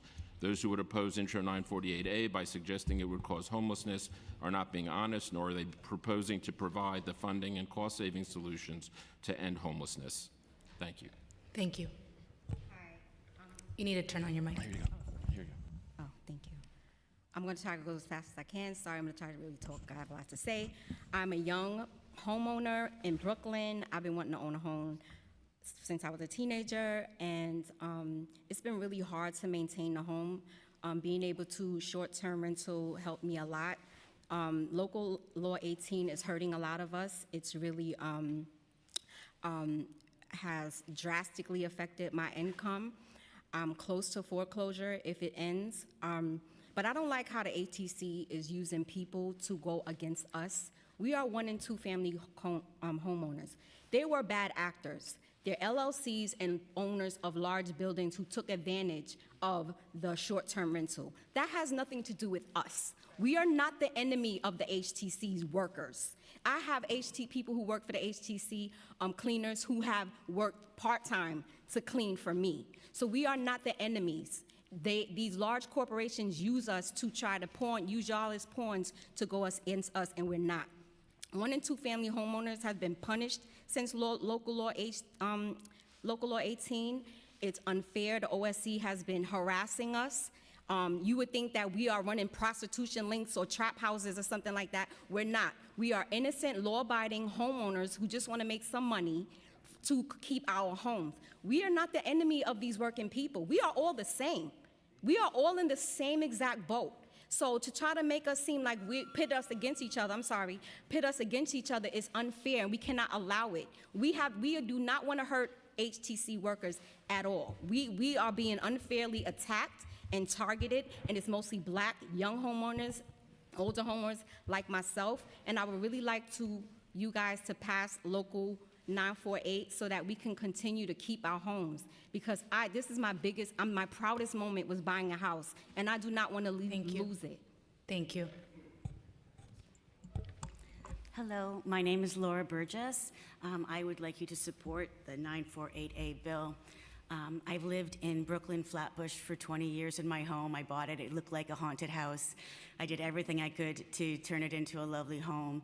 But in the process, having 3 children and my husband leaving, there was no way to maintain the mortgage. So I didn't buy a property thinking I was going to have to rent it out. But for the last 15 years, I have literally rent out rooms in my house. There was even a point when I had to have my kids in the basement to protect them so I could have guests stay up because I wanted to make sure that they were safe. But it was all I could do is to find ways to make money in my house. But we have met the most wonderful people that have come to my neighborhood. They come in, they're either visiting either family or friends, grandparents come, everyone's like, or I get these wonderful foreigners that are coming to explore New York. And what happens is they go to Cortelyou Road, they eat on the road, they buy shopping, they actually pay for their subway ride, and then they get to go enjoy everything in the city. So Cortelyou Road, my little part of Flatbush, gets a little bit of support as well as all of New York City. My youngest daughter will be going to college next year, and I will no longer get any child support. And my goal was, before this rule came in, is, I'll just rent out the other 2 rooms, and now I can't. So now I'm really, at the discussion in my brain is, do I sell my house? Do I leave New York after 27 years? And it's a real reality, because 2 rooms isn't going to be enough. So thank you. Thank you. Thank you for your testimony. Good afternoon, Brianna January with Chamber of Progress in strong support of Intro 948A. Chamber of Progress is a center-left tech industry trade association advocating for the progressive future of tech and inclusive access to that future. Our partners do include innovators like Airbnb, but unlike traditional trade associations, they do not have a voter veto on our positions. For Chamber of Progress, this is a matter of consumer choice and affordability. Short-term rentals offer New Yorkers the opportunity to stay in their homes, just like you've heard today, and to earn supplemental income at a time when the city faces an existential threat of the rising cost of living. And committee, it's no secret that New York is one of the most unaffordable places to both live and visit. Intro 948A and the ability to bring in revenue from short-term lodging will help offset rising housing costs, the greatest factor contributing to the city's affordability crisis. And committee, these policy updates couldn't be more timely as the city prepares to host the World Cup next June. By increasing consumer choice for lodging and hospitality, Intro 948A will help make the World Cup more accessible and affordable for New Yorkers and visitors alike, which is a worthy cause shared by both the council and all New Yorkers. With that, Chamber of Progress strongly supports the bill, and we urge your favorable report, and we look forward to working with you on this issue and affordability. Thank you. Thank you. Bonus points. Thank you.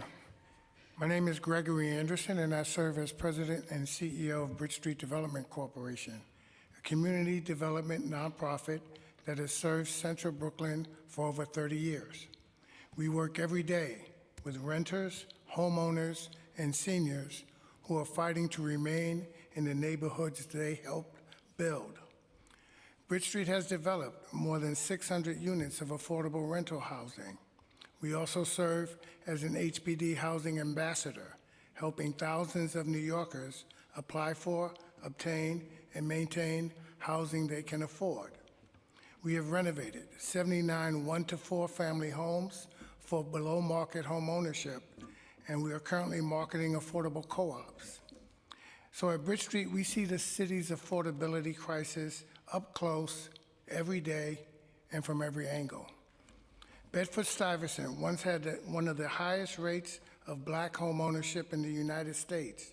Today, that is no longer the case. During the city's most recent tax lien sale, we worked with hundreds of homeowners who are at risk of losing homes that had been in their family for generations, sometimes for a $5,000 water bill. The homeowners we serve are not speculators.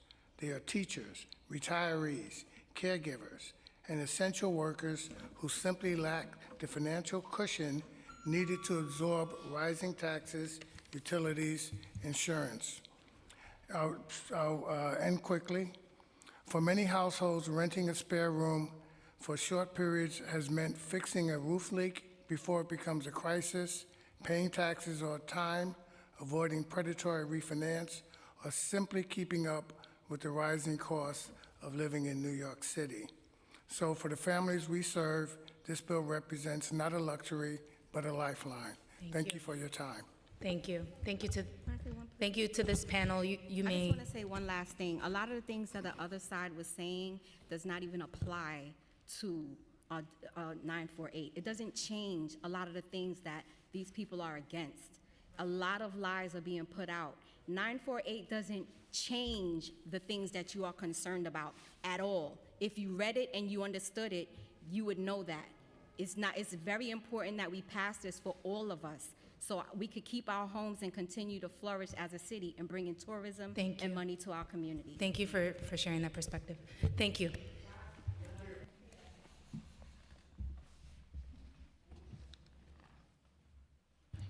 The next panel consists of Shaquana Boykin, Sonia Randolph, Yudelina Santiago, Chandra Singh, and Hilda Alvarez Eve. If you fit, Murray Cox as well, and Thomas Kaler. Kaler. He'll tell me. Whoever is ready can begin.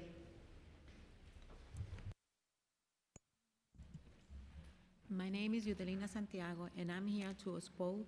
Is your mic on, or can you bring it closer? Okay. My name is Yudelina Santiago, and I'm here to oppose Intro 948 and 1107. If you pass this bill, the homeowner who support might be able to cover their housing costs for a short while until the real estate company realize they can make a profit by buying up this home and turning them into a hotel. Homeowner like me will not be able to complete. Even worse, our house costs will rise even more because this bill turned residential neighborhood into tourist area. With my union job, I'm able to save up to buy a home one day in the city that I love. But if you pass this bill, home price will go up and I could lose my job, ruin any chance I have of this dream.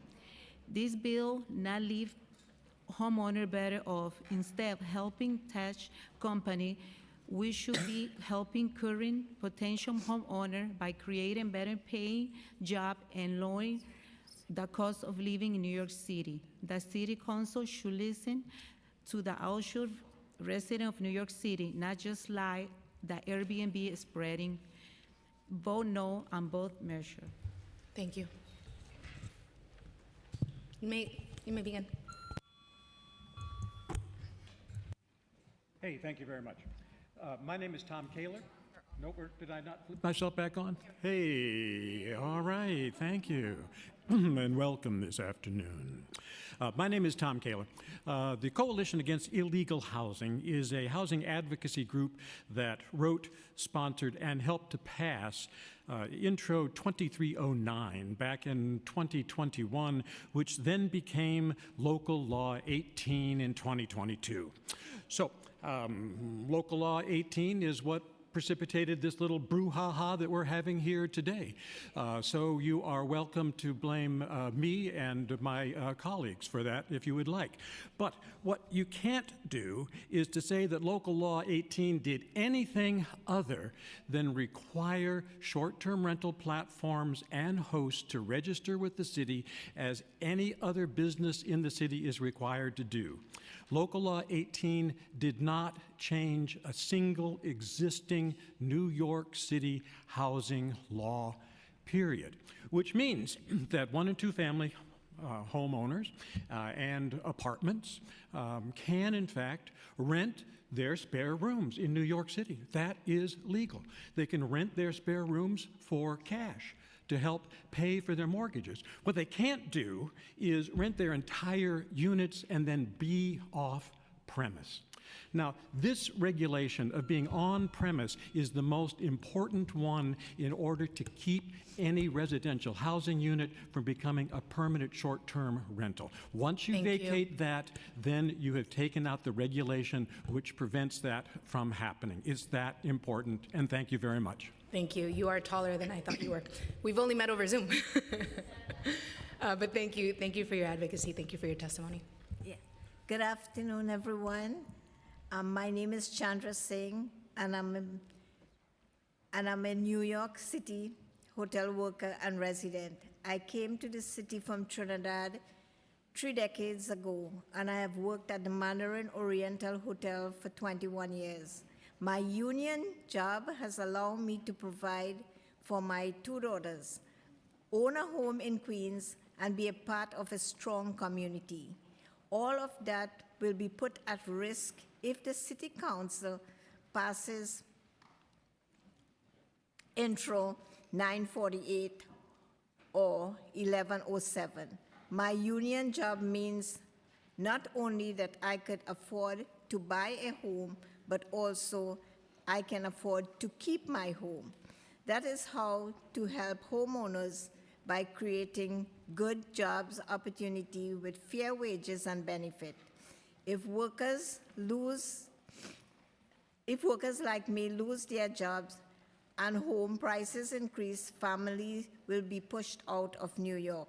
It is not fair at the cost of any legislation too high to pay. Please think of the hardworking people like me and vote no on this bill. Thank you very much. Thank you. Good afternoon. I am a Queens resident. Let's be clear. The only reason we're all here today is because Airbnb has spent millions of dollars on electors and lobbyists to push their bill. It doesn't matter how much money they throw at organizations to make it seem like they care about New Yorkers like me. They don't. They care about making money ahead of the World Cup when millions of tourism come to New York. Just like tourism, though, Airbnb will come and go without second thoughts to be damaging. They will leave behind. Damage they will leave behind. We already saw that happen when Airbnb flooded the city. Out of town investors buy up homes to make mini hotels. Landlords realize they can make more money with tourism than rentals. And people who give up there have to move. People who grew up there have to move. If you want to help homeowners, you could consider people to mortgage support programs or work lower food groceries. Thank you for your time. Thank you. Good afternoon, Committee Chair Sanchez and council members. My name is Murray Cox. I'm the founder of Inside Airbnb, a data activist project that provides data on short-term rental impacts in cities around the world. We also research policies, regulations, and enforcements, including I've written a report for the European Parliament on short-term rentals. That's why I respect the well-researched opening remarks that you gave, Chairman Sanchez. I also want to say that for 9 years I lived in a rented apartment in a two-family brownstone. So I was part of the 319,000 households who rent in 1- and 2-family homes. This group of people is not made up. People rent in 1- and 2-family homes. And laws like Intro 948 and 1107 make it easier to short-term rent, but they take housing off the market. Another category of renters that is hidden are roommates, people that are renting, that are sharing where there might be a primary resident or the homeowner. They number 224,000 across the city. They're also directly impacted by short-term rental laws. I also want to address what Public Advocate Williams said. I think he was advocating for some type of yearly cap. Other cities around the world are moving towards restrictions.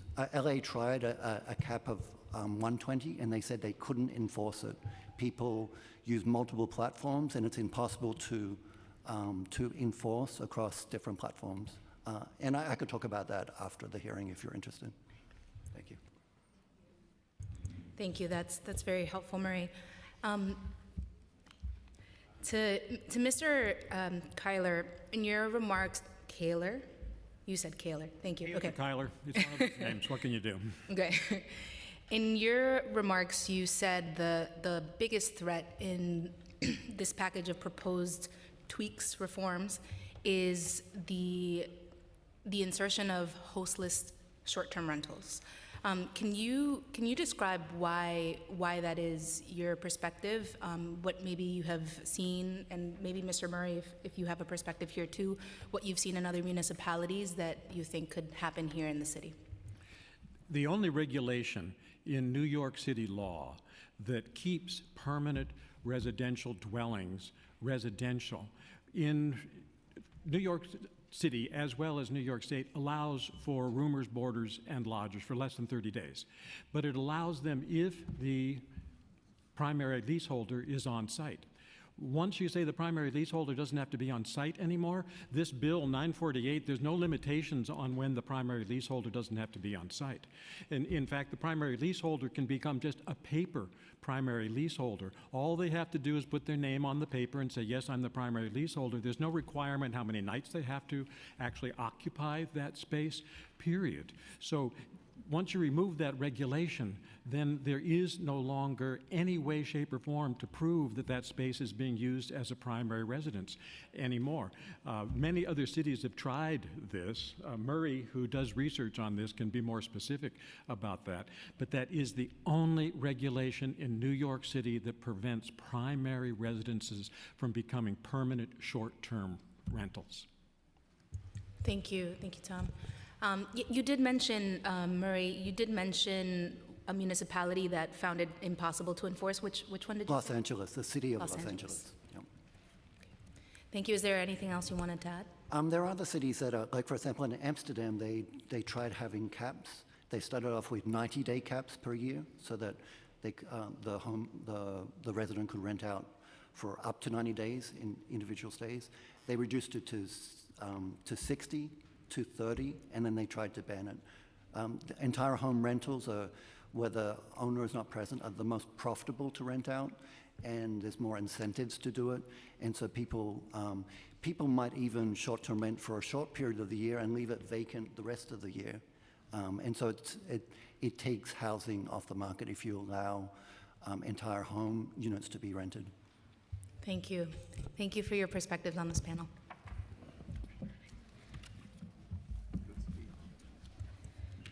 The next panel is Philip Summer, Sanket Hendre, Margaret Smith, Eric Lunt, Ivana Amahedas, Chris Chan. Did I get that right?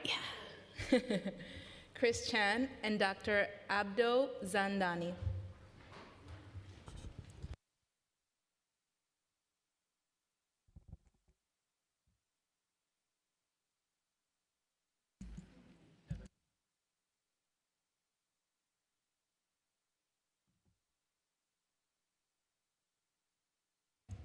Whoever is ready can begin.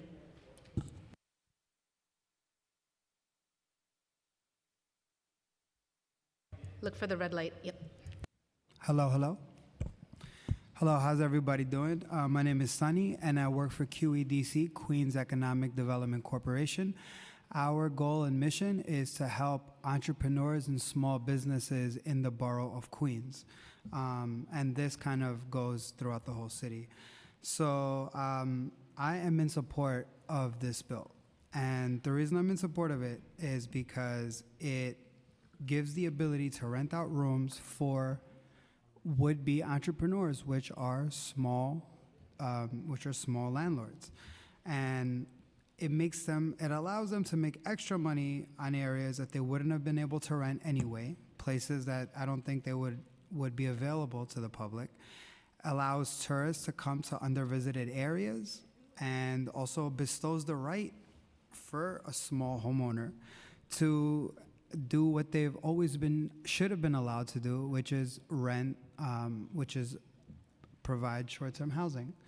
And the other thing is, we need more tourism in the city, in undervisited areas, and we need to be able to confer people the property rights that they've always deserved. So that's my position. Thank you. Hey, my name is Philip Sommer. I'm a proud homeowner of a small townhouse in Brooklyn, Park Slope, where I live with my wife, our 2 daughters, and 2 cats. We used to Airbnb our home for about 4 weeks a year. We typically rent out to families of 4 from Europe that cannot afford hotels and want a more personal experience to explore this great city. We point them to local attractions, restaurants, and bodegas where they spend the money. And this has been a wonderful experience. They feed our cats, take home of the garden, and the income that generates helps us pay for maintenance of our home. Let me tell you, there should be absolutely nothing wrong with doing this, but we had to stop doing this because of Local Law 18. Let me be clear, I support regulation to prevent true access, but I think it's completely wrong and unlawful for the city to rein in what homeowners that live in their properties, like I do, can do with their property. And frankly, I doubt that anybody in this room can explain to me why Airbnb my home, my own home that I live in for some weeks in the year is seen unlawful by Local Law 18 or creates any other problems. That's false information sponsored by the hotel lobby, and I hope the City Council can see through that and sees that Intros 948 and 1107 support affordable home ownership, homeowners, tourism, the local economy, in short, New York City, the place we all love. Thank you.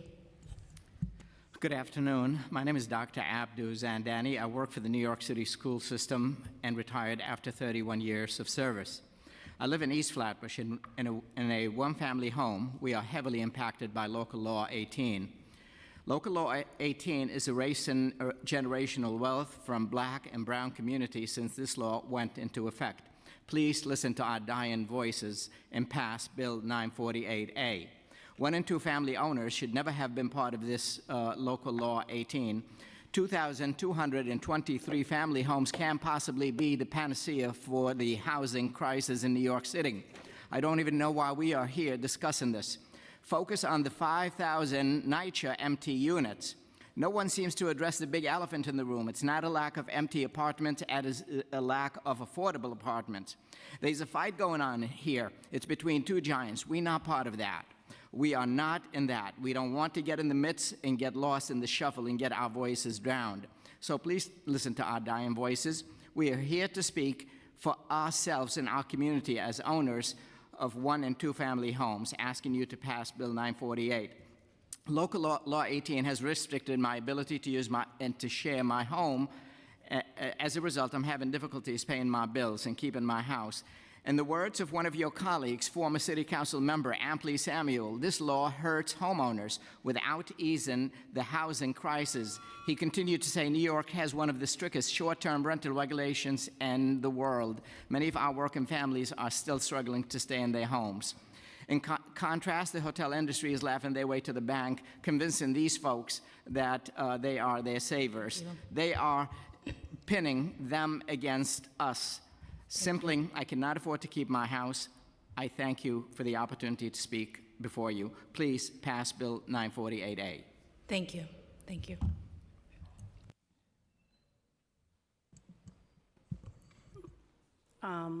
Hello, my name is Ivana. I am an immigrant from Argentina. I am here to talk about optics. Because as optics, before I open my mouth with this huge accent that I have, I look like a white lady with a nice coat that is 27 years old.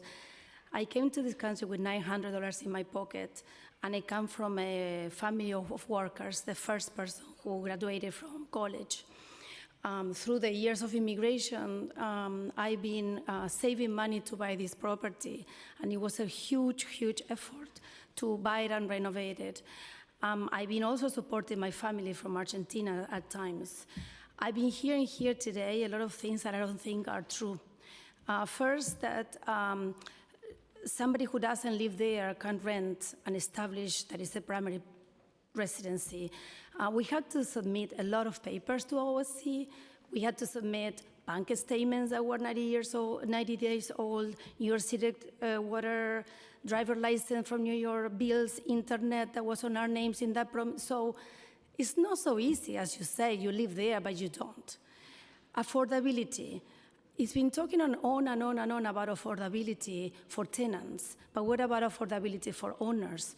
The affordability also, if today I move out of my house and I put it up in the market, my house will not be an affordable housing. Affordability doesn't come from homeowners. The rent right now is high, and it's not because I rented short term. Thank you. Thank you so much to this panel.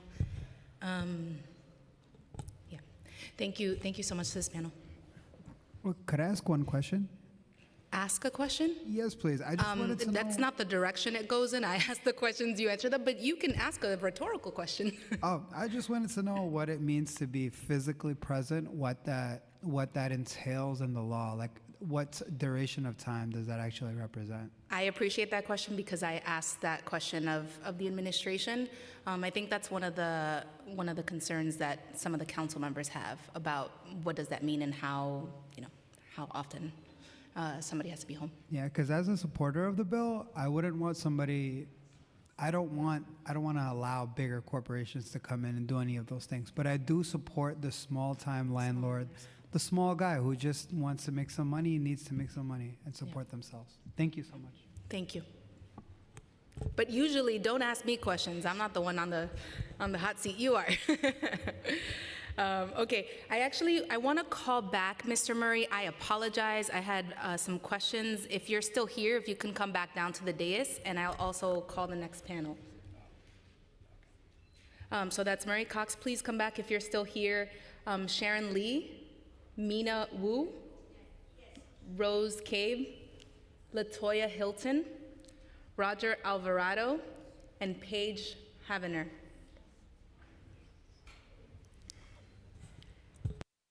Thank you so much. And Mr. Murray, my question for you, I know you've done extensive research analyses of Airbnb in different contexts.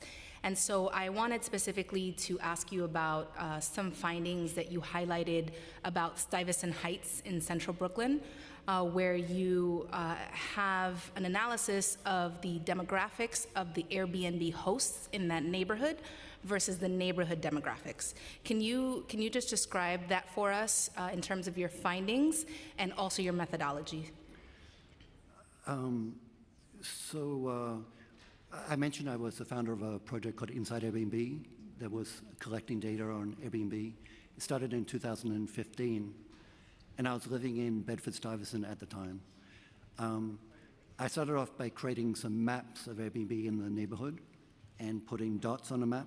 And instead of putting a dot, I put the Airbnb host faces on a map in Bedford-Stuyvesant.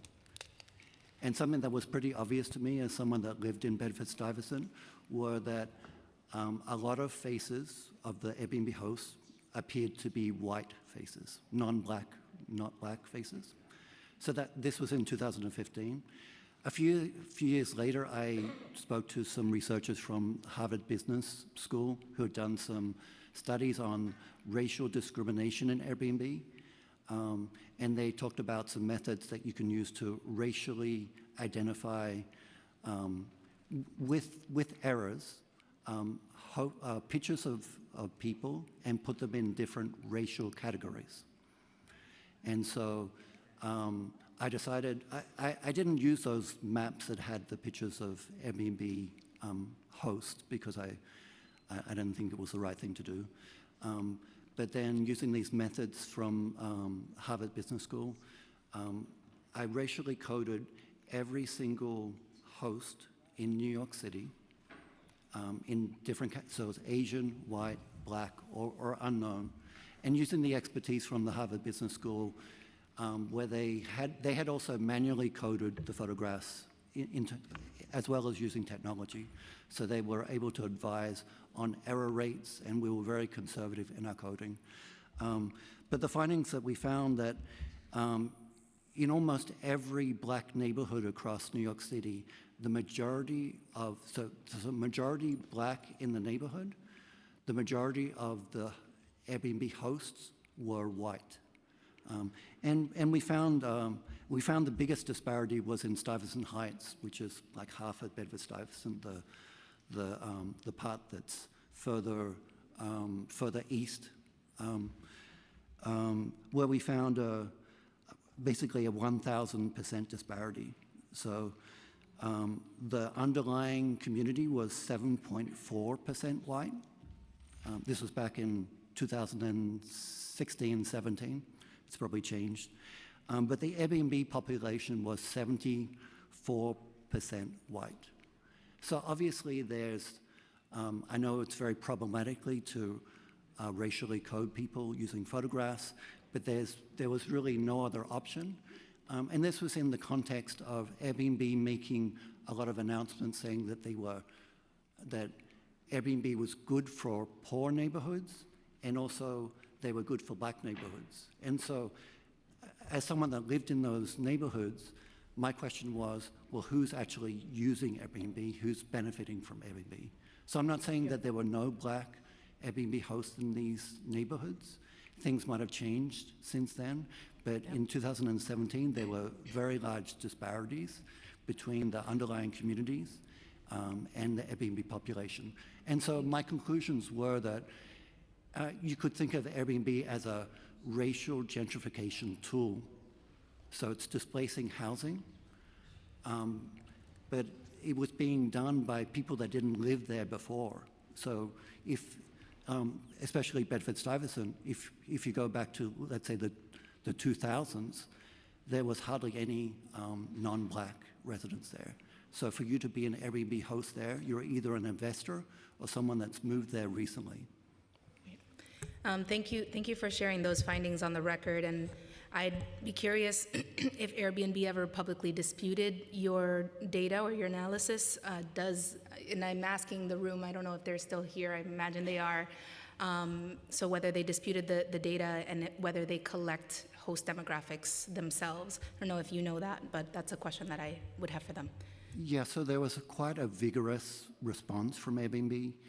And I've documented on my website, like actually what the response was, who responded, and I responded to their response, including getting.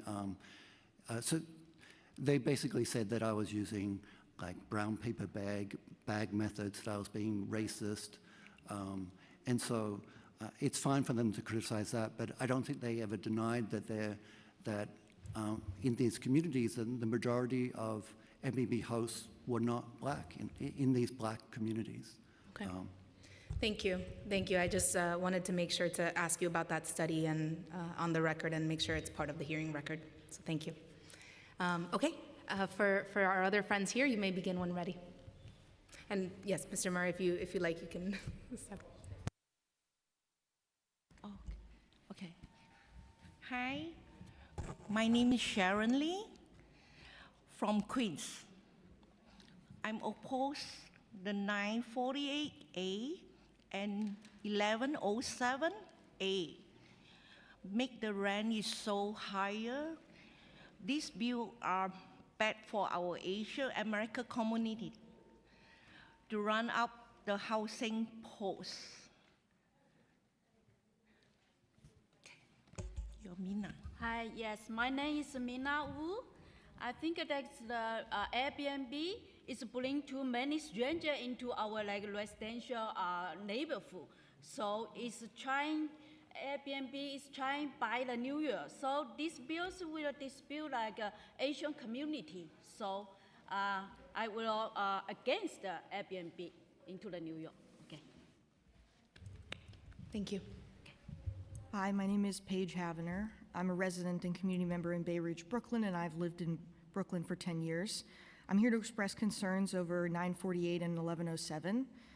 These bills would risk decreasing the amount of housing available for long-term rent in New York City, and that's a risk we cannot afford to take in such a housing crisis. This bill would also increase housing prices and rents. With the ability to rent more short-term boarders, speculators will see that there is more money to be made and will increase housing prices. This will raise property taxes and subsequently rents. This could also hurt homeowners who are already struggling with high property taxes. Additionally, this bill would remove requirements for someone to live on the property full-time. Without somebody present to oversee the rental property, there's nobody to ensure safety, accountability, and community stability in our neighborhoods, and this is irresponsible. It is critical that we preserve the intention of Local Law 18 and reject Intros 948 and 1107. Thank you. Thank you. This panel, star panel. Thank you.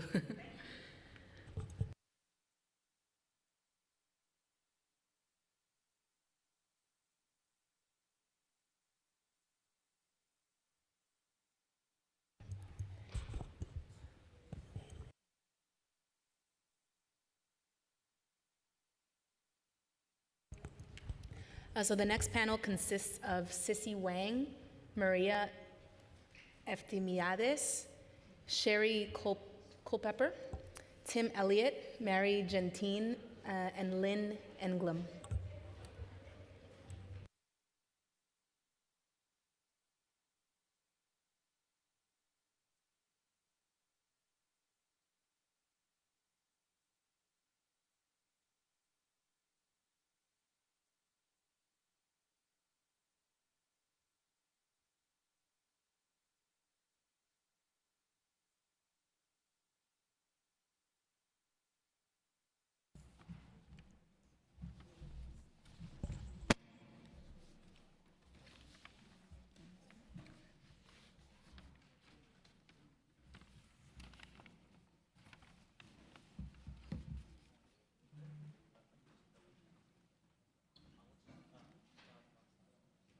Whoever is ready can begin. Hello, my name is Maria Eftimiades, and I am a two-family homeowner from Queens and a member of ROAR. ROAR is deeply grateful to Council Member Mercedes Narcisse for her commitment to keeping New York City homeowners in New York City neighborhoods. We are also grateful to the Housing and Building Committee for hosting this hearing. This issue is bigger than individual homeowners. It affects the entire community. In the last 2 weeks, we have received multiple endorsements, and met with a host of supporters, including the Bed-Stuy Works Alliance, representing 70-plus block associations across Brooklyn, the Harmony Park Association, representing 74 households in Brooklyn, the Borum Hills Association represents 10 to 12,000 members, Community Board 16, representing more than 100,000 constituents in Brooklyn, Hall Street Block Association, 66 one- and two-family households.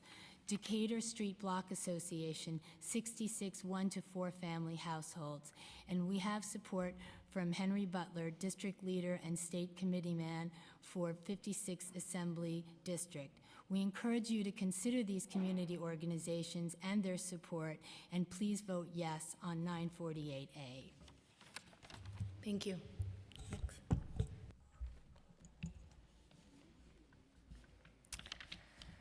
My name is Lynn Ingram. I've owned my two-family home in Queens for over 10 years. Before owning, I was a renter for over a decade. In many ways, I achieved a minor miracle, owning a home in America's most expensive city as a middle-class American. I'm proud that despite job loss, life changes, and unexpected hardships, I still managed to keep and maintain my home, even though it's over 100 years old. There's always something breaking. One of the ways I've managed this is through sharing the home that I live in. It allowed me extra income when my boiler failed, when my hot water flooded my basement, and when my roof leaked so bad I needed a replacement. During the pandemic, home sharing was literally my lifeline to keeping my home. Affordability as a homeowner is only getting worse, and now because of Local Law 18, I no longer have one of the most effective tools to offset these increases. But it's not just me that's been hurt by this, it's also my community. There are no hotels where I live. There are no accommodations for families with limited means. 60 to 70% of the people that stayed at my home were families and friends of the people in my community. They were visiting for weddings, graduations, the arrival of a new baby. Unlike in many places around the country, most New Yorkers don't have extra rooms waiting vacant for their family and friends. We simply can't afford it. My home was a place for grandparents to stay and help with the new birth of their grandchild, just down the street. Just finish up. This is an issue of affordability, not just for small homeowners like me, but also the communities we live in and the support systems we rely on. Please vote yes on 948A. Thank you. Thank you. Hi, my name's Tim Elliott. I live with my wife in the two-family home that we own in District 11 in the Bronx. I'm urging the council to vote yes on 948A and 1107A. My wife and I are artists, educators, and service workers, and we both lived and worked in New York City for 20 years. 6 years ago, we staked all of our savings and our futures to a small home in the Bronx in hopes of finally being able to host our family and friends from out of town and to adopt rescue dogs. With the flexibility of short-term rental, we were able to reserve time in our second unit for our elderly parents to visit us with comfort and privacy. But since Local Law 18 passed, we've lost not only significant household income, but also the ability to reserve space in our own home to host friends and family. Short-term rental also allowed us to give visitors to the city an affordable, comfortable, safe, and private space to stay in our outer borough neighborhood. Most of our short-term renters were themselves visiting nearby family and friends, or exploring our neighborhood as a potential future home for themselves.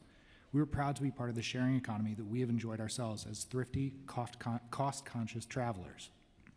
I know you have the best interests of all New Yorkers at heart, and that you understand that there is a real need for a reasonable, common-sense correction to an egregious harm being visited on responsible, working-class homeowners across the city.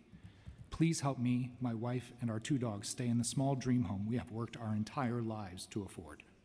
Please help us stay connected to our friends, family, and larger community by allowing us to rent part of the home we live in short-term.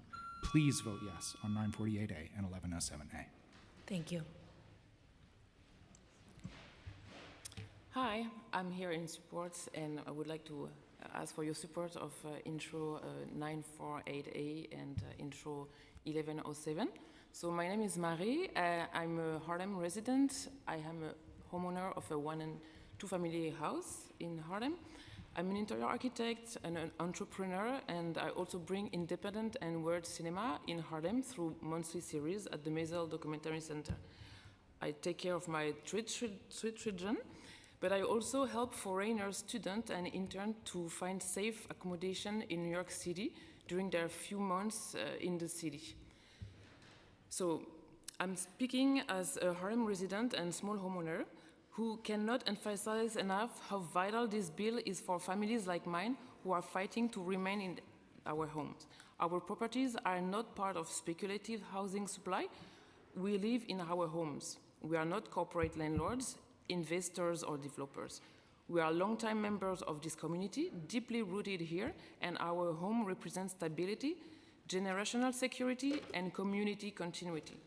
Due to the rising cost of living in New York City, many small homeowners have had to rely on renting part of our home simply to afford to stay. This is not a luxury, it is a necessity for survival in the neighborhood we help build and care for. Without supplemental income, many of us will be forced out, contributing to displacement and ensuring long-standing Harlem residents, but also new and young residents. May I finish quickly? Yes, please conclude. Okay, so Intro 948A is not a threat to housing stability, it's strengthening it. It protects the ability of homeowners to remain in this community they love. It does not harm Harlem. In fact, it helps prevent displacement and keeps our neighborhood diverse, stable, and thriving. Opposing this bill essentially leaves small homeowners with no path to stay in their homes. Thank you. Hi, I'll let my neighbor go first. So I'm Sherry Greta Phyllis Culpepper. I am a mother of 3 and a grandmother of 3. I am a 4th generation Harlemite, and I intend on seeing my 5th, 6th, and 7th generation family live in our home. In 1929, my family of 9 moved into an entire brownstone right next door, a single-family dwelling at the time, and rented for 42 years before we were allowed to purchase in 1974. I have witnessed firsthand an assault on small home ownership. Our home was unceremoniously, wrongfully identified in 1930 as a single-room occupancy, no doubt because of years of redlining. In 2014, HPD, sorry they left, and their alternate enforcement program identified my home as one of the most distressed in our district. And at the time, my 5th generation cousins and their friends, 12 of them, lived free for over 10 years. You heard that correct, for more than 10 years. And that program was voted on right in these chambers. There is an assault on small home ownership. The narrative is wrong. Small homeowners are not the problem of the crisis. May I finish? I only 138. The media has framed this as if, owners are one monolithic group and we're wealthy moguls. We're not. We're hardworking individuals. I worked 7 days a week for 11 years to take care of the freeloaders in my house. I'm down to 3, but it is always the enforcement of what we hear here today. It sounds good on paper, but when you go to enforce it, it is not. So I want to thank you for this time, and thank you. And please vote yes on 928A, and do not continue the assault on small home ownership in New York City. I love New York, and I love my 3-year-old Nyla watching me right now. Hi, Grandma loves you. Oh, thank you. So if you want to pull on my heartstrings, just talk about your kids and grandkids. Thank you. Thank you for your testimony. Good afternoon, everyone. I'm Cici Wang. I'm testifying in strong support of Intro 948A. So in this season of gratitude, I'm really thankful for the opportunity to share my family's story as a small, responsible home-sharing host in Queens. We're Chinese immigrants. My mom worked very, very hard for years, taking multiple jobs so that I could go to college here, because we believed New York could give us a future. Through her determination, we were finally able to have a small space of our own in this huge city. But living here is not easy. Costs rise every year. Mortgage, utilities, property taxes. Hosting a single room in our home is not a business. It's a lifeline that allows us to remain rooted in the community that we really love. You can't rob Peter to pay Paul. You can't break a hole in our home to fill another one. Beyond finance, home sharing really connects people to the real New York. Many dream of visiting the city but cannot afford hotels. They want a more diverse, authentic New York experience. It's the neighborhood, the stories, it's the people. And staying with family like mine really let them see that. We welcome traveling nurses, grandparents meeting their newborn baby for the first time, students on a tight budget, New Yorkers between leases, a lot of that. Time and time again, they would tell me, thank you for this has really helped me to see New York that is a warm, a safe, and a real place. And my mom and I, we host I will conclude. We host responsibly. We live in our home. We verify every guest. We enforce quiet hours. We protect our neighbors. And in fact, we actually hired a neighbor who's a hotel worker to help with our cleaning. And we're not illegal operators or investors. We're just families trying to stay in a city that is open, diverse, and welcoming. So thank you so much for listening. Thank you. Thank you to this panel for sharing your stories.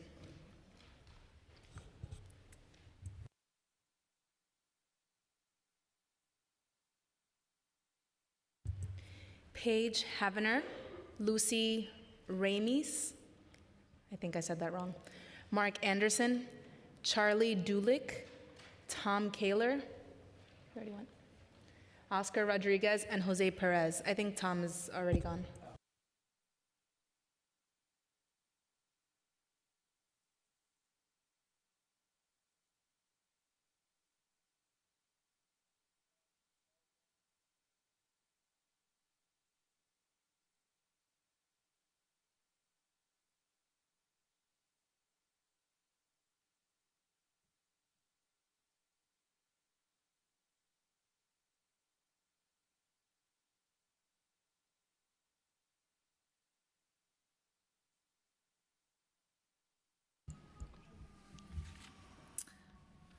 Good afternoon, Chair Sanchez. Thank you so much for having us. My name is Lucy Rames. I'm Director of Strategic Partnerships and Resource Development at Neighborhood Housing Services of New York City. NHS of New York City is a 43-year-old nonprofit that supports low and moderate income homeowners across 5 boroughs through housing counseling, financial empowerment, repair assistance, and resiliency services. I'm here today to speak to the proposed Introduction 948A. While NHS of New York City does not take a position on specific regulatory provisions, we want to underscore the importance of maintaining viable options for small homeowners, many of whom rely on supplemental income to remain stable in their homes. Short-term rentals, when appropriately regulated and responsibly managed, can serve as a lifeline for homeowners, as we've heard over and over again today, with limited financial margins. The options to host a tenant or guest, particularly in a 1 or 2 family home where the homeowner is deeply invested in the community, can mean the difference between stability and financial strain. We encourage the City Council to ensure that any regulatory framework continue to support the needs of primary residence homeowners, especially low and moderate income families who may not have access to other options for income generation. Preserving responsible avenues for supplemental income helps keep longtime New Yorkers in their homes, protects generational wealth, and contributes to neighborhood stability. Thank you for the opportunity to testify. Thank you.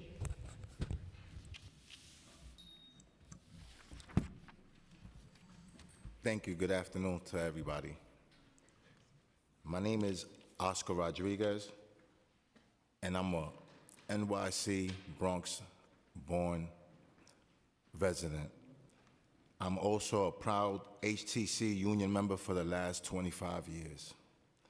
New York City has always been and will always be a union town, which is why the City Council should oppose interests of 948 and 1107. These bills will roll back short-term rentals regulations jeopardizing jobs like mine. I'm proud to be in the union because it empowers me to advocate for myself and others in the workplace so we can get our fair share of securing high wages, getting more benefits like health insurance and retirement plans, and improving job security so we won't have to be left out and trying to squander on trying to pay for rent. We work hard and we deserve high wages, strong benefits, and the ability to afford to live in the city where we work at. These bills will threaten our jobs and make housing less affordable. So please reconsider your decision on today's bill, and thank you for your time. It sounds good on paper, like she said, but realistically, we go through drastic measures. Thank you. Thank you. Muchas gracias. Buenas tardes. Vivo en el Bronx, Tengo 23 años en la Unión trabajando hoteles. Estoy aquí para pedirle que voten en contra de la propuesta 948 y 1107. La función del Consejo Municipal es proteger a los residentes, no a la empresa tecnológica. Airbnb está intentando usar miles y millones para sobornar a los consejos municipales. Es vergonzoso que haya gente aquí que quieran traicionar a los neoyorquinos como yo. A corto y largo plazo, el costo de esta función será incalculable y invencible. Insto encarecidamente al Consejo a votar en contra. Muchas gracias. Muchas gracias. Voy a traducir un poco para que el archivo de la audiencia tenga sus palabras. So just to translate briefly what he said for the record, he is here to ask council members to vote against this piece of legislation. He says Airbnb is using millions to sway council members. It is concerning that there are people here who want to betray New Yorkers. In the short and long term, the cost of this measure will be incalculable and insurmountable. Please vote no. Gracias por su testimonio. Thank you for your testimony. Hi, my name is Mark Anderson. I am the president of the Westerly Improvement Society on Staten Island, a civic group that represents 10,000 single and two-family homeowners. We oppose this proposed change, and we would like you to vote no, because especially because a proper environmental impact statement or study has apparently not been done, especially in light of the other changes that haven't even come online yet in the city of Yes, and of the proposed, actually the voted yes on the charter revision questions. Those things should be considered with this as well. And the fact that we're going to allow businesses to take over houses in our residential neighborhood is very disturbing to us, and it would decrease our stability and our ability to see that we have a stable environment. You know, if you don't know if you're going to get an Airbnb next to you and have people who come and go as they please and bring, you know, cars in very large numbers that add to the parking problem that we already have. We have transportation problems. We have infrastructure issues that are not even being considered here. And the effects of that need to be considered. And to vote on that is premature. Thank you.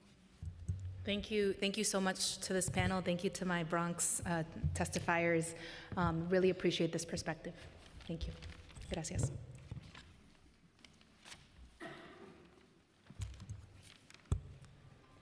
The next panel is Neil Johnson, Catherine Drager, Lisette Alba, Michael Leonard, Hector Nunez, Charles Saffo, Henry Gray, Neil Francois.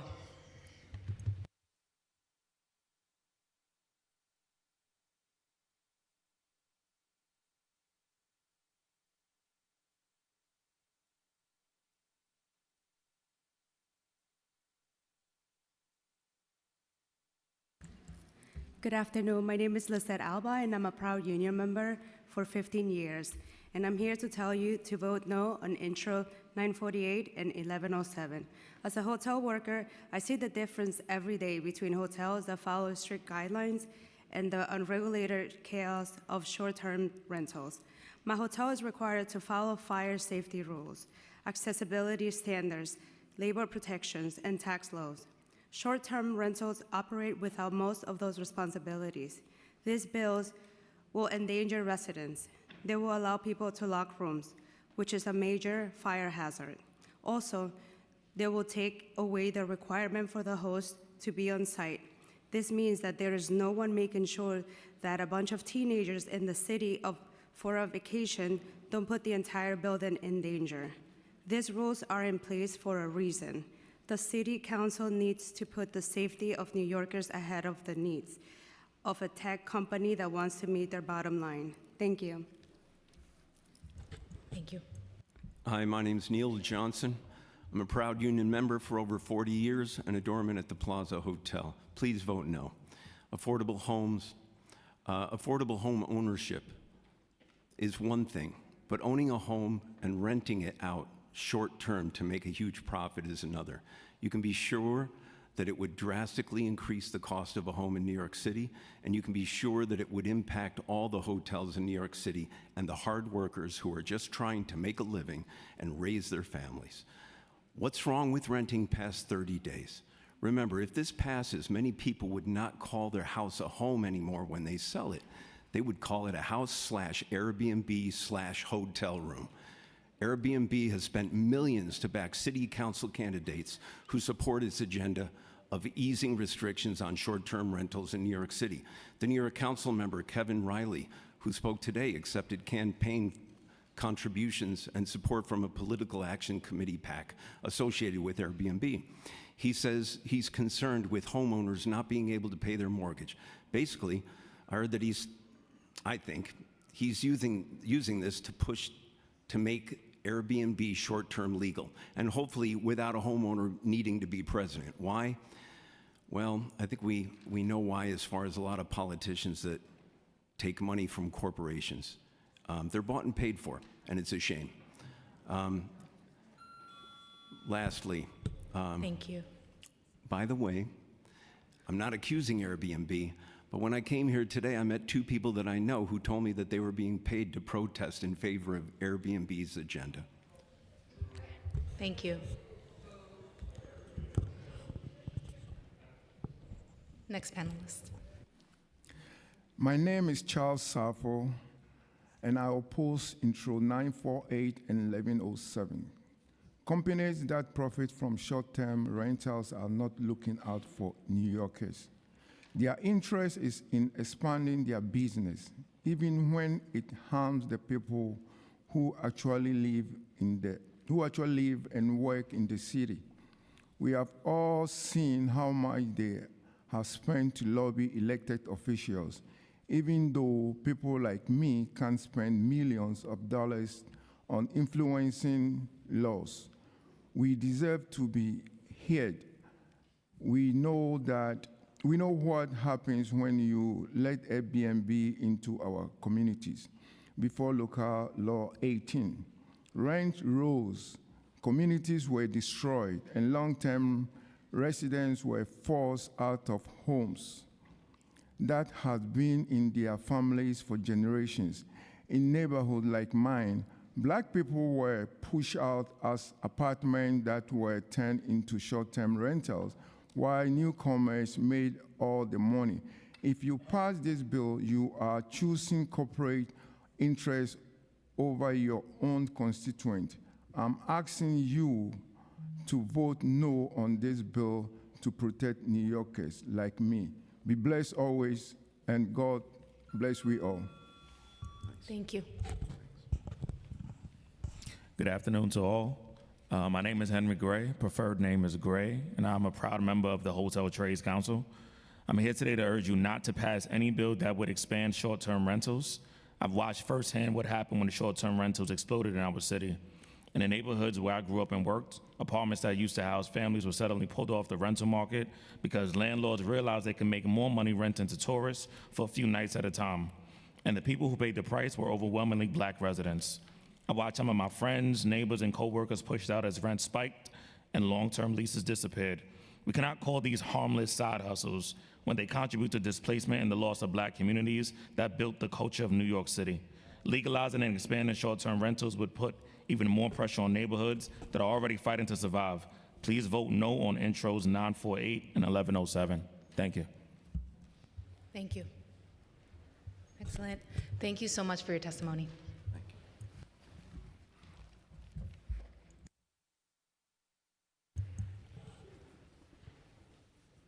I'm going to call up the next panel, comprising of Haribu Laura, Tim Walker, Alicia McKee, Victor Tenezaka, Shanti Jimenez, Noma Price, and I'm also going to ask Warren Gardner from Airbnb to join us at the dais to answer a follow-up question.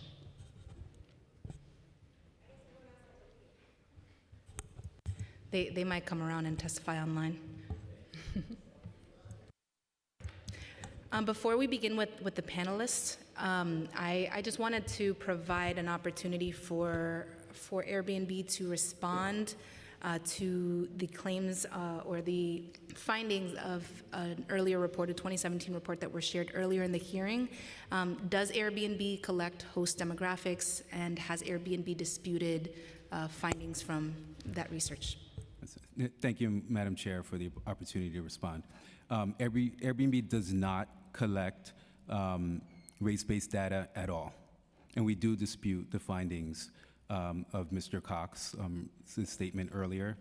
And even leading Harvard study has found that Mr. Cox's methodology is extremely outrageous and dangerous and offensive. I personally find it offensive as well. I think it flies in the face as well of the work that this council has championed, for many years throughout the city. I think if a city law enforcement agent or even a city agency were conducting research using methodology like this, we'd be having a hearing solely on that. That would probably last longer than this one. And so just wanted to clarify, we do not collect race-based data at Airbnb. And, paying attention to methodology that uses like back of the napkin analysis to scrape data that's extremely unreliable is not going to help further this discussion here. So thank you, Madam Chair. Thank you. And if you do not collect host demographics as a company, then on what grounds do you dispute the findings specifically? Well, I mean, when you look at the study, first and foremost, the study studied only 2 races, right? This is New York City, right? We have multiple, this is a melting pot. Right, but leaving aside the study, it sounds like you don't know what any of the demographics are of your hosts because you don't collect it, correct? I just want to make sure I'm clear. Yeah, we do not collect that data. Okay.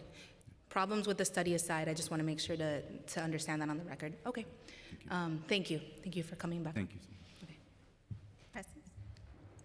Hi, my name is Noma Price. My husband and I own a home in Clinton Hill, Brooklyn, in Crystal Hudson's district. I have not been paid for my testimony, and at this point, I'm very hungry. I'd first like to request that the city stop calling my home housing stock. While our home is legally a 2-family with separate units, we use and live in our whole home. My so-called housing stock is really a guest room for my elderly parents. It's a home away from home for my immigrant husband's family. It's a slumber party zone for my daughter and a TV room for movie nights. At the same time, New York is expensive, teenage daughters are expensive, healthcare costs for my husband's chronic Lyme disease are expensive. Our costs and taxes keep rising, and our income doesn't. Before Local Law 18, home sharing provided supplementation of our income. I could use my home when I need it, share with families of my community when not. My neighbors also need space for visiting family and overseas guests. Despite the picture being painted today, my home was never packed with partying tourists. My guests were older couples meeting a new grandchild, parents visiting a student at Pratt, or happy kids coming to hang with their cool uncle in Brooklyn. I know that wealthy investors taking multiple units off the market to profit from short-term rentals can be a problem, and I support legislation to restrict this. But I am not a billionaire investor. My home is not now and never was a hotel, nor is it housing stock. I'd like to speak to Councilmember Hudson, who I hope is listening. When Local Law 18 first took effect, I joined a call with you. You said that you had never intended for small homeowners like myself to be caught up in the overly broad net of the new law. 948A is a chance for you to fix that mistake. Please vote to pass this common sense amendment. Thank you. Thank you. And I will make sure she hears that. She was here earlier. Greetings, Chair Sanchez and members of the Housing Committee. My name is Shanti, and I'm a lifelong native New Yorker, and I'm not being paid here to support Intro 948A. My sister and I poured our lifelong savings into buying our dream house, the foundation of our family's future and our shot at generational stability. We envisioned a home where our family, by proper city code definition, could grow up near us, securing our roots in the city we love. But New York City is increasingly hostile to working families, and we are barely scraping by. When we first purchased the house, we temporarily relied on home sharing, the second unit, until my sister could financially move in. However, since Local Law 18, my sister and her family have settled in that unit, yet the cost of ownership remains unbearable for us together. Intro 948A is our lifeline, proposing very small safety and autonomy changes, which will not turn our homes into hotels, not make us prone to fires, parties, wrong doorbells rung, or 20 listings, but they will give families like mine the modest necessary income to keep the lights on, something a helpline won't help with. 6 weeks ago, I very suddenly lost my best friend and beloved aunt. I couldn't leave home to be by her side in her final moments. Homes are meant to be shared, and homeowners deserve to utilize their greatest asset to afford living here. Without this, we will be forced to sell our home and flee New York, increasing the chances of it being purchased by private equity firms and undoubtedly rented unaffordably. Just one more second, please. Intro 948A is not about profit for corporations, it's about preservation, preserving our dream, preserving generational stability, and preserving the very New Yorkers who built this city. Please pass Intro 948A. Thank you for your time. Thank you. Thank you. Thank you for your testimony.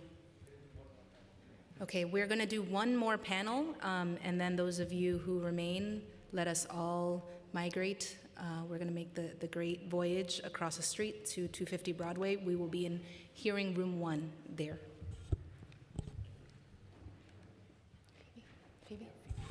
Phoebe Douglas, Rosa Perez, Tanya Chanel, Esseta McGee, Lauren McGrath.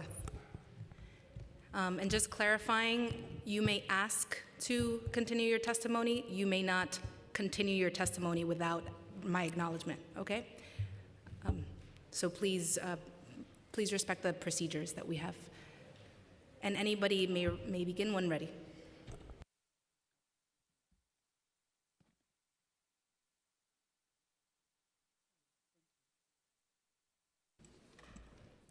My name is Phoebe Douglas, and I live in the Bronx. I'm a licensed professional civil engineer. I live and work in my home, and I'm not being paid to be here. I'm here to ask you to vote yes on Intro 948A. I want to speak from a lived reality because people like me usually disappear in these debates. I grew up poor, and I've experienced homelessness as a child, including being kicked out of hotels with my family. Becoming a homeowner in the city I serve professionally was the first time in my life that housing felt safe. My home is where I cared for my father as he battled cancer, and is where I now care for my mom, now that he's no longer here. Last year I was one of 5 female engineers let go from my job. Home sharing built the emergency fund that kept me housed. It allowed me to supplement my housing costs in a manageable, low-risk way while I worked to build an inclusive engineering firm with those other 4 female engineers. Without that, I would have been in crisis again. This conversation really isn't about the housing stock, it's about greed. If hotel groups cared about housing, they would pledge to convert even 1% of their massive real estate portfolio into affordable homes. To my knowledge, the hotel industry has made no meaningful contributions to homeownership or affordable housing programs in New York, and actions speak louder than words. This is because their economic model does not benefit from increasing homeownership or affordable housing. Again, this is not about the housing crisis, it's about protecting their profits. Homeowners like me who live in our whole homes are being treated as if we're the housing stock, and we're not. The middle class is central to the city's stability, and when small homeowners collapse, I'll finish. Again, I have to give the permission to every person, and you may conclude. And I will No, give you, it's but okay, it's all right. just procedurally. Thank you. Thank you. Thank you. I will most likely give you the permission. I just have to be the one to say it.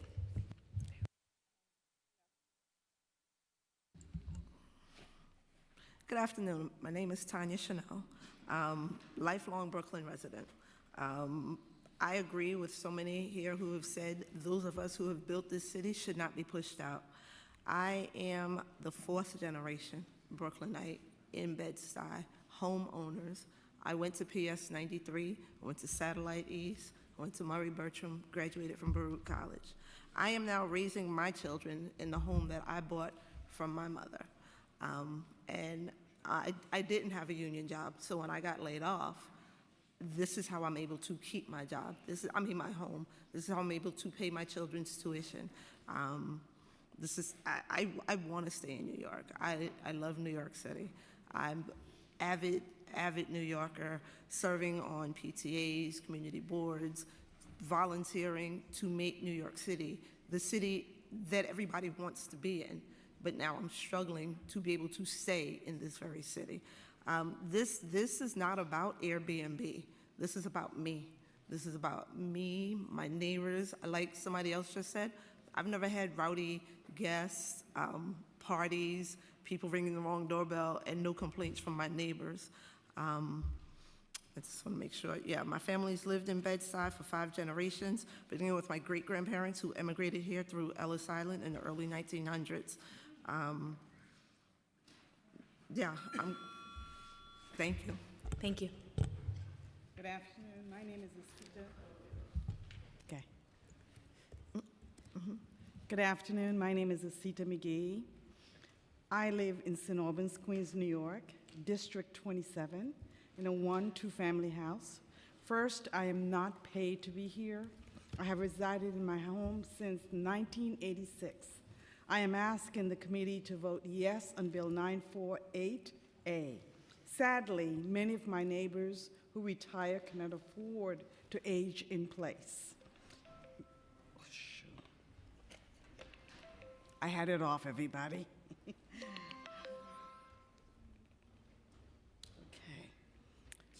Happens to me all the time. Yeah, I know. I had it off, but I was checking the time. Many who are like me may have lost a spouse and can no longer afford to stay in New York, leaving for the South where housing is cheaper. I have a daughter in college. I pay tuition and would like to share my home to assist with paying taxes, utility bills, and other high costs. Sharing my home makes it easy for everyone who needs an affordable space while allowing me to stay here in New York. I'm considered the matriarch of my block. Neighbors say it is a nice block. Yes, I worked hard after the crack epidemic to set a standard that many follow today. Many neighbors will not be living in their home for long as it has become too costly to maintain our home. For brevity, the expense to maintaining our home without your assistance is close to unbearable. You may conclude. I'm asking you to vote yes to Bill 948A. I love New York. Healthcare for us is good in New York. We want to age in place or do short-term rental. There is no other place like our beautiful city. I am in support of Bill 948A, and I would like New York City Council to vote yes. Thank you. I am in District 27, proudly. Thank you. Thank you. I will be sure to remember who 27 is. I'm 14. Okay. Okay, thank you. Hi there. Thank you for listening. My name is Lauren McGrath, and I'm a native New Yorker as well, an example of a moderate income homeowner under threat from Local Law 18, and I'm here in support of 948A and 1107. I live in a brownstone in West Harlem, raised 3 kids there. I'm in Council Sean Abreu's district, whose office has been entirely unresponsive to this constituents' needs and no invitations to discuss. We are artists, freelancers. We have an inconsistent income stream, no union support to protect my job or my not huge income, and we're not paid to come here, and I wrote my own speech. And this is just about basic affordability. I'm here to protect my income, too. We've relied on ourselves for income from home sharing to provide and protect our family with financial stability. We've renovated and maintained a historic building valued by many New Yorkers and consider ourselves the custodians of this building and a family home. We maintain the sidewalk, facade, stoop, ironwork required, but also for the benefit of other residents of the city. What's more, responsible home sharing, which has been a tradition here for centuries, has helped us pay for support for immediate family members with mental health issues. We've been able to provide a safe space and stability to children who have needed to come home in between jobs. Other times, we're affordably housing people who need to come to NYC but can't afford the astronomical hotel rates. Parents of children, local colleges, professors, grandparents, patients at Columbia Pres, visiting nurses and doctors. Also neighbors needing temporary housing. I'm almost done. Thank you. You may conclude. Thank you. Don't we want there to be room for in NYC for affordable options for people who would like or need to come here? We want to continue to afford to stay in our home with legal, reasonable, and safe home sharing. Without that income, we too will be rendered completely unstable and in crisis. Thank you for your attention. Hope you will support us in 948A and 1107. Thank you. Phoebe, was there anything else you wanted to say? You sure?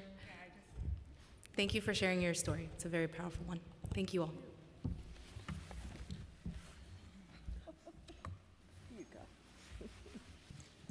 Okay, so we are officially squatting. We're gonna do one more panel here, and then I'm also gonna call out the names for the following panel, which will be across the street. So this will be the last panel here, and then the next panel will be across the street.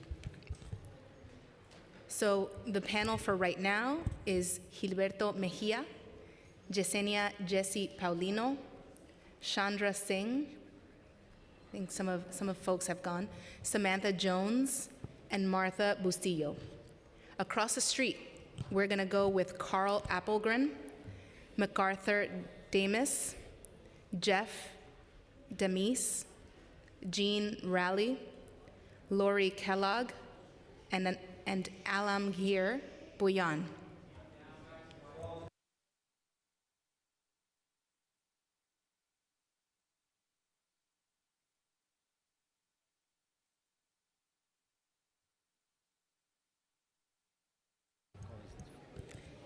Gilberto Mejia, for right now, Gilberto Mejia, Yesenia Jesse Paulino, Samantha Jones, and Martha Bustillo. You may approach the dais.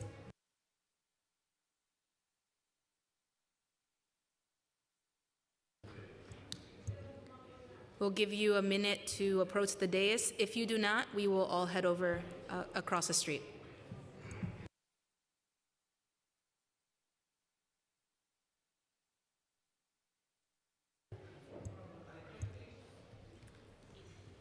Gilberto Mejia, Yesenia Jesse Paulino, Samantha Jones, and Martha Bustillo.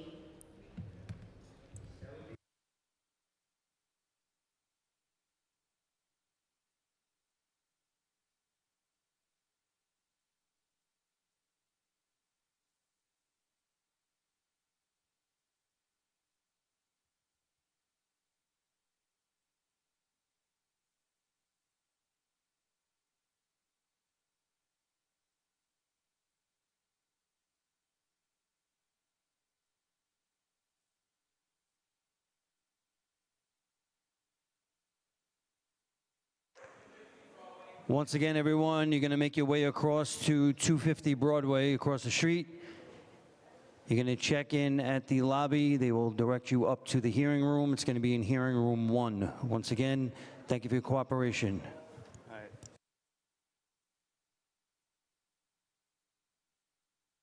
Your cell phones, and nobody is to approach the dais. Chair, we are ready to begin.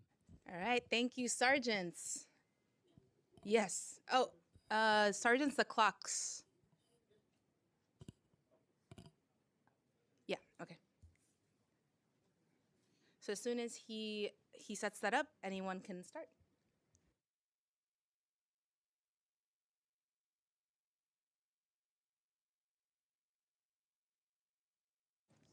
Hello, good morning, everyone. Good morning, Chair Sanchez and members of the committee. My name is MacArthur Damis, and I'm a homeowner in Brooklyn. I live in a 2-family home. I'm on the 1st floor, and my long-term tenants, they live on the 2nd floor upstairs. I'm here to support Intro 948 because it protects homeowners like me who rely on home sharing just to stay stable in a very expensive city. For years, I responsibly shared my own unit with guests. This wasn't for profit. It helped me cover rising expenses while keeping tenants' rent below market value.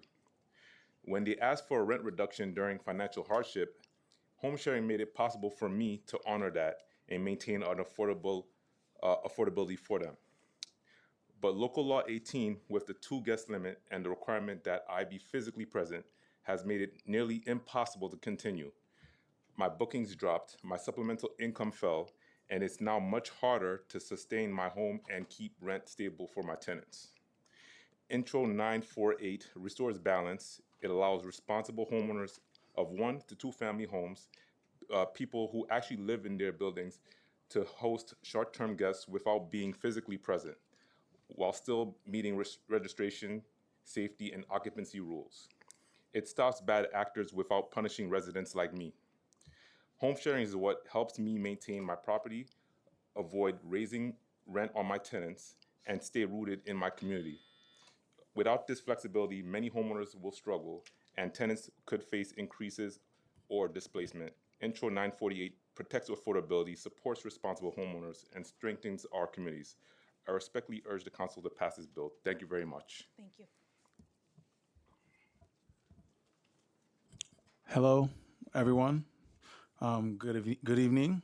My name is Jeff Demise, native New Yorker, born in Brooklyn. I bought a home in the Bronx in District 14, that of Councilwoman Sanchez. Hello, neighbor.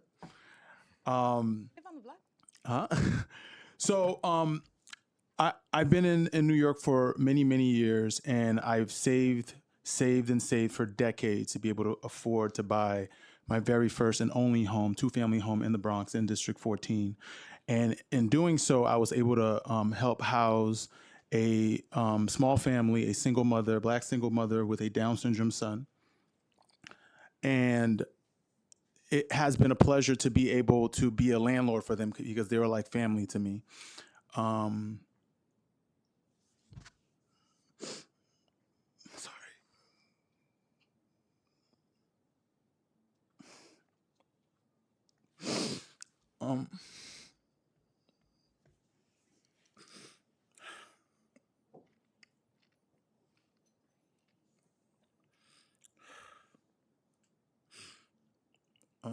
Take your time.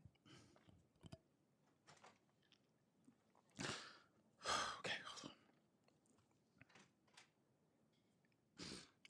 on. When I bought the home, shortly after, I had lost my job, and I was faced with having to figure out if I was going to keep the family in the house. And they're like family to me. Every Christmas, we exchange gifts, food, and I never intended to kick them out because of short-term renting when I had lost my job.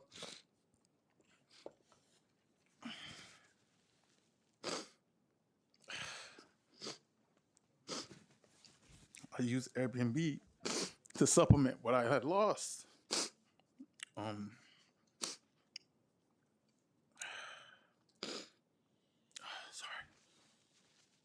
But then after 8 months, I eventually found another job, which came with a 50% pay cut. But I chose that job because I'm in construction management, and I actually work with affordable housing. We build homes in the Bronx, in your district, and other districts in the Bronx. We build thousands of units per year, and I work with developers to provide housing for a multitude of people. The reason why I'm mentioning that is because I'm not here to destroy homes or get rid of housing for tenants. I'm here to build it. So I'm here.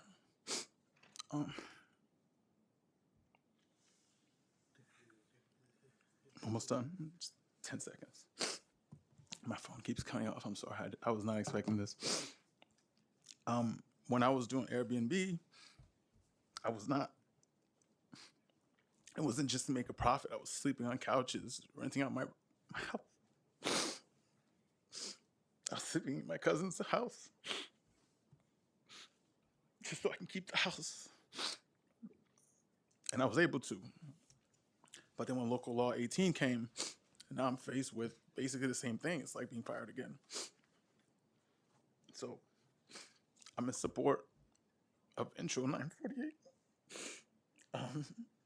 Help make New York affordable, not just for renters, but for homeowners too. Thank you. Thank you.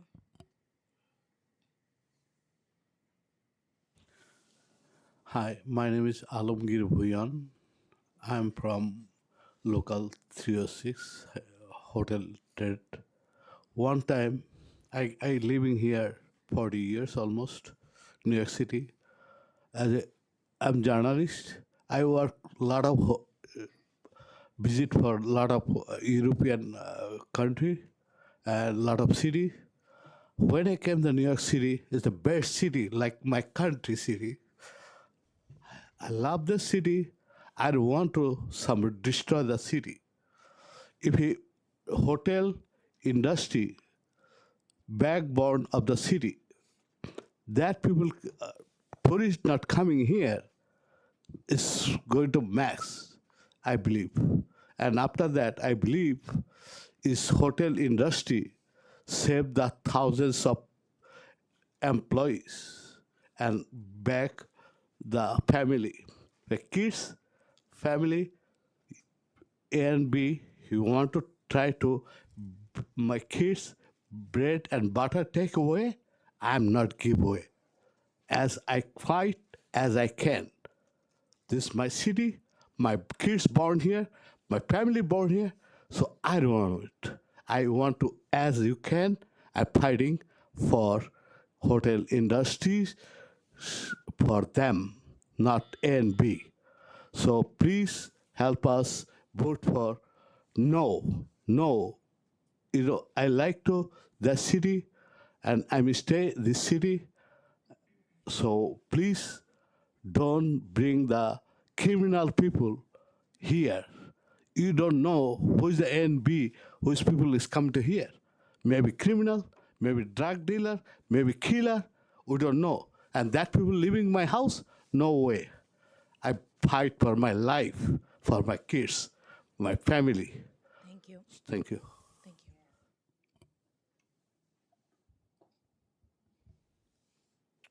Hi, my name is Jean Raleigh. I am a resident of District 50 in Staten Island. I am not getting paid to testify. My husband and I purchased our legal two-family home in 1987 when we first married. We had no children and rented our additional space for long-term for 15 years until our growing family needed more room. I am here to ask this committee to vote yes on Bill 948A. Our 3 children are young adults now, returning for family gatherings. It is imperative to keep this space available for these family visits, sharing our home with family versus having them rent a hotel room, of which there are few and far between in Staten Island. Also, single and two-family homeowners like ourselves rely on home sharing for additional income. The cost of owning a home continues to rise, as we all know. However, our New York City pensions, while I am grateful, do not increase, except for an occasional COLA increase of $1.10. My husband, a New York City mechanic with the sanitation department, retired 17 years ago, taking a reduced monthly pension in the event he passed away, ensuring the mortgage for his young family could be covered. Without home sharing, it is nearly impossible to meet all our expenses. In conclusion, I am a native New Yorker, born and raised in the Kingsbridge section of the Bronx. In the words of Alicia Keys, I'm embedded in this concrete jungle where dreams are made of. There's nothing I can't do except remain in my owner-occupied family home without home sharing. I'll be forced to sell my home, move down south, and get pickled by the sun. Please vote yes on Bill 948A. Thank you for your time and interest. Thank you. Thank you so much to each of you for sharing your stories. You're Jeff. Thank you for sharing your story. Thank you for opening up about that, because it's really important for us to have the real life examples. So what happened to the family that was your neighbor?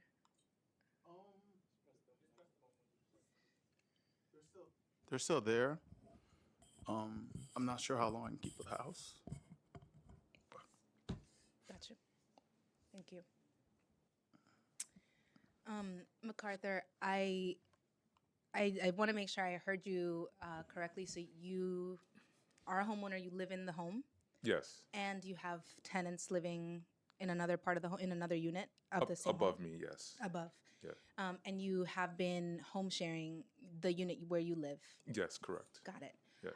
So you're the you're the just the kind of person that I certainly want to hear from about how you think these provisions would make a difference for you, since you're home sharing today and you've been present and compliant. So how would it change things for you to be allowed to not be home when you have Airbnb guests? How would the locks provision change the way that you run things and you set up your home? And would it make a difference to you to be able to be allowed to have more people stay in the home? Absolutely. It definitely make a great difference with this with this adjustment to the current bill, because right now I'm trying my best to keep my tenants happy when it comes to the rent. They asked for rent reduction, which it was not easy to make that decision, but at the same time, I made that decision because I had the opportunity with being successful with the Airbnb, and it was a struggle to make sure that everything was in order when it came to the expenses in my home, and it came to like making sure that everything was affordable. The restrictions when it comes to the 2 guest limit, it brought down traffic when it came down to the Airbnb. It came down to how much am I going to be able to make if I have only 2 guests versus having a possibility of having 4 guests. So having that increase makes a big difference, because when it comes to having a family, a group of 2 versus a group of 3 or 4, it makes a big difference when it comes to making more income, and I need that income, especially when it comes to my tenants. They're struggling to make ends meet. They want to make sure that they can afford their apartment, but at the same time, if I have the opportunity to make more income with the increased guest limit of 4, that will help me keep their rent stable. And that's why I definitely am strongly in favor of Bill 948, as well as having the opportunity to have locks in place, so that way they ensure that they have their privacy. That's very important. And I go to work. I have a 9 to 5. I'm not always going to be present at the time, but this would help make sure that I can allow for them to be there and be comfortable, and at the same time not be so restricted with the current bill of local law 18. Can I add something in support of what he said? Okay. In support of what he said, when it comes to locking the doors, people think we're locking the doors to create some type of hazard, but like there's a certain privacy as owners that we need. Like these are the same homes we keep our toothbrushes, our personal items, and sensitive information, social security numbers, and credit cards that's stored away in places that, yes, we welcome guests, but we, like he said, we go to work. We want to give them privacy, but we also want to give ourselves privacy. So I think that's what the support of this intro 948 is. And lastly, we're not, when local law 18 came, it's not like my house became available. It's still my home. It's still my sheets. It's still my plates, my forks and knives. So it's not like now I get a new unit to rent. That's not really the case. So thank you. Thank you. That's really helpful. Well, thank you, and especially thank you for your patience and rolling with the punches. And Jeff, I would love to connect offline, since we're neighbors. Okay, thank you so much.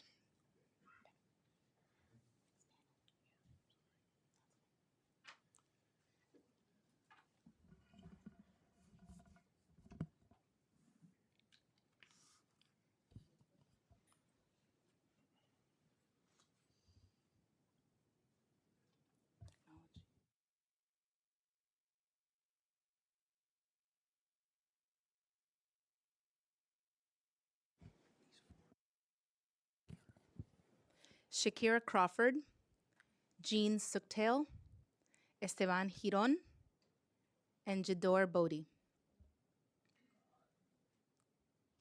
And that one.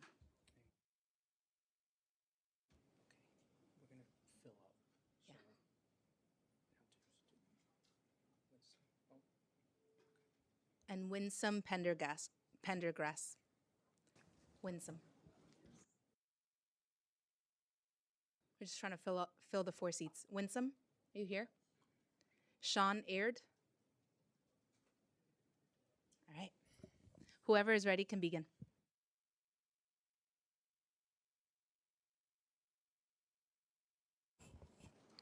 Good afternoon. My name is Jean Suklal, and I'm a resident of Queens, New York. I've been a resident of Queens, New York for over 30 years in District 28. I'm also a proud member of HTC. Let's be clear, the only reason we are all here today is because Airbnb has spent millions of dollars on election and lobbyists to push these bills. It doesn't matter how much money they throw at organization to make it seem like they care about New Yorkers like me, they don't. They care about making money ahead of the World Cup. When millions of tourists come to New York, just like tourists do, Airbnb will come and go without giving a second thought to the damage they leave behind. We already saw what happens when Airbnb floods the city. Out-of-town investors buy up our homes to make mini hotels. Landlords realize they make more money with tourists than renters, which is not fair. And people who grow up have to move. If you wanted to help homeowners, you could help connect people to mortgage support programs, or work to lower cost of groceries, or keep home prices down. Instead, any city council member that supports this bill is sacrificing the workers, renters, and homeowners that elected you in the first place. And you should be ashamed that this just about making sure a company worth $85 billion gets to make more money, and no amount of advertising is going to justify the action of you or Airbnb. Please stand up to this transparent and shameless power grab. Vote no to intro. Thank you. You may conclude. 948. You don't have to leave. You may conclude. Thank you. Thank you. Next person. Good afternoon, everyone. My name is Shakira Crawford, and I'm here to tell you to vote no on intros 948 and 1107. Shout out to the Bronx. Shout out to HTC. Before being a member of HTC, I lived in a shelter with my 3 children in Brooklyn and worked at a non-union hotel making $8 an hour. $8. Just imagine that. And I was doing multiple jobs. Being a member of HTC has changed my life for the greater good. Now, I have a home in the Bronx, a good paying job, and just this year, my daughter, which is the youngest, started at the University of Albany. Shout out to Albany. I also know how bad the conditions are for guests and workers at hotels that don't need to follow rules to keep us all safe. My hotel is required to follow fire safety rules, accessibility standards, labor protections, and tax laws. Short-term rentals are an unregulated mess. They operate without most of those responsibilities. This bill would endanger guests and residents and put entire communities at risk of being disrupted and displaced to make room for out-of-towners. May I finish? Thank you. There are so many problems with these bills, and that's why we're here today, right, HTC? Opening the floodgates for Airbnb will take away the homes, jobs, and safety we all want.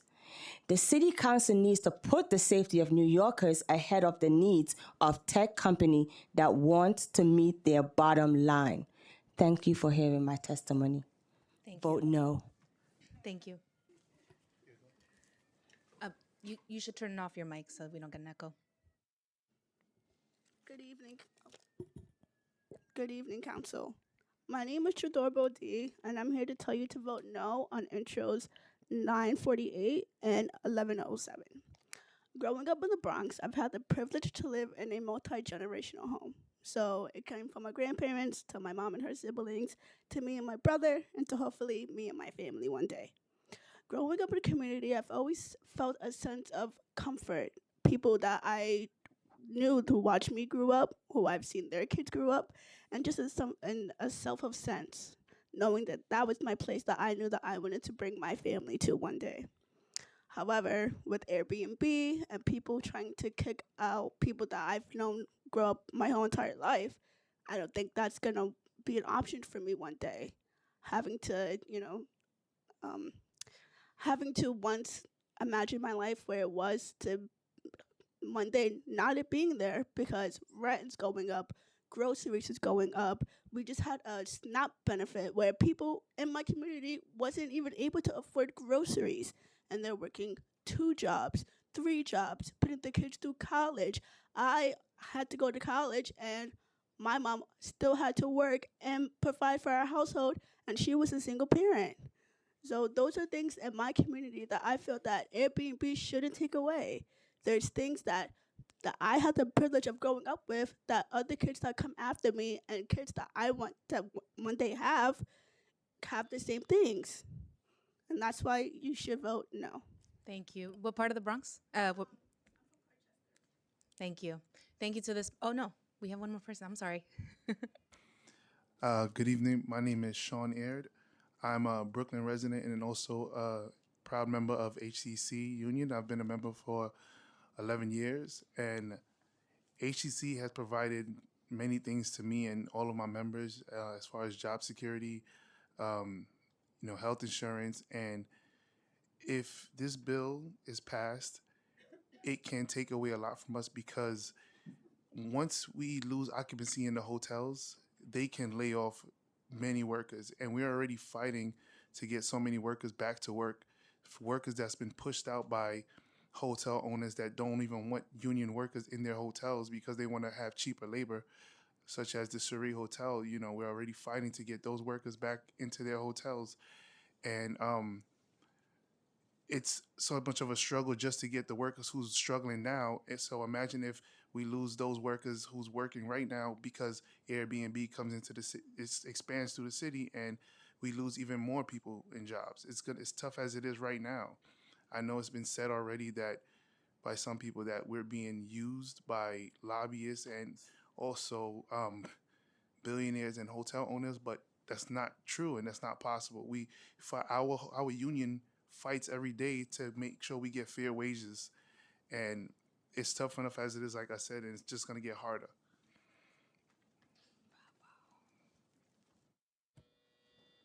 Extra points. Thank you. Thank you so much to this panel. Appreciate your testimony.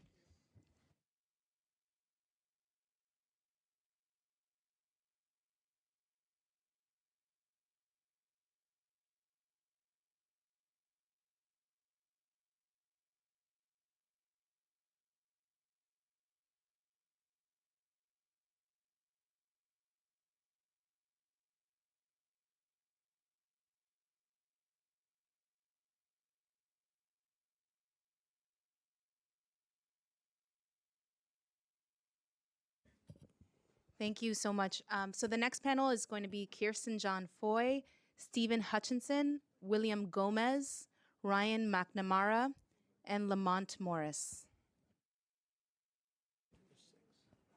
And Philip Tavada, if you're here. Philip Tavada.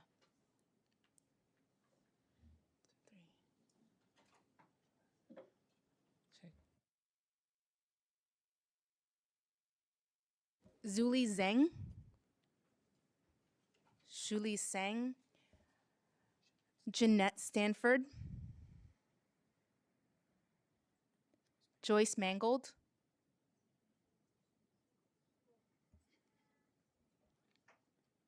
we have 6 seats, so I'm trying to fill them up. Shema Wallace, Matthew Pritchard. Wow, okay. You are the strong that are surviving. Cecile Lay. We're in it together. Cecile Lay Loretta Wootens. Really? Okay. Mark Anthony Mauricio.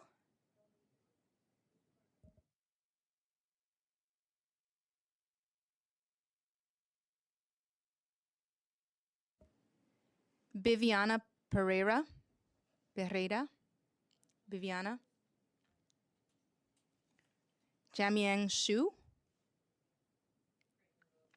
Jean Louis Baptiste.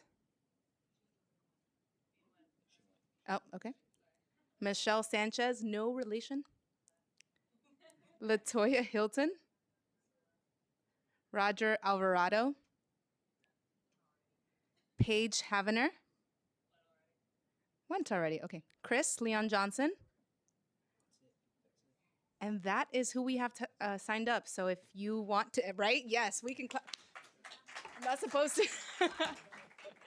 That's who we have testifying in person. If you want to testify and you're here, please tell the sergeant so we can make sure to add you. And then we're gonna move to Zoom, so please.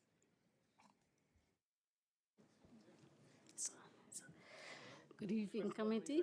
My name is Joyce Spangle, and I'm a proud member of the union, Hotel Trade Council. I'm here today to urge you not to pass the bill that would expand the short-term rental.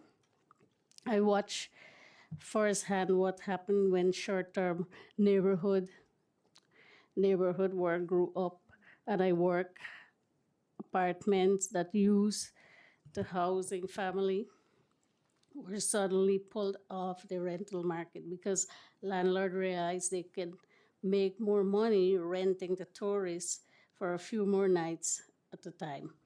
And the people who paid price were overwhelmingly Black residents. I watched my friends, neighbor, and co-worker push out of rent, spike, long-term lease, disappear.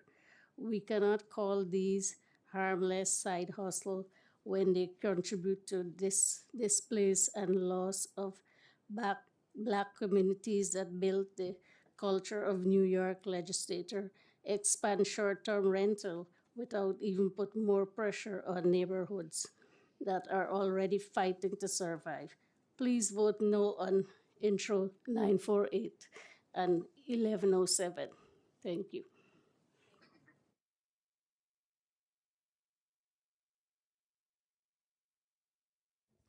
Hello. My name is Christopher Leon Johnson. On the record, I used to be a former shop steward with 32BJ SEIU. I am here to show opposition to intros 948 and 1107, and I'm going to explain why.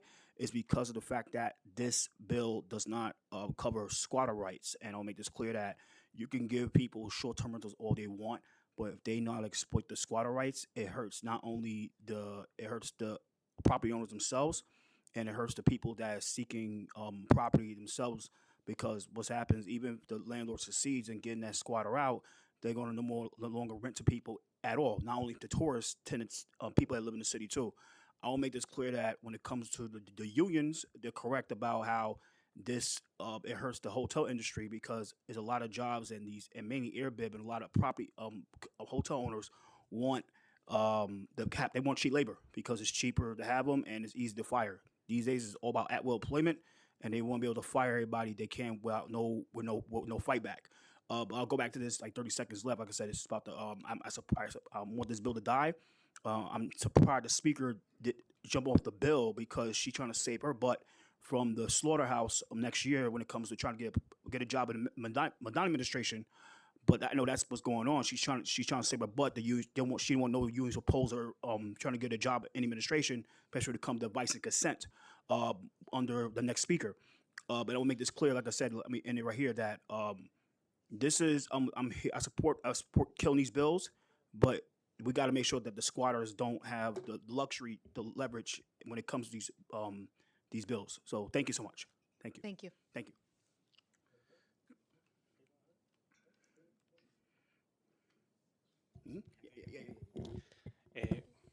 Buenas tardes, felicitarte por tu posición como presidenta del Comité de Housing.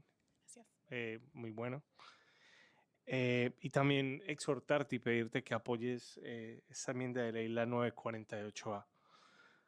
Han sido 2 años que la ley local 18 se aprobó bajo la base de bajar los arrendamientos, ya que crearía más disponibilidad para inquilinos.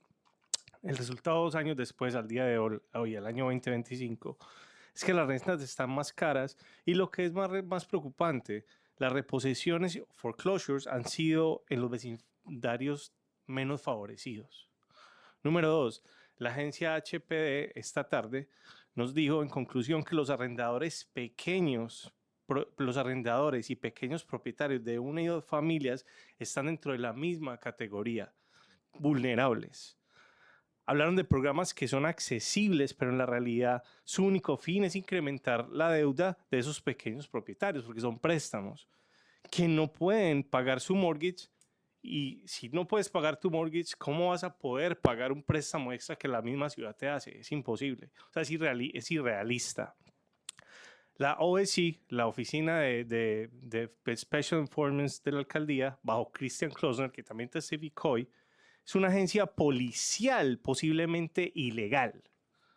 La misma OSC que ha intentado traspasar y vulnerar derechos tan fundamentales como la privacidad de ciudadanos de nuestra ciudad. También el mismo Klosner afirmó que solo personas naturales se pueden registrar para poder hacer rentas temporales, no corporaciones ni LLCs.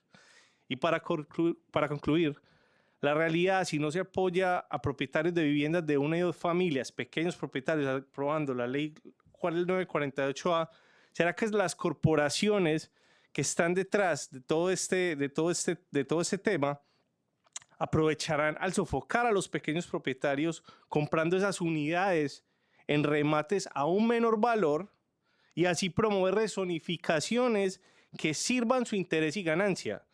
Finalmente tendremos una ciudad donde la clase media nunca podrá tener algo tan fundamental y necesario como un hogar propio. Mi interrogante para ti y para todos los miembros del Consejo ¿es esta la ciudad que queremos para todos en el futuro? Donde solo seamos arrendadores y no seamos propietarios de esa pequeña ciudad. Muchas gracias por su testimonio. Voy a traducir para el archivo de la reunión. Muchas gracias. I'm going to translate my best. Me dice si hay algo que digo mal. Perfect. But I'm going to translate for the record. Congratulations on being housing chair. Please support Intro 948. It's been 2 years since Local Law 18 was approved. Rents are higher, and what is more worrying is that foreclosures are up in disadvantaged neighborhoods. Small renters and small homeowners are in the same category as described by HPD earlier today. Want to mention that increased debts on homeowners don't make sense. If you can't pay your mortgage, how will you be able to pay a loan that the city is offering you to make repairs on your home?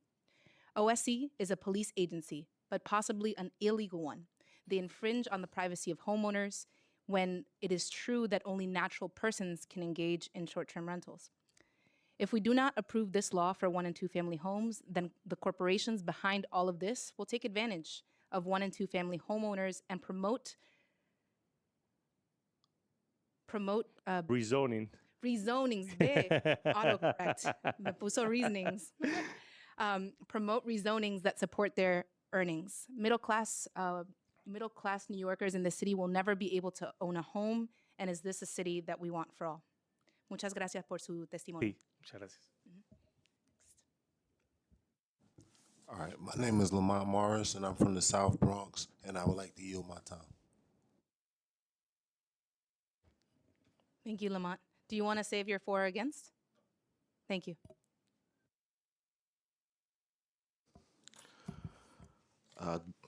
Good afternoon or good evening, Madam Chair. Thank you for your durability and your diligence.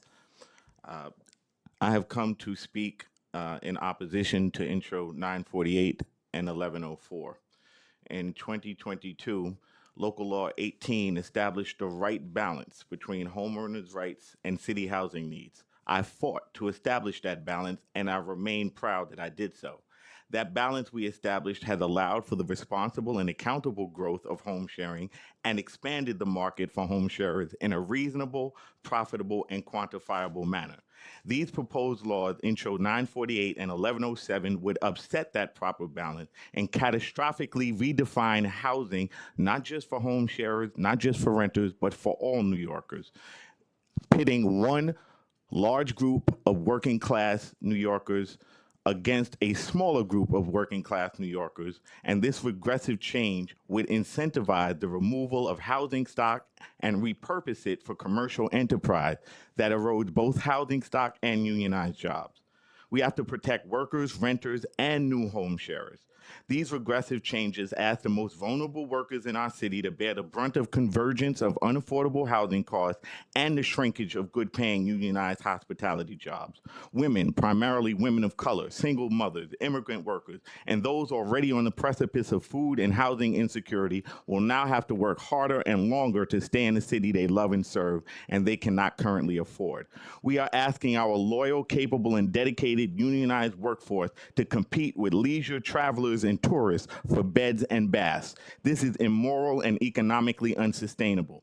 We can have it all. We can have a vibrant and affordable city, record tourism, and a strong working and middle class of homeowners and renters if we maintain an appropriate balance of the three.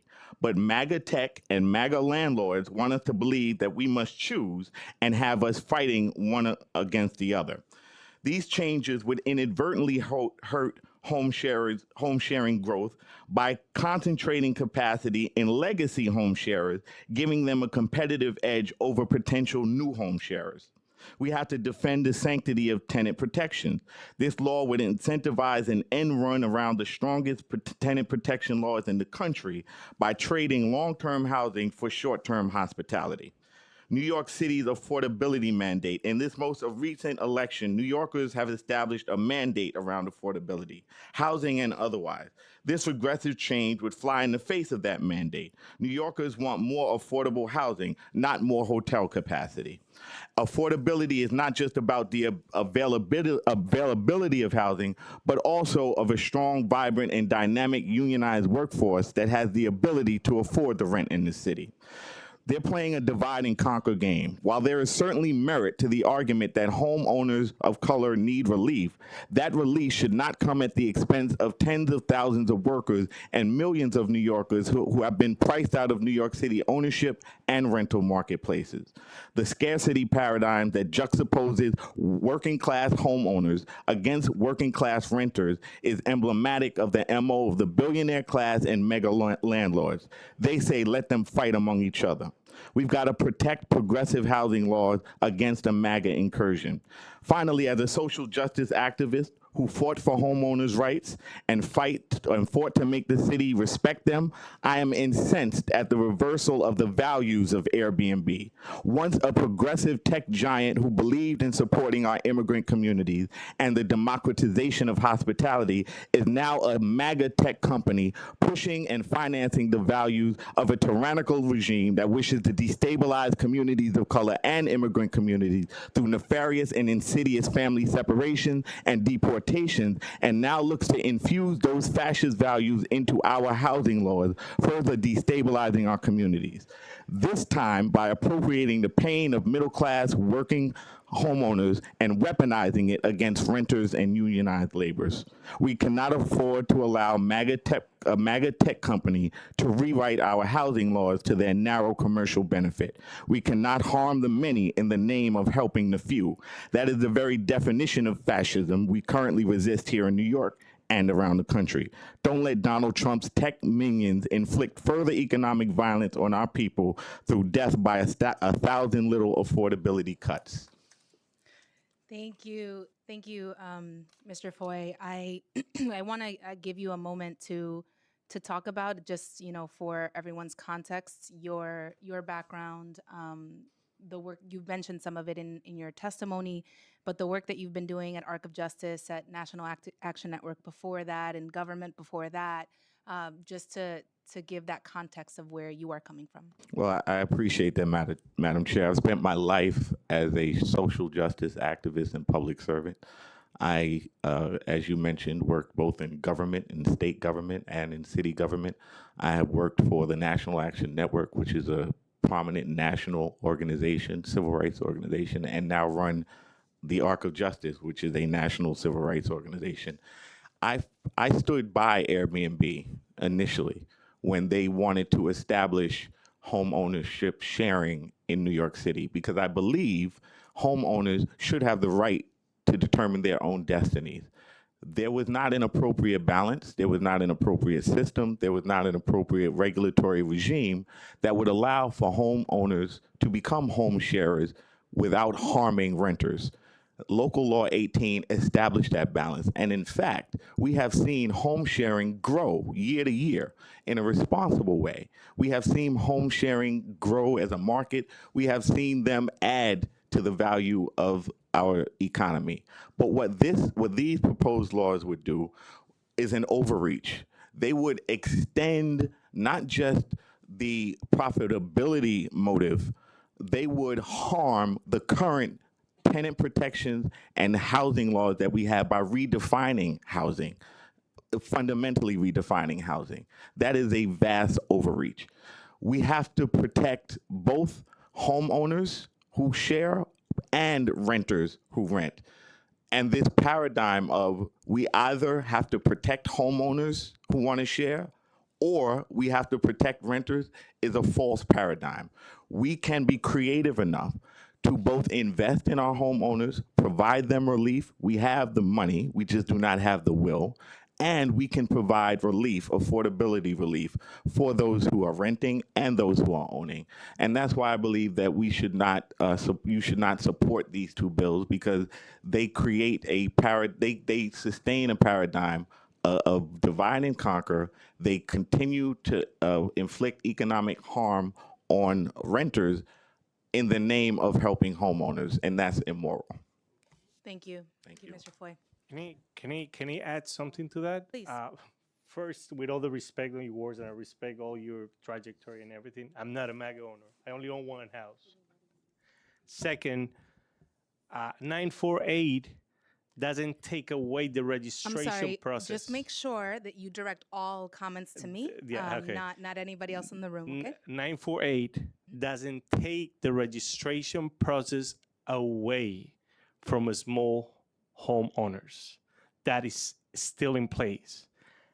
And I get everything, the comments about Airbnb. I'm not affiliated to Airbnb as a homeowner.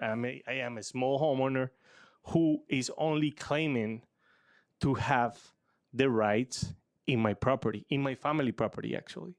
So I would like to add those comments to the public, and everybody's voice can be heard, but we gotta be very specific and not mislead the rhetoric and the reality. One thing is the big corporation. The thing we're asking for here is 1 and 2 family homeowners that are separate from the rest of the housing stack, and the HPD recognized that during the afternoon. Thank you. Thank you. Thank you. Can I just say one yes. thing? I just want to acknowledge that this privilege is because this is the last panel in person. Because we were I'm very. Didn't I do good? Yeah. Okay, Mr. Foy, and then we're gonna go to Zoom. Thank you. testimony. I appreciate the precarious position you're in as a homeowner, and I'm not ascribing Sorry, Airbnb's values Mr. to. Foy, you I have to- am you have not to- ascribing Airbnb's values to any particular home sharer who is on the platform. What I am saying, though, is that platform is exploiting both his pain and the pain of the renter by saying that in order to fix your problem, we have to fundamentally redefine what housing is for everybody else. And irrespective of what the consequences are on that larger population of people who are hurting, we're going to appropriate the pain of the smaller population of people who are hurting.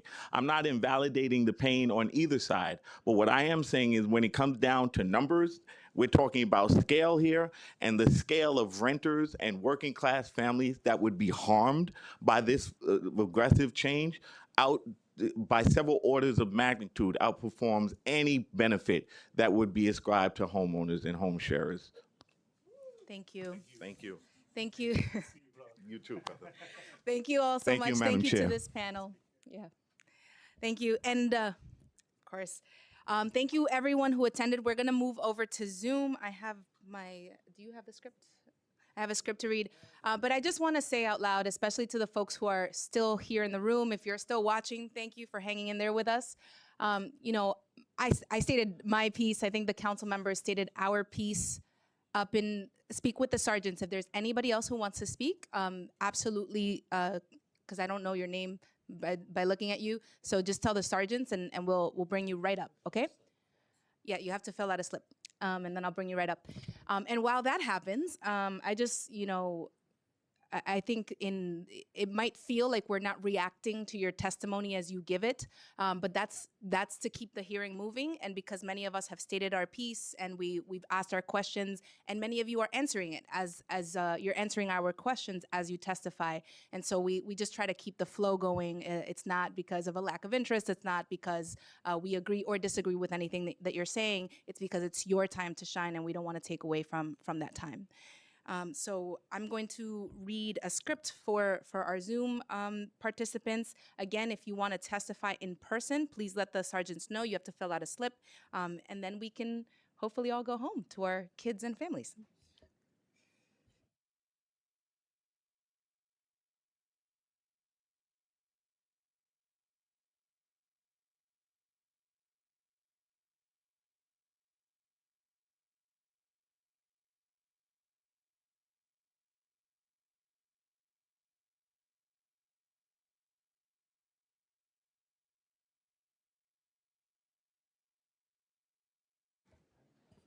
Calling up Kieran McDonald. Calling up Kieran McDonald. Please begin when ready. Yeah. Good afternoon, Committee Council, Chairwoman. My name is Kieran McDonald, and I'm a proud member of HCC. I'm here today to urge you not to pass this bill. I'm personally, in the past, was affected by it, being in my community. Apartment has used families and suddenly pulled them out of rental markets because of landlords. And people who paid the price were overwhelming Black residents.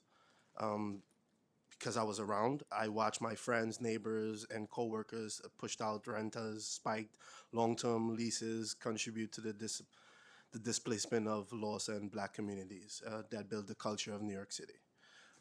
Legalizing and expanding short-term rentals would put even more pressure on neighborhoods that are already fighting to survive. Please vote no. And as I have more time, you brought up something earlier about Airbnb focusing on the host.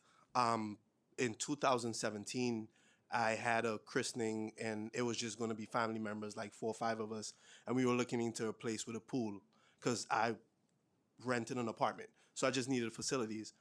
And I kept applying to host. Most of them look white, and I kept applying and I kept applying, and I kept hearing no, no, no, no. So my fiance at the time was Asian, so I said, you know what, you apply. She applied and she got accepted.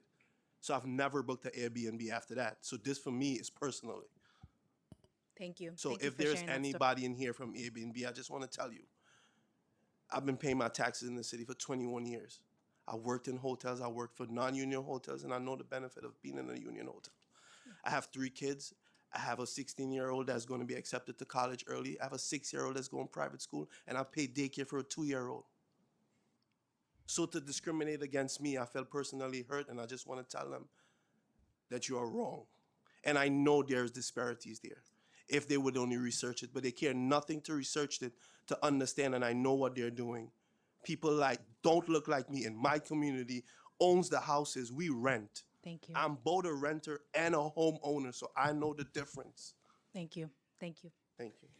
Thank you for that testimony. Airbnb, you keep getting follow-up, so please let us know how you screen for any racial discrimination by hosts themselves. In your follow-up testimony, thank you. Okay. Going once, going twice, okay, folks in the room. We will now turn to remote testimony. Once your name is called, a member of our staff will unmute you and the Sergeant at Arms will give you the go ahead to begin. Please wait for the Sergeant at Arms to announce that you may begin before delivering your testimony.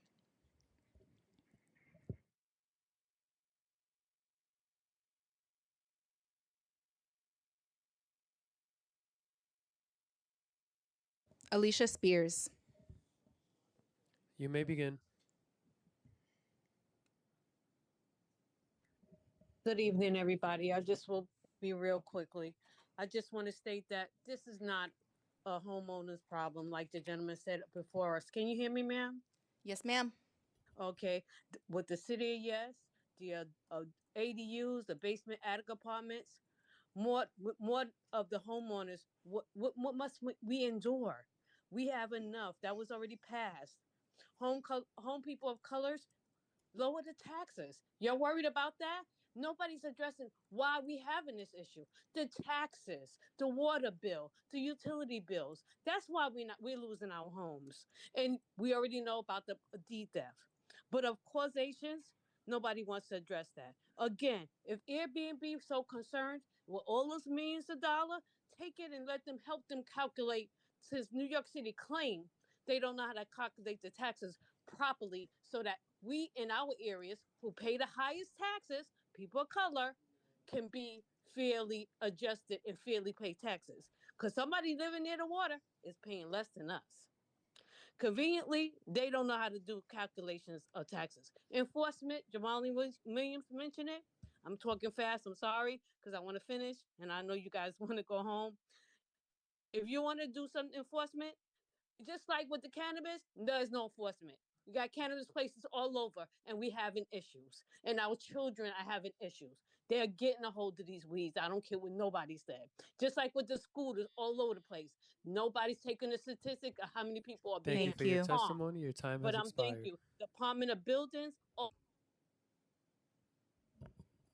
Thank you so much, Ms. Spears, for your testimony. The next person is Arlene Schlesinger. Begin.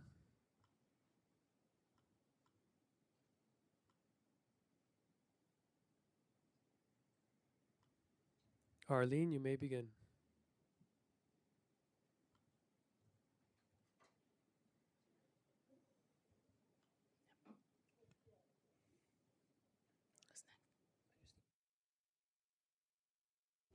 Barbara Larkin. You may begin. Good evening, and thank you very much for having this hearing. Thank you, Madam Chair. As a retired teacher and a New York City homeowner since the 1970s, I urge the council members to vote against 948A and 1170A for the safety and security of my neighborhood and others like it, many of whom are comprised of our most vulnerable, seniors like myself, who have lived in homes they worked so hard for decades. Many just want to live out their last days in these homes, in these 1 and 2 family neighborhoods. But they are afraid. It went right over me. They are afraid. Can you hear me? Yes. Okay. So they are afraid that the property values are going to plummet because of these bills possibly being passed. Their biggest fear is that speculators will scoop up their neighbors' homes for fear they're going to turn them into mini hotels without any supervision. So I ask you, council members, all, how do you wish your legacy to read?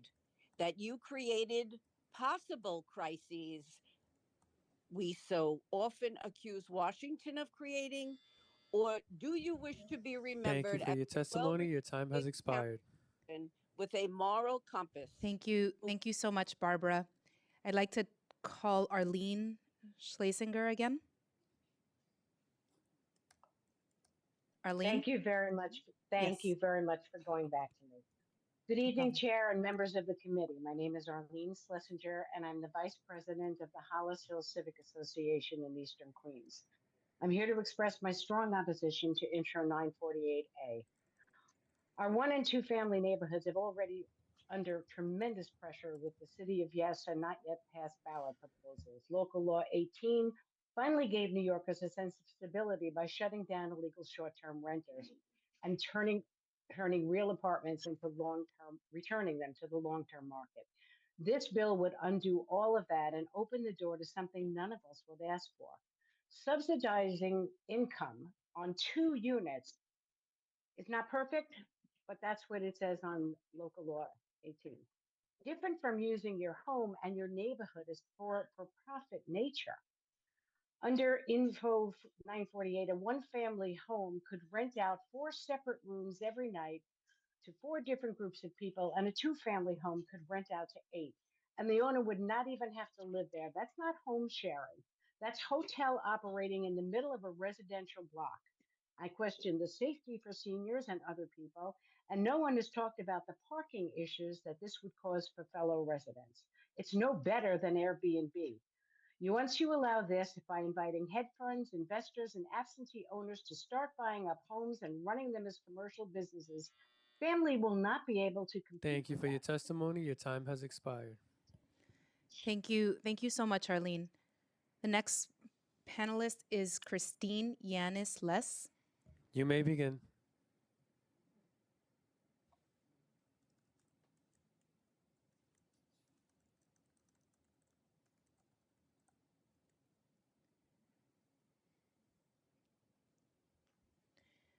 George Schneiderman.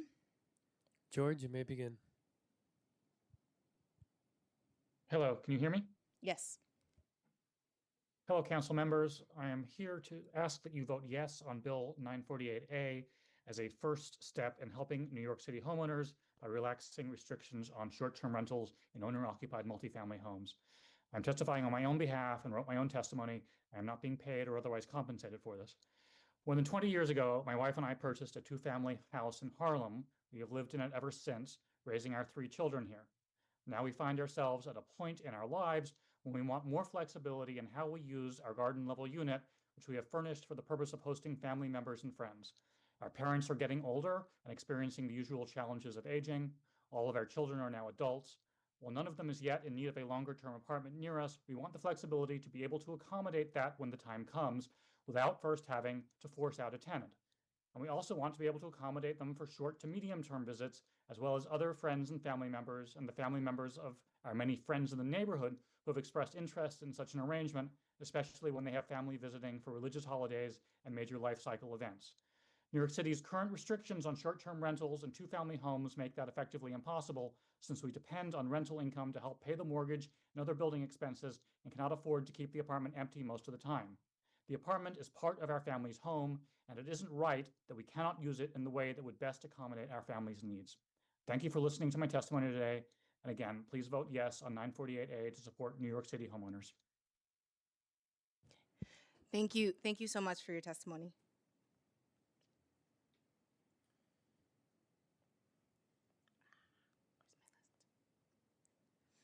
Okay. The next panelist is Henry Euler. Henry, you may begin. Thank you. My name's Henry Euler. I'm the president of the Auburndale Improvement Association, which is a civic organization in the Auburndale section of Flushing and Western Bayside. I'm opposed to Intro 948-A. I fear that it will have a negative impact on the stability, security, and safety of my community. The part that's really very scary to me is that the owner or host does not need to live at the site of these short-term rentals in 1 and 2 family areas.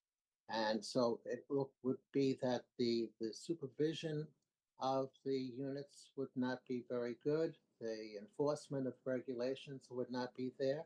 There's also issues with the infrastructure and parking issues.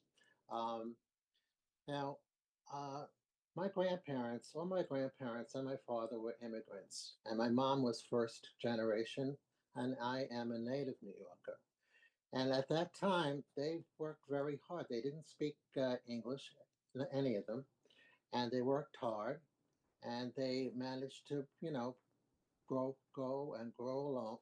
along, be able to buy a home after a while, and live the American dream. And it's sad that Thank you for your testimony. Your time has Okay. expired. I'll send in written comments too. Thanks. Thank you. Thank you so much, Mr. Henry. Next up is Kevin Wolf. Kevin, you may begin.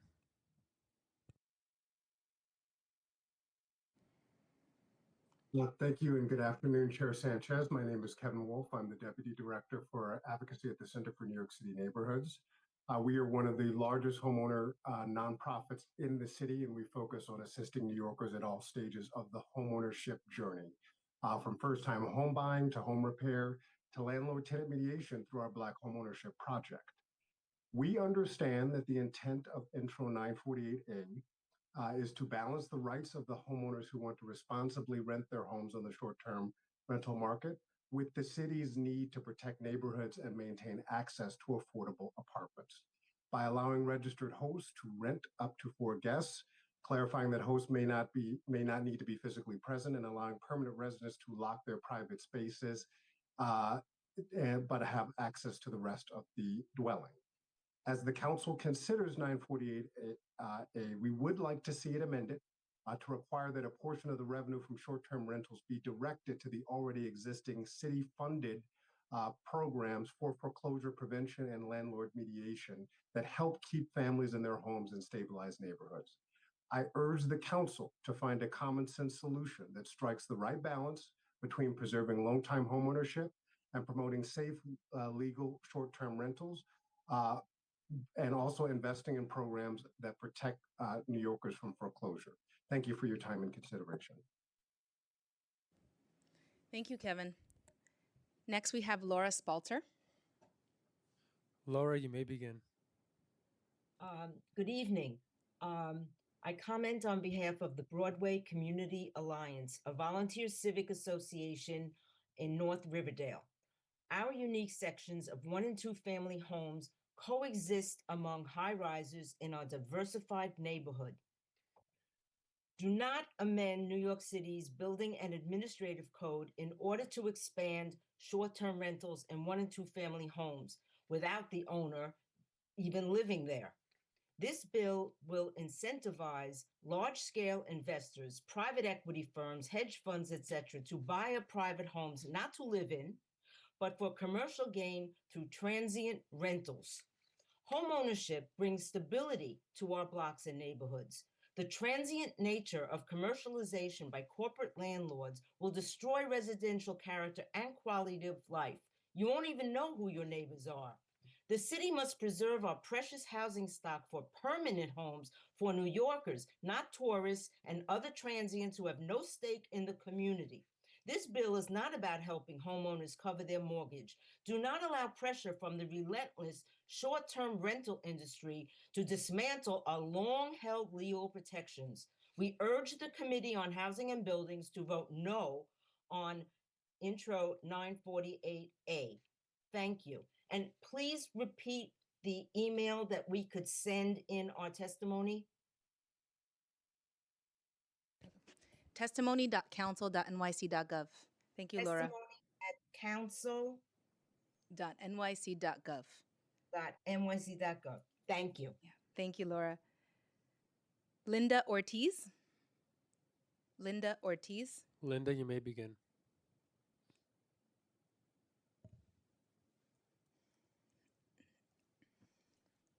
My name is Linda Ortiz. I'm a homeowner in District 8 in the Bronx. I'm here to implore you to vote yes on Bill 948A. I'm not paid to be here. For me, home sharing in my space is not merely an option, it is a necessity. I have seen and heard online comments suggesting you shouldn't bite off more than you can chew, as if I were living beyond my means. But that is simply not the case. I did everything right. Born and raised in the Bronx and raised in NYCHA, I'm educated by the New York City public school system. I'm a CUNY alum. I dedicated over 20 years to federal service, worked hard, and bought my house in the Bronx with the stability that my job provided. Yet, after 2 decades as a civil servant, my federal agency at the U.S. Department of Justice was eliminated, leaving me unemployed through no fault of my own. For the last 4 years, I rent the second unit to a wonderful Latina who works in a local garment factory. I was able to subsidize her rent through home sharing. This summer, I had no choice to raise her rent, a clear and unintended consequence of Local Law 18. How much has the hotel industry profited since Local Law 18? Home sharing is a way I can continue to afford living in the Bronx and hopefully find another job. I shouldn't have to sell my home. I am deeply committed to my community. I participate in neighborhood cleanup projects, of which Speaker Council Ayala has sponsored, bid and local merchant association initiatives. I help bring attention to the issues at St. Mary's Park, and as a direct result, the park was awarded a multi-million-dollar infrastructure overhaul. That was not the work of an outside organization or hotel industry, but me, a homeowner dedicated to helping the Bronx. Responsible Thank home you for your sharing offers a testimony. Your life. time has expired. Thank you. Thank you, Linda. Maria Cates. Maria, you may begin. Maria Cates. My name is Maria Cates, and I'm asking the committee to support Bill 948A. I live in my home, and it's a two-family house in Bed-Stuy, Brooklyn, with my daughter. I'm an immigrant and a single mother and have no other family. I'm elderly and hard of hearing with 80% hearing loss. 5 years ago, I suffered a debilitating stroke and have never fully recovered. I now live with limited mobility, extreme fatigue, and other complications that prevent me from holding a traditional job. To stay afloat, I share my home, and it's the only way I can support myself. This is my primary residence, my home, not a business. Our home has been a lifeline, our only means of financial stability, and a way to stay in the community we love. Without short-term rental income, I will have to apply for government assistance.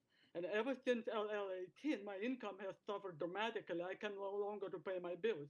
And I want to make it very clear, this has nothing to do with Airbnb. We're just real people, and we have real struggles, and we pay real bills. It's just one of the platforms. That's it. Our home is not suitable for a long-term rental. It houses our family. Treating small homeowners like wealthy landlords is unfair. We're being subjected to enforcement designed for large apartment buildings with actual long-term tenants, not for families simply trying to survive. Illegal hotels remain illegal. This bill does not change that. Yet currently, small homeowners are being Thank you for treated your as criminals testimony. Your time has expired. and seen as bad actors. This is just wrong. Thank you. Thank you, Maria. Thank you for your testimony. Sadio Jonas. You may begin. Hello. Thank you, council members. I'm gonna skip part of my testimony. I've already submitted it, so you can read like the first part, um, which talks about caring for our elderly parents, which means that our houses are absolutely not part of the housing stock at all. So I'm going to read the rest of my testimony. In immigrant communities like ours, caring for elders isn't optional. It's cultural responsibility. We also provide temporary shelter for newly arriving relatives who need place to land, which directly reduces the burden on city services. These collective realities are why removing the ability for us to do home sharing has not increased the amount of places, 1 or 2 family homes available for long-term rent. Our homes were never part of the available housing stock, as it's referred to. Another aspect of my personal story and my personal reality is that small homeowners like me and my husband cannot afford to operate as long-term landlords in this city. It actually costs money to be a landlord in the city. Being a landlord here requires bringing homes into compliance, maintaining reserve funds, often in excess of 20% of annual rent, just to meet, to stay compliant, to cover repairs, to meet legal responsibilities. Utilities for 1 and 2 family homes in our area routinely reach over $15,000 a year, and basic maintenance for older homes like we have Thank is you for your constant. testimony. Your time has expired. Thank you, Sadio. You may submit your testimony. I think you said you already did, but thank you for your testimony, and we'll be looking out for that. Sandra Sanchez Muller. Sandra, you may begin.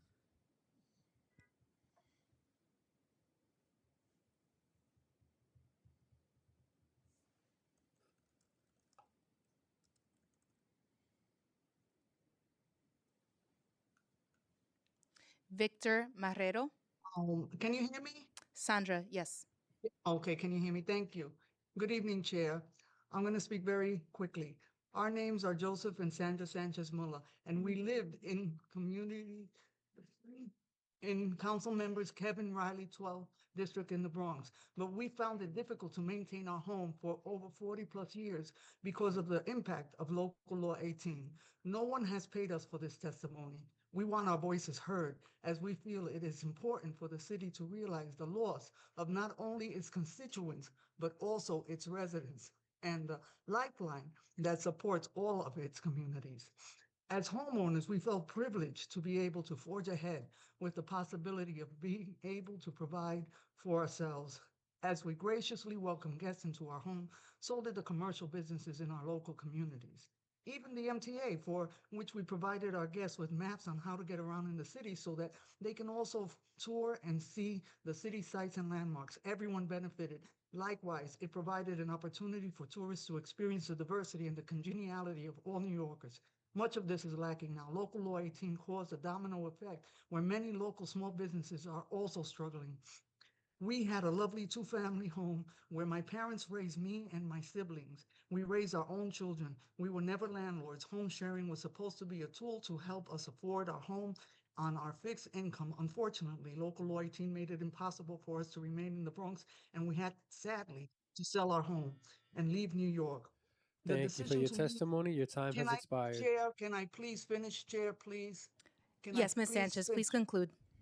Thank you. The decision to leave New York was a difficult one. It is our hope that the voices of our fellow homeowners are truly heard. This is about helping hardworking homeowners stay in their homes. These are New York residents who provide home sharing services, stay in their homes. As a means to survive, the New Yorkers should not have to be forced out of their beloved homes and their communities because of an overly broad law that keeps them from the income and the home that they need to maintain. Please help pass the 948A bill so that no other residents or constituents are lost. Thank you kindly for the opportunity to speak to this council. Thank you, Sandra. The next panelist is Victor Marrero. Victor, you may begin.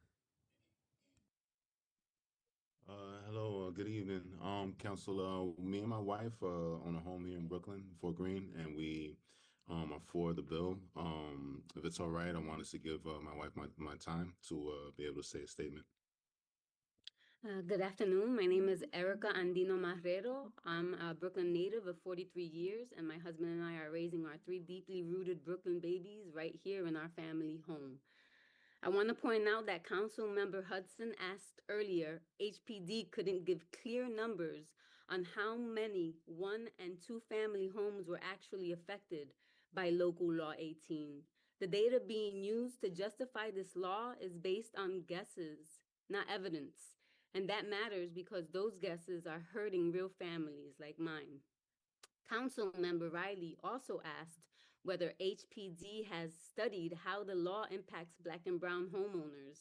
They haven't. That tells me the communities being most affected weren't truly considered. I want to be clear, my family isn't against regulation. We agree with owner-occupied requirements. We followed every rule. It took me 8 months to get certified legally. But we are not a corporation. We are a homeowner household. We're a small business, and short-term renting our extra space is what helps us stay afloat in this economy. Increasing the amount of guests we're allowed to host would actually help us keep our long-term rental more affordable for the tenant living in our home. This is how families like mine create stability while also supporting Thank you our for your community. testimony. Your time has expired. Thank you. Thank you. Thank you to the Marrero family. Thank you for your time. The next panelist is Walter Mugdan. Walter, you may begin.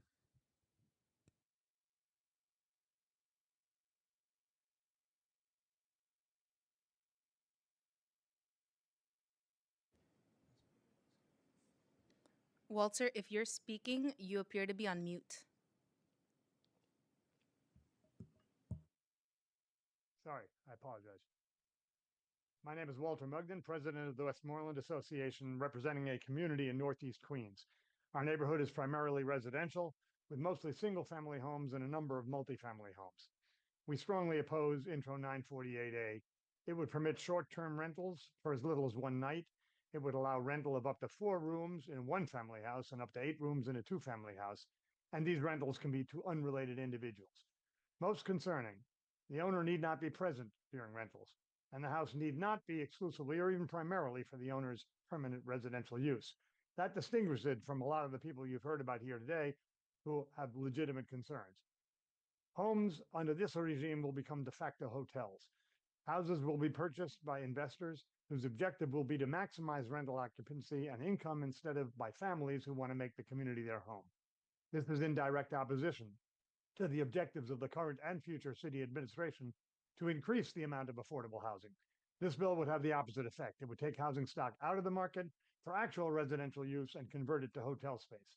By making houses lucrative for use as a hotel instead of a residence, it'll drive up the prices of the remaining homes in the community, further undermining efforts to retain and expand affordable housing. The bill applies to 1 and 2 family homes, but we can safely assume that if it passes, the proponents will be back soon with efforts to expand the rules to apply to higher density zones. We urge the committee to reject these bills. Thank you very much. Thank you so much, Walter. Again, I want to call Christine Yanis Les. Christine Yanis Les. We see you on the Zoom. You must not hear us. Okay, we'll go to the next panelist. Glenn DiResto. Everybody's Latino when you're in my hearing. Glenn, you may begin. Hi, thank you. My name is Glenn DiResto, and I'm a third-generation resident of the Rockaways and not being paid by the union hotel industry to be here. I deeply understand the dynamics of the Rockaway community, and as a former small business owner, the struggles that prevent the Rockaways from reaching its full potential. Since the passing of Local Law 18, which was basically a de facto ban on short-term rentals, local small businesses across the Rockaways have been struggling with the loss of tourism money that flowed into our local economy. The rising cost of labor, insurance, and commercial rents has also added to the struggle. How is the local economy in the largest urban beach town in America supposed to thrive when there is only one hotel? Show me another urban beach town in America that doesn't depend on tourism dollars, that doesn't allow short-term rentals, and that only have one hotel to meet the tourism demands. Allowing short-term rentals would greatly help struggling small businesses in our beach town. There should be no reason not to correct the unintended consequences of Local Law 18. Since Local Law 18 was passed, rents have not gone down, they've only gone up dramatically. The only thing Local Law 18 did was make the hotels far more expensive. Remember, short-term rental hosts must first register with the city. There should be no reason to oppose owners of 1 and 2 family homes from doing short-term rentals. I ask that you pass these laws, but if you have deep concerns about some of the problems that could be caused by these short-term rentals, I ask that you Thank you make for your simple testimony. Your amendments time to has address those expired. concerns that you have. Chair, if I may, just one more paragraph, please. Thank you. Please Maybe conclude. just allowing one registration per person, not allowing corporations or LLCs, or possibly even making the Rockaways part of a pilot program. I thank you. A vote of yes on short-term rentals, making any amendments to make this a possibility for all New Yorkers. Thank you for your time. Thank you. Thank you so much. Next, we'll call Joanna Vu. Joanna, you may begin.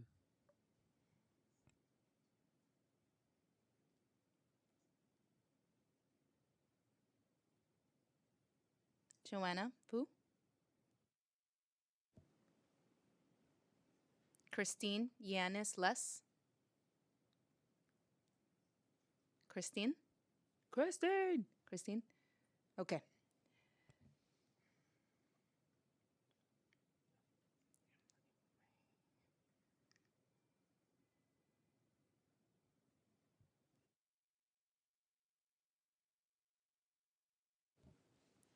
If we have inadvertently missed anyone that has registered to testify today and has yet to be called, please use the Zoom raise hand function if you are testifying remotely, and you will be called in the order that your hand has been raised. If you are testifying in person, please speak to the sergeants.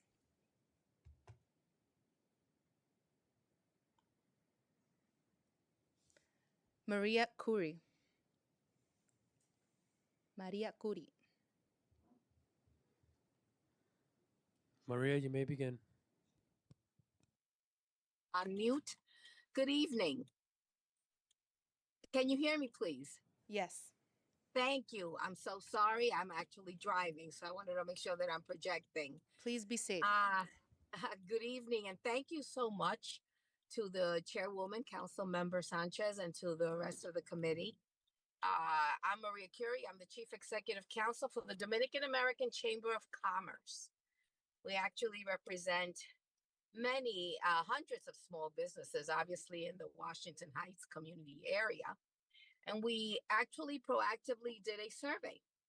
I mean, our testimony is presented to you and the survey information has been handed to you. But mostly I speak on behalf of our members. 96% of the members overwhelmingly are supporting the resolution. And of those that are actually small business owners, because they operate their homes and they sort of rent out the part of their home or their room, they are very overwhelmingly supportive of this resolution. It is culturally embraced because we understand that most of their family members are visiting, and I've heard some of the testimony that was given presently there earlier, and certainly there are always observations on both sides, but there was information that was provided that sort of spoke to without actual data. Thank you for your testimony. Your time has expired. Oh, okay. Thank you so much. Maria, if you want to conclude, I think you may be our last person, so we'll Well, thank you. And I will conclude very quickly. The resolution is positive for the small business owners that are using their homes to subsidize their income. If not, they will be homeless. So we speak about that particular issue. We understand that that's the feeling they have. They're bound to lose their homes. So thank you so much for your time. Good evening. Thank you. Thank you so much, Maria.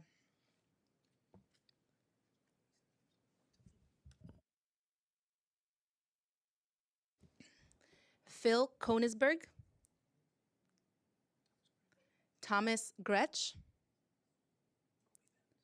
Obi Benz, Frank Wheats, Mr. Gilbert, Bradford Kiefer,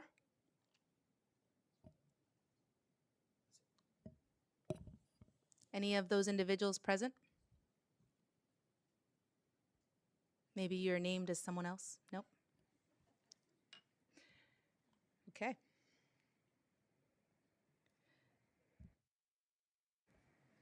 Anyone else in the room?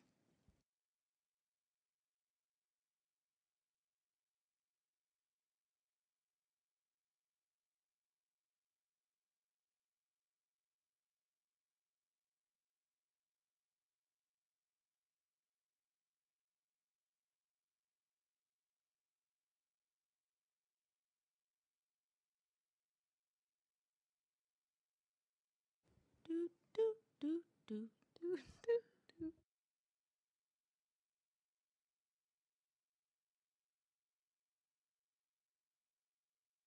We almost made it out before 6.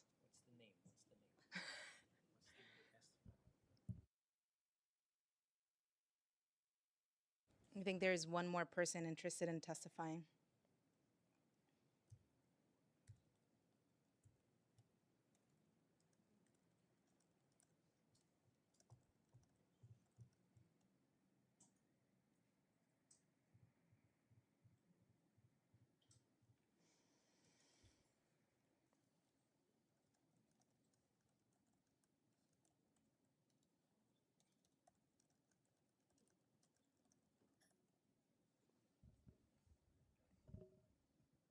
Thanks for hanging out, everybody. Usually it's just Austin, Billy, and I.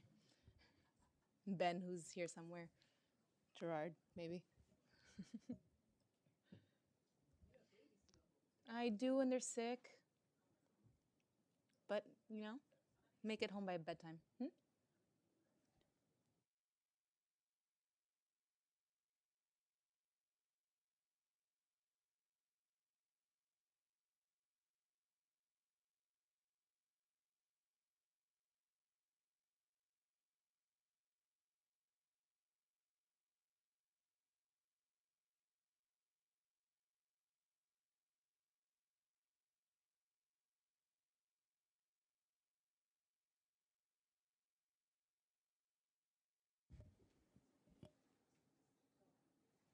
Okay. Well, seeing no other individuals signed up to testify, either virtually or in person, we will now close this hearing. Happy Thanksgiving. Thank you to the members of the administration, the members of the public who have joined us today. This hearing is adjourned.